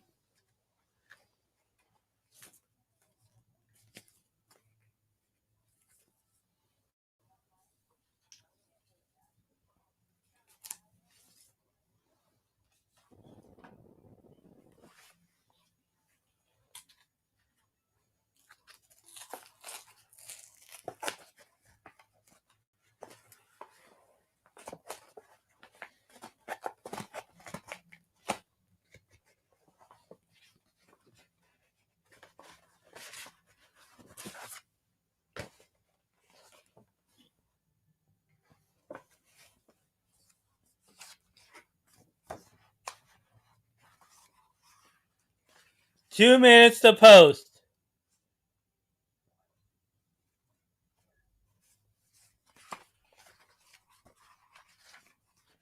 The horses are approaching the starting gate. 1 minute to the late pick 3.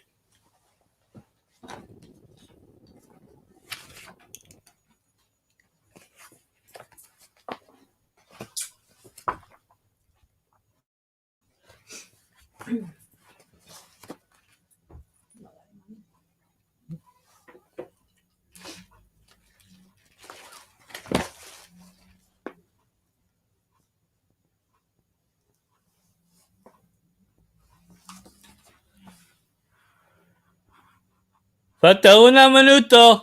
1 minute to post.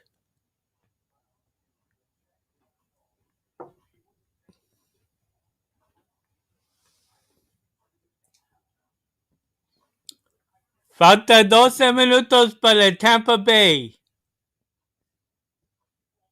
12 minutos para el Tampa Bay.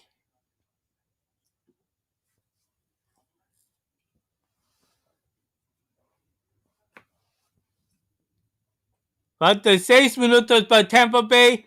Falta 11 para el Aqueduct. And the horses have arrived at the starting gate. It's now post time. A field of 7 doing battle here in the start of the late pick 3. 6.5 furlongs the trip, 5-2. Morning line favorite Well Done West is down to 3-2 currently. First in the line is Tonalism.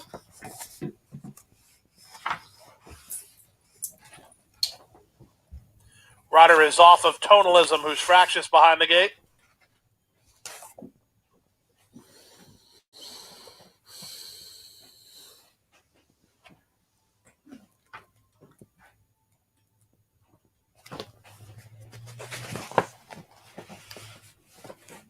Into the gate goes Chill Haze. Here's Augusta Melody.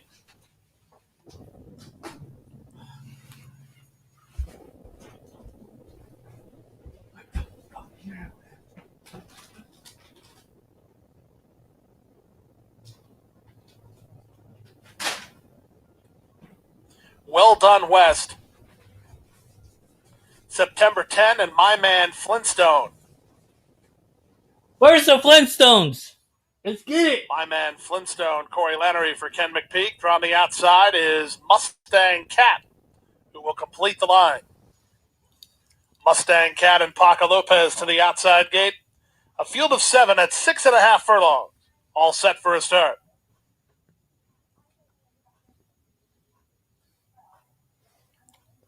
And they're off. Poor beginning for Tonalism. He's 3 or 4 lengths last. Quick beginning for My Man Flintstone, who's headed off for the early advantage, but he has company as Augusta Melody splits horses, and Chill Haze is down at the rail. Away in fourth, that's Mustang Cat, followed by Well Done West in September 10, and after an awkward getaway, Tonalism is far back. They make their way to the half-mile point, and with the advantage, it's Chill Haze in front by a neck. Augusta Melody is there second, 2.5 clear of My Man Flintstone third. The gray Well Done West is the public pick. He's now racing in fourth from between horses and Mustang Cat. September 10 is rallying about 5 lengths off the embattled duo and 5 more to Tonalism. Around the far turn they go. Augusta Melody on the outside now for the narrow advantage. Chill Hayes is second. Well Done West, 3 wide and gaining ground third. My Man Flintstone looking for racing room on his back. That's September 10. September 10 wheeling 4 wide for the drive after an opening half mile in 45 and 4. Off the turn in the stretch drive, Augusta Melody has the lead. My Man Flintstone and September Chen charging on either side. 1/8 of a mile to go. Augusta Melody in front by 2. September 10 takes aim while second. These two well clear of My Man Flintstone and Well Done West. Here comes September 10 on the outside. September 6 10 is up cuatro, to win it. 6 Second, 4, Augusta Melody. They were well 5, clear. Well Done 6 West 4 wins the 5, photo for third over My Man Flintstone. 1:16 and 1. 6 4 5.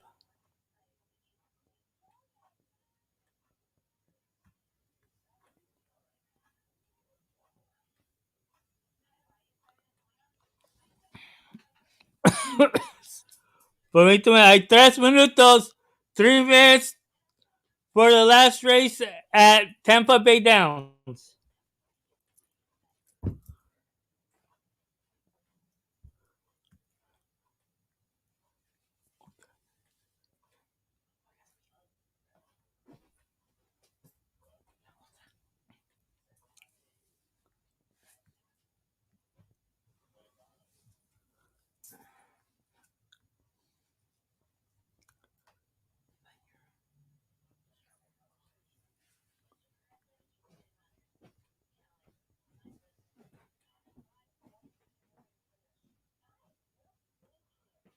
Falta 2 minutos para el Tampa Bay. 2 minutos para el Tampa Bay.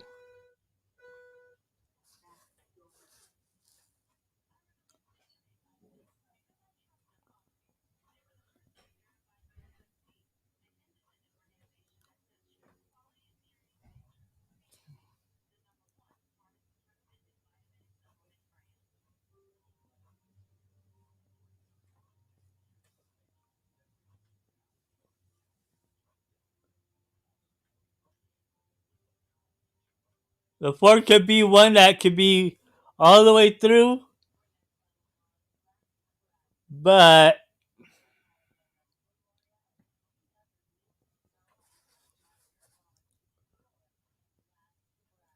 I'm possibly thinking of that 7 thought. Number 7 thought. Let's see here.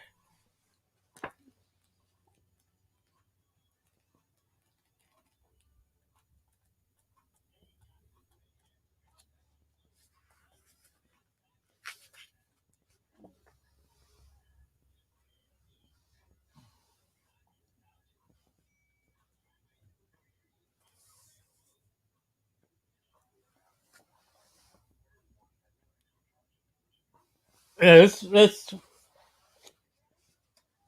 a one at a big price. I think thought me the 7 could come in pretty well.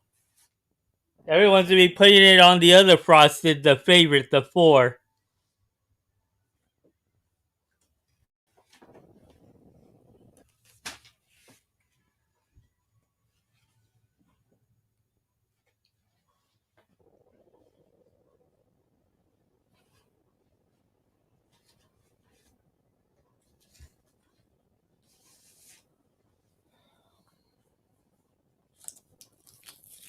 En este carrera en el Tampa Bay me gusta el 7 a un precio.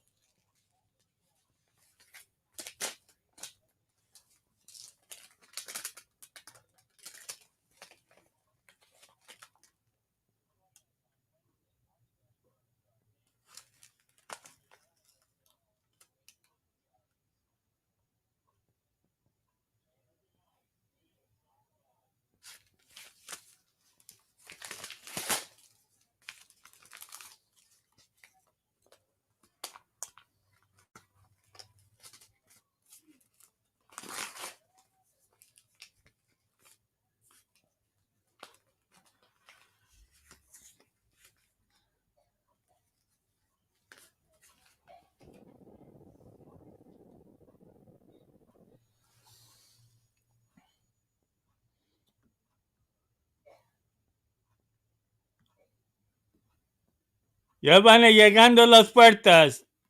They're getting to the gate.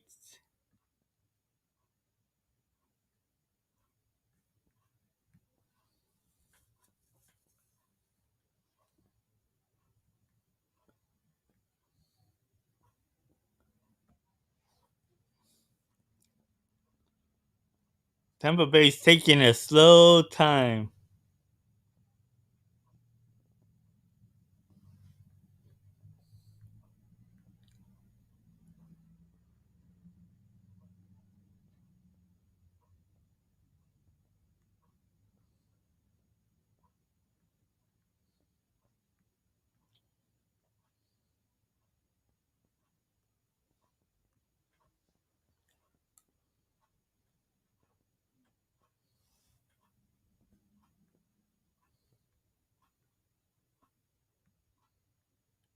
It's going a mile distance, huh?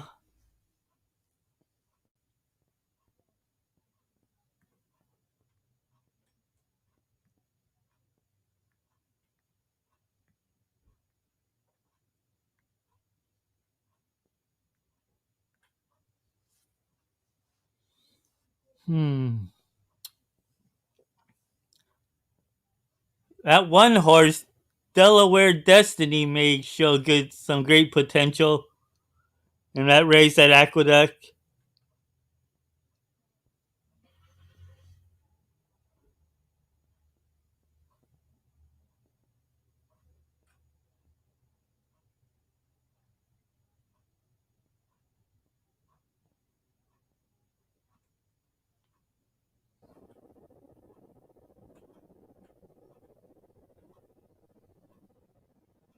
Everyone's going to be putting a lot of money on that 7 horse as well.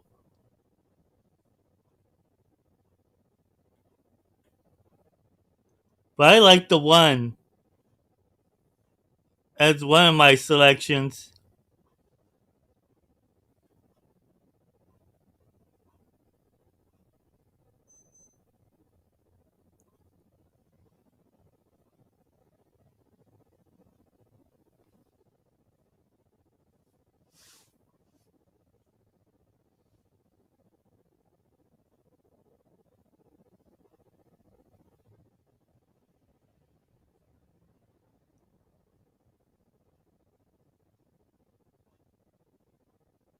I would say 1-9, but also for one to probably put into the exotics, that number 10 looks pretty good.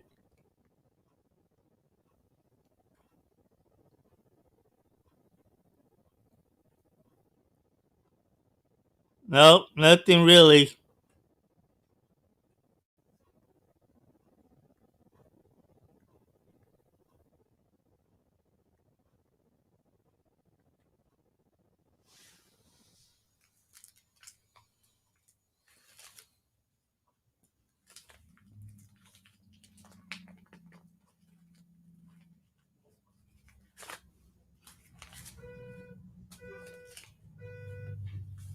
Bonnie Bell is now in. Castanon reunites.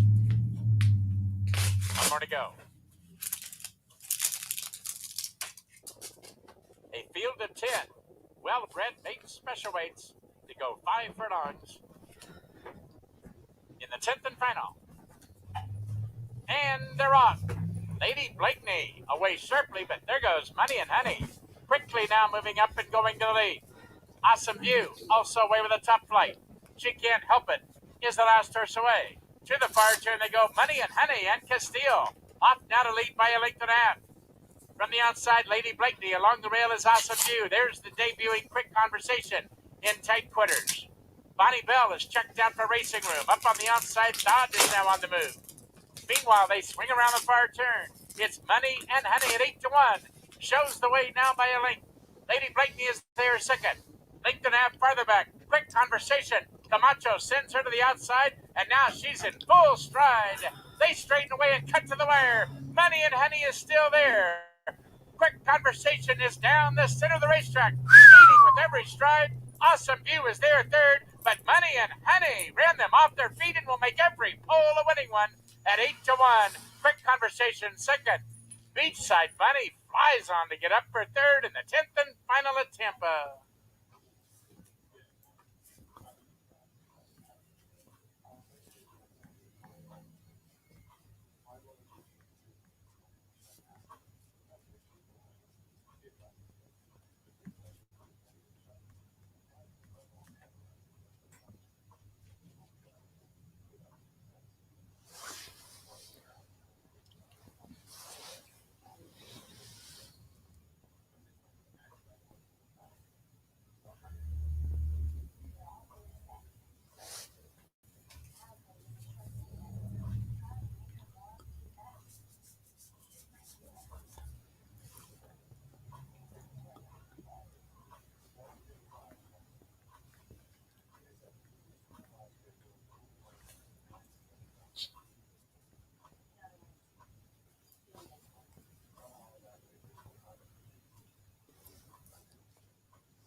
Horses once again getting ready to move back into the starting gate.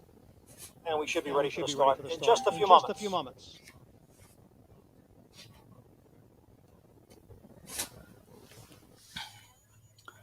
I like the 1, 9, 10.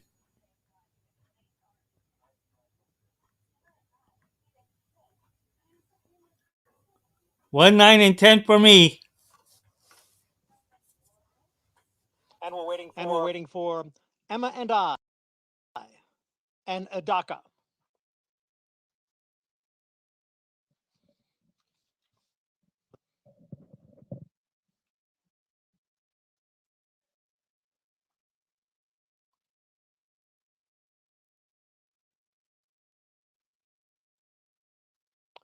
And they're all in the gate.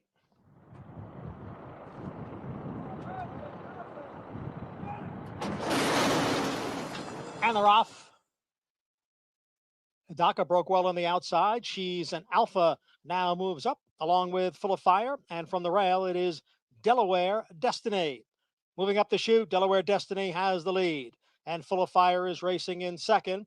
Emma and I is on the inside of She's an Alpha. So those two are heads apart, third and fourth. Gap of 3 to Bellamy's Party Girl, who runs in fifth.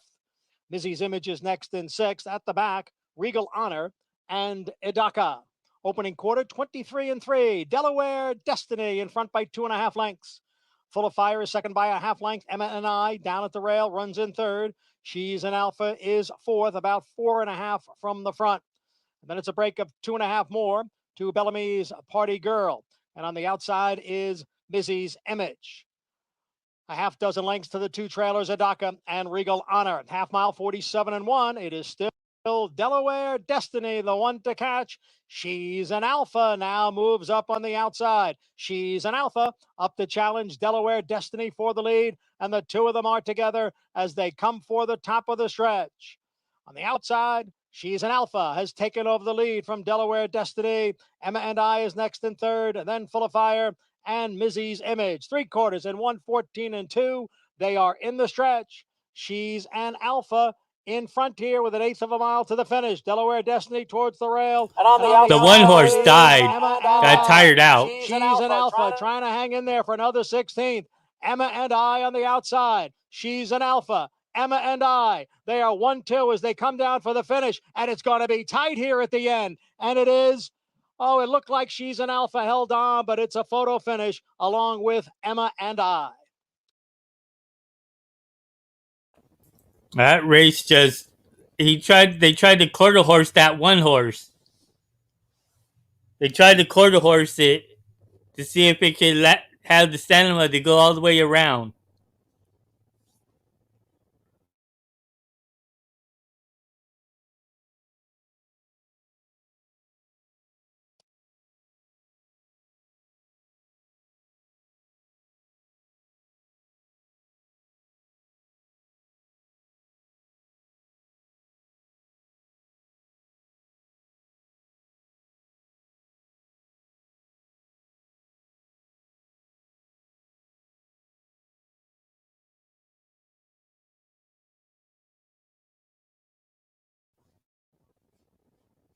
Yep, the 7 hung on.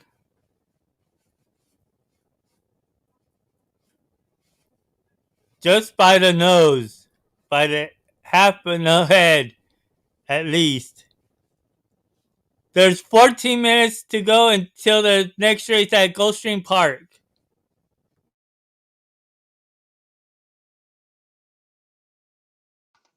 Number 7, She's an Alpha, was first. Number 4, MNI, second. Number 6, Full of Fire, third. Number 1, Delaware Destiny, fourth. Results not official. 7-4, 6-1. The time was 1 minute 44 and 2/5 seconds. Once again, in the 8th race, we have the late scratch of number 5, Viva La Liberty. There will be a consolation double, consolation pick 3. And if you wager on the 5, Viva La Liberty, in the pick 4, pick 5, or Empire 6, you move to the post time favorite, and that was number 4, Emma and I.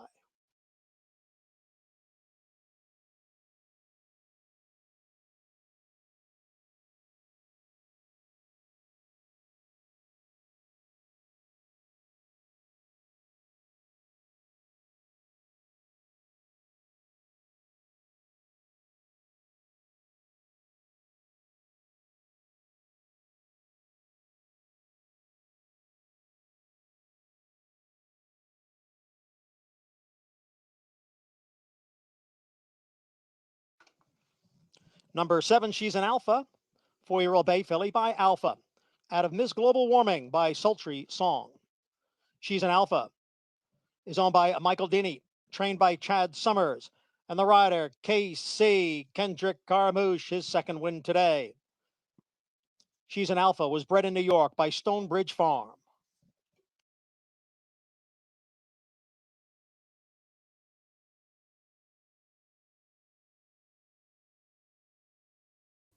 Yo no tengo permiso a enseñar el Oakland. No tengo permiso.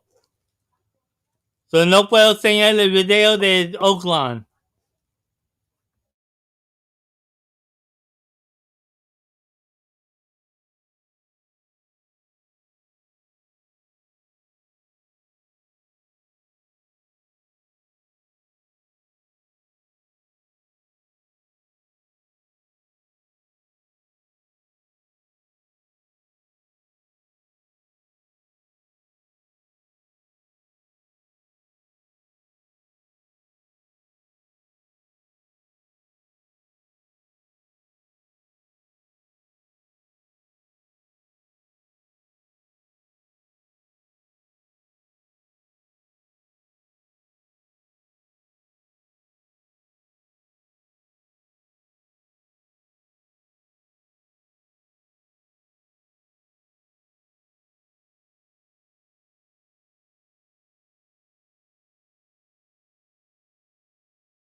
Ya se acabaron que me puedo enseñar. Además podemos, no tengo permiso de enseñar del Gulfstream. O los otros, porque no tenemos permiso.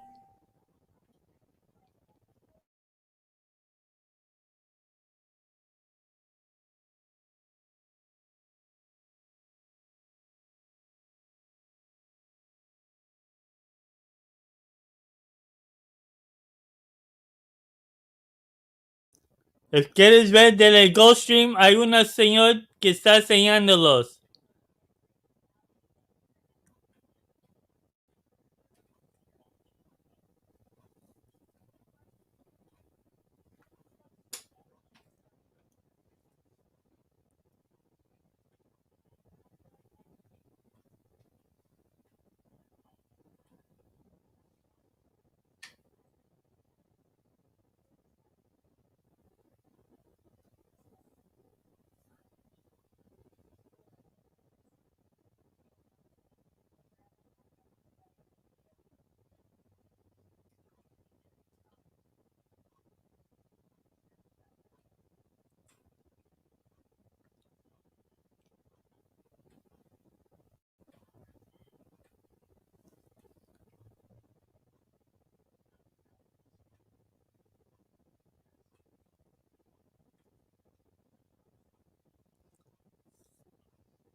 Exchange day, and Luis Saez to the outside gate. All set at 5 furlongs. And they're off. From the far outside, Exchange Day was away in good shape. Driving through at the rail, Spen Benjamin's on to take over. From second, Today's the Day on the outside, and Exchange Day now third. Ensign Parker beaten for speed, but he's only 3 lengths off the lead, while fourth. 2 back to Deputy Indy. Next at the rail, and our hoisted mast, and Jackson Strong is last. They leave the backstretch and move on to the far turn. Spen Benjamin's on top by 2. Today's the Day, second, Exchange Day on the outside. No place to go for Ensign Parker, who's back fourth from the outside. Deputy Indy begins to tack on. 2 better than our hoisted mast, and Jackson Strong trails, and Spen Benjamin's leads. Spen Benjamin's to the top of the stretch, a length and a half in front. From the outside, it's Ensign Parker with a favorite, Exchange Day, trying to get to him. From between horses, and Today's the Day, down the center, Deputy Indy. There's an eighth of a mile to go, and Spen Benjamin's, he's still clear by a length and a quarter. Ensign Parker takes aim late while second. Spen Benjamin's close to home with a clear lead. Spen Benjamin springs the upset. He went gate to wire under Tyler Gaffleon. Up second was Ensign Parker in 56. And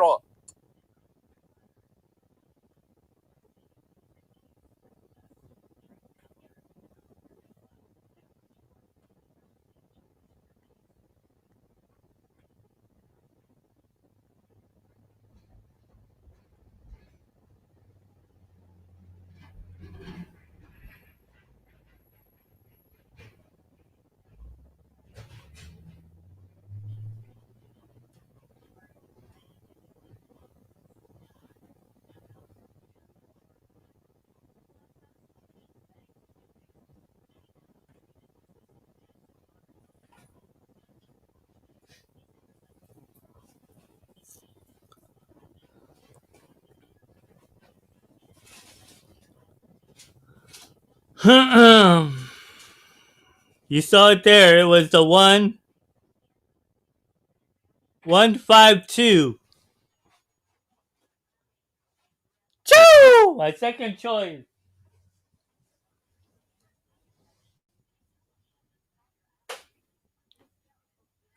152 at Gulfstream. One race to go at Gulfstream.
Así se llegó. 1, 5, 2, 8, 6.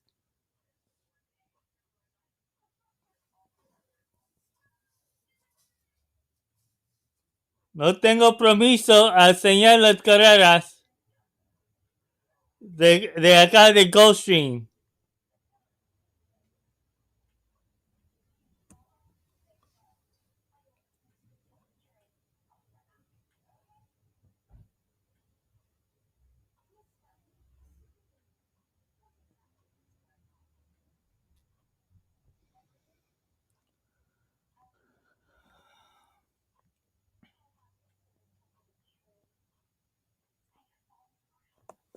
Hay otros que lo están enseñando. Pues yo no quiero estar unos que están cuando lo dicen algo.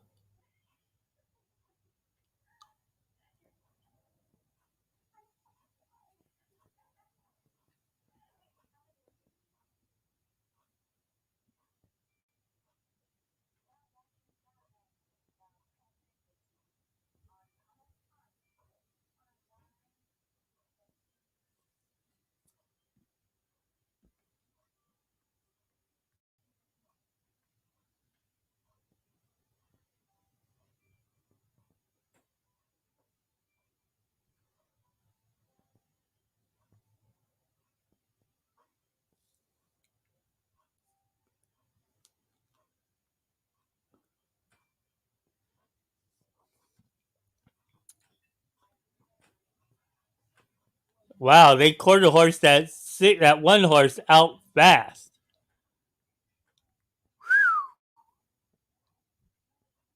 Man, that was shocking there. Good luck, Ram.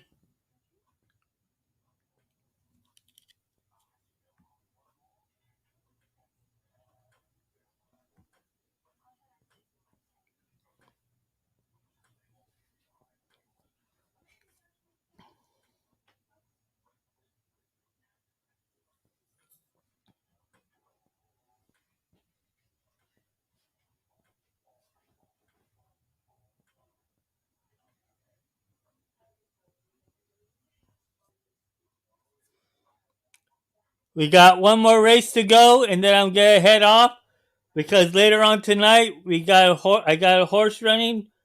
Us with the group, we got a horse running at Woodbine Mohawk in a harness race. It is gonna be in race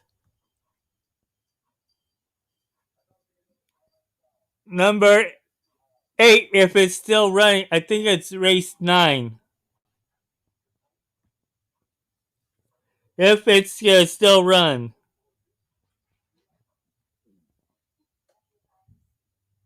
No, pardon me. It's in race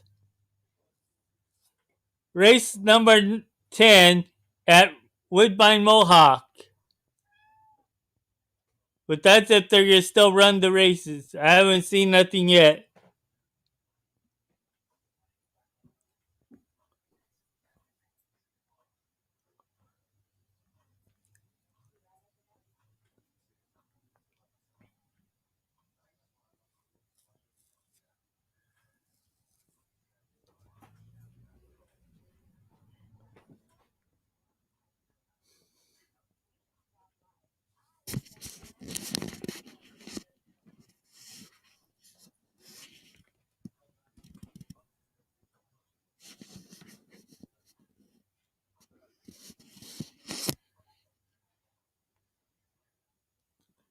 So I'm going to head off after this last race at Gulfstream Park is over.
Alrighty, let's see here. We're going to get some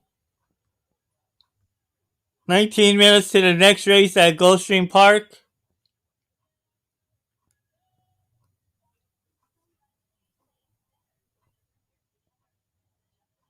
19 minutes.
We got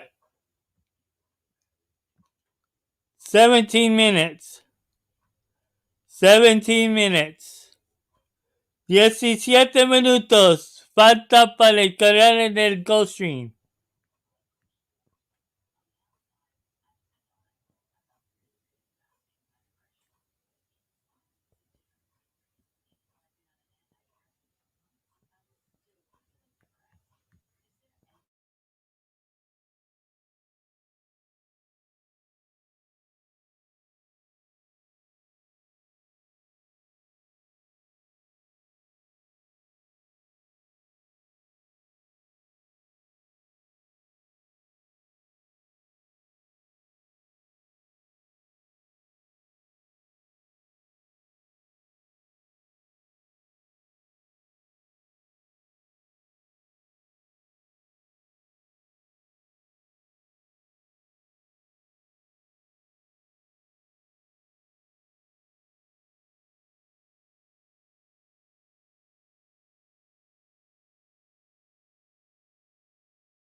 No te olvides, ahí va a estar el día 13. Va a estar Red Ortiz firmando los juguetes de la cabeza.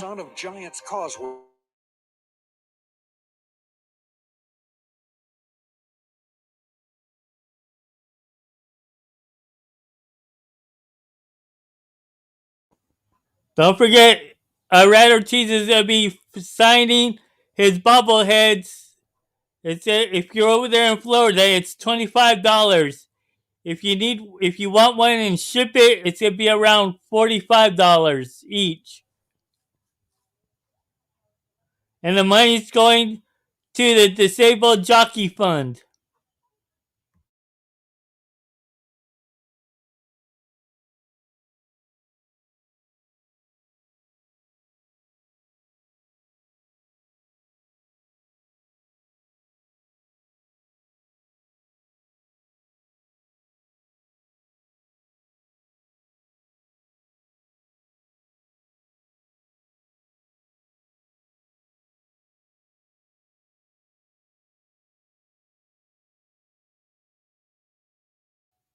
There it is, the link right there.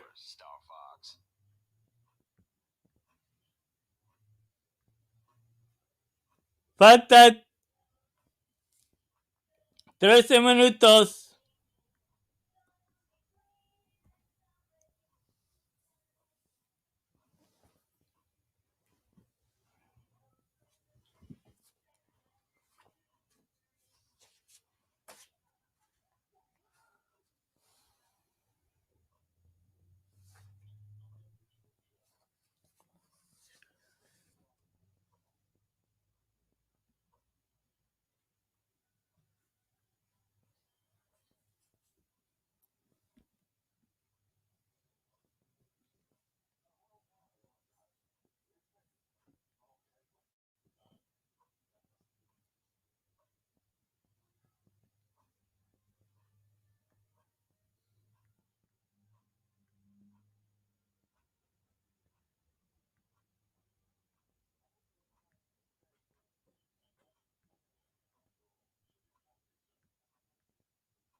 Final race of the day is upon us. We're on the turf going 1 mile. This is for 4-year-olds and upward, which have never won 2 races. Tags are $12,500. And before we talk about this final race, let's talk about the Rainbow Six situation because there's a good chance it could go down today. Good luck if you're still alive. There are just 2 tickets, and they're both single tickets on the number 2, Dreamin' of Seville, and the 5, Shining Through, both of whom I have in my ticket in here. So let's see if we can get it home. Good luck if you're alive for the whole pool. If not, we'll have a carryover going into tomorrow. So keep your eyes on the 2 and the 5 here. But did start it off with the current favorite, the number 9, Call Bros, with Irad Ortiz aboard. Has some speed. Finished 3rd last time out. And that's why of the 2 coming out of that race between Shining Through and Call Bros, I did prefer this one narrowly, is because he has more positional speed. He can be forwardly placed up in part of the race early on. So I think that that's a major benefit for him in this spot. Also, does have Irad Ortiz, so you are going to get a shorter price in here. Now, the number 5, Shining Through, comes out of that same race. He is a single alive for the whole jackpot pool. So let's see if today's the day, because the unfortunate thing about Shining Through is that he's run some really good races. It's just he never seems to win. He's 1 for 22, 7 second place finishes, and 4 thirds. Last time out was a good second behind ahead of Call Bros, beaten just by the winner break, beat by 3/4 of a length. Now, the thing with him, too, is that he tends to come from pretty far off of it. Again, I was preferring some horses with more positional speed in this spot, but he does come from far off of it, has a good closing kick, just sometimes not able to get that last little push to get to the winner's circle, but he does keep Paco Lopez aboard today. The other single for the whole jackpot pool is the 2, Dreamin' of Seville. Comes out of that same race once again. Kind of flat in that effort, but I'm hoping we can see maybe today, now 3rd off the layoff, see him run back to those 2 races that he ran in June and July of 2020. Off of a roughly 6-month layoff, came back at Tampa last time out, stretched out a little bit at this level last time. Keeps Edgar Zayas today, and is one that I think has the ability to kind of be up in that stalking spot, and that should suit him well. If he runs back to either of those 2 races, I think it would make him very competitive in here. Finally, the number 10, Where You Going, Owen. I used this one with a Misael Jaramillo aboard. Bit of a speed play. Finished just a neck beaten 2 starts back at Tampa.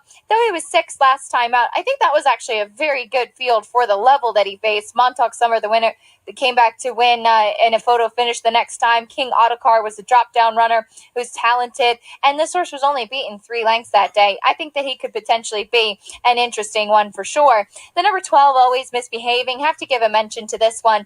I ended up tossing him because of the post, but probably should have been a little bit higher up on the ticket, as he was kind of on the bubble. Freshened since December when he broke his maiden, wiring the field that day. Now stepping up to face winners for the first time. Does have to navigate a trip from that outside post, but did win nicely last time out for Danny Gargan, and Miguel Vasquez going to be aboard once again. There's a look at the 2, Dreamin' of Seville, alive for the whole pool. He'll kick off the post parade in the nightcap.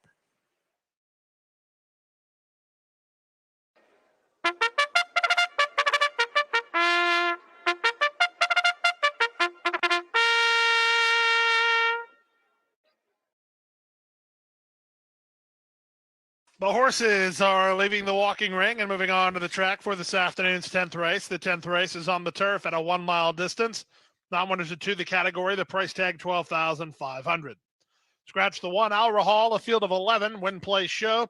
Exacta, Quinella, Trifecta, Superfecta, and Super High Five Possibility.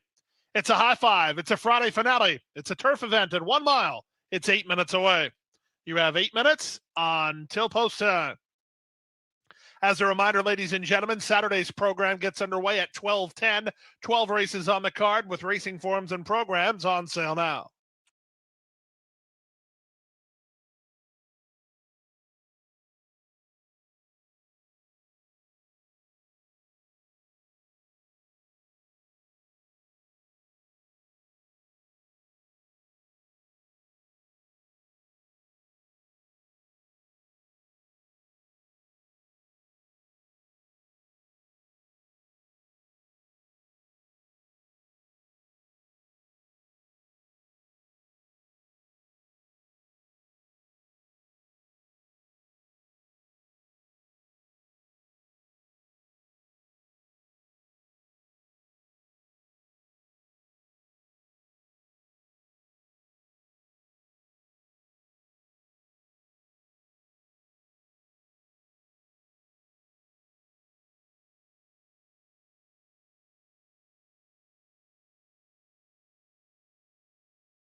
Approaching the starting gate, last chance to wager.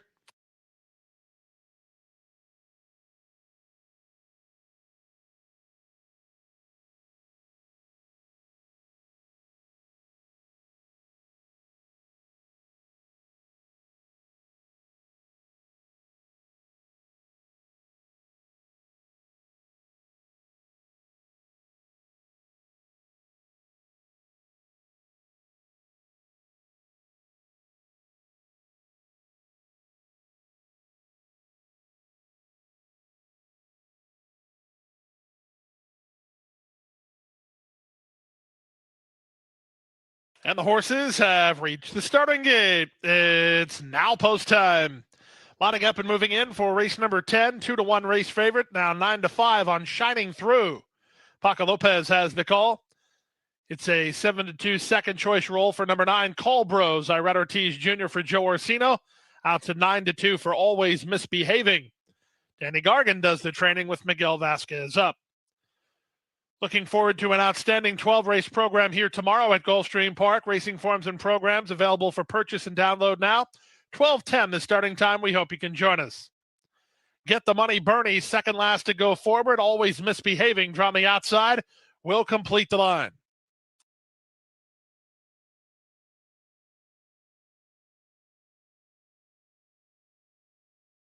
In the gate. And runners away.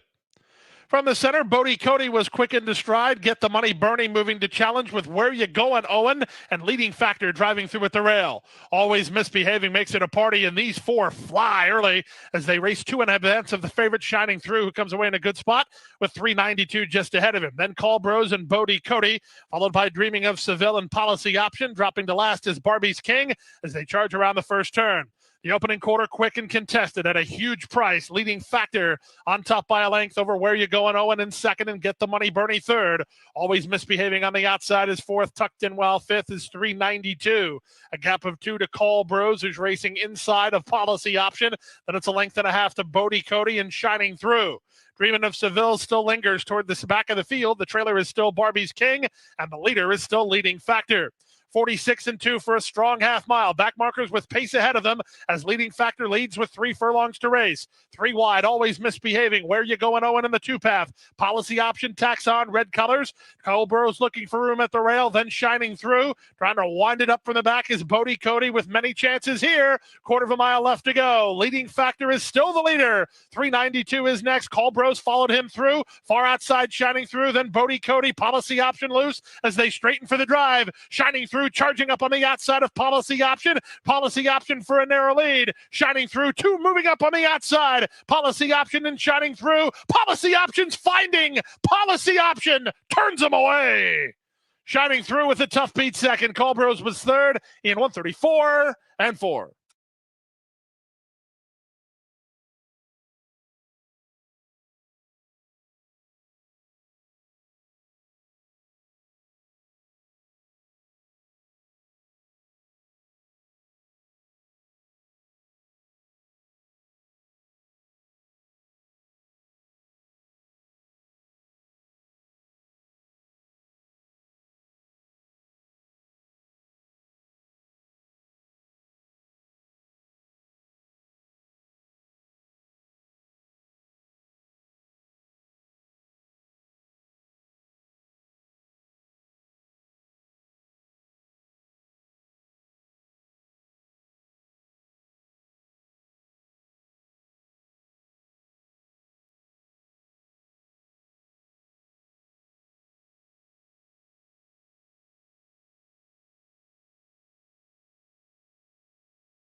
Wow, that was a race.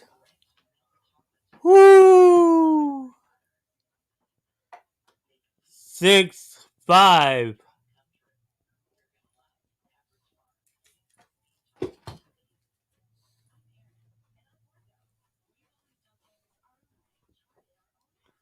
Six, 5, 3, 9, 4, 7.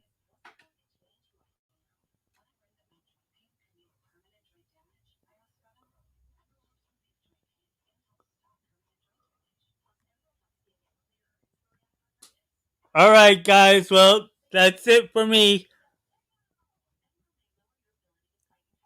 See you guys when I come on again. Look out for me.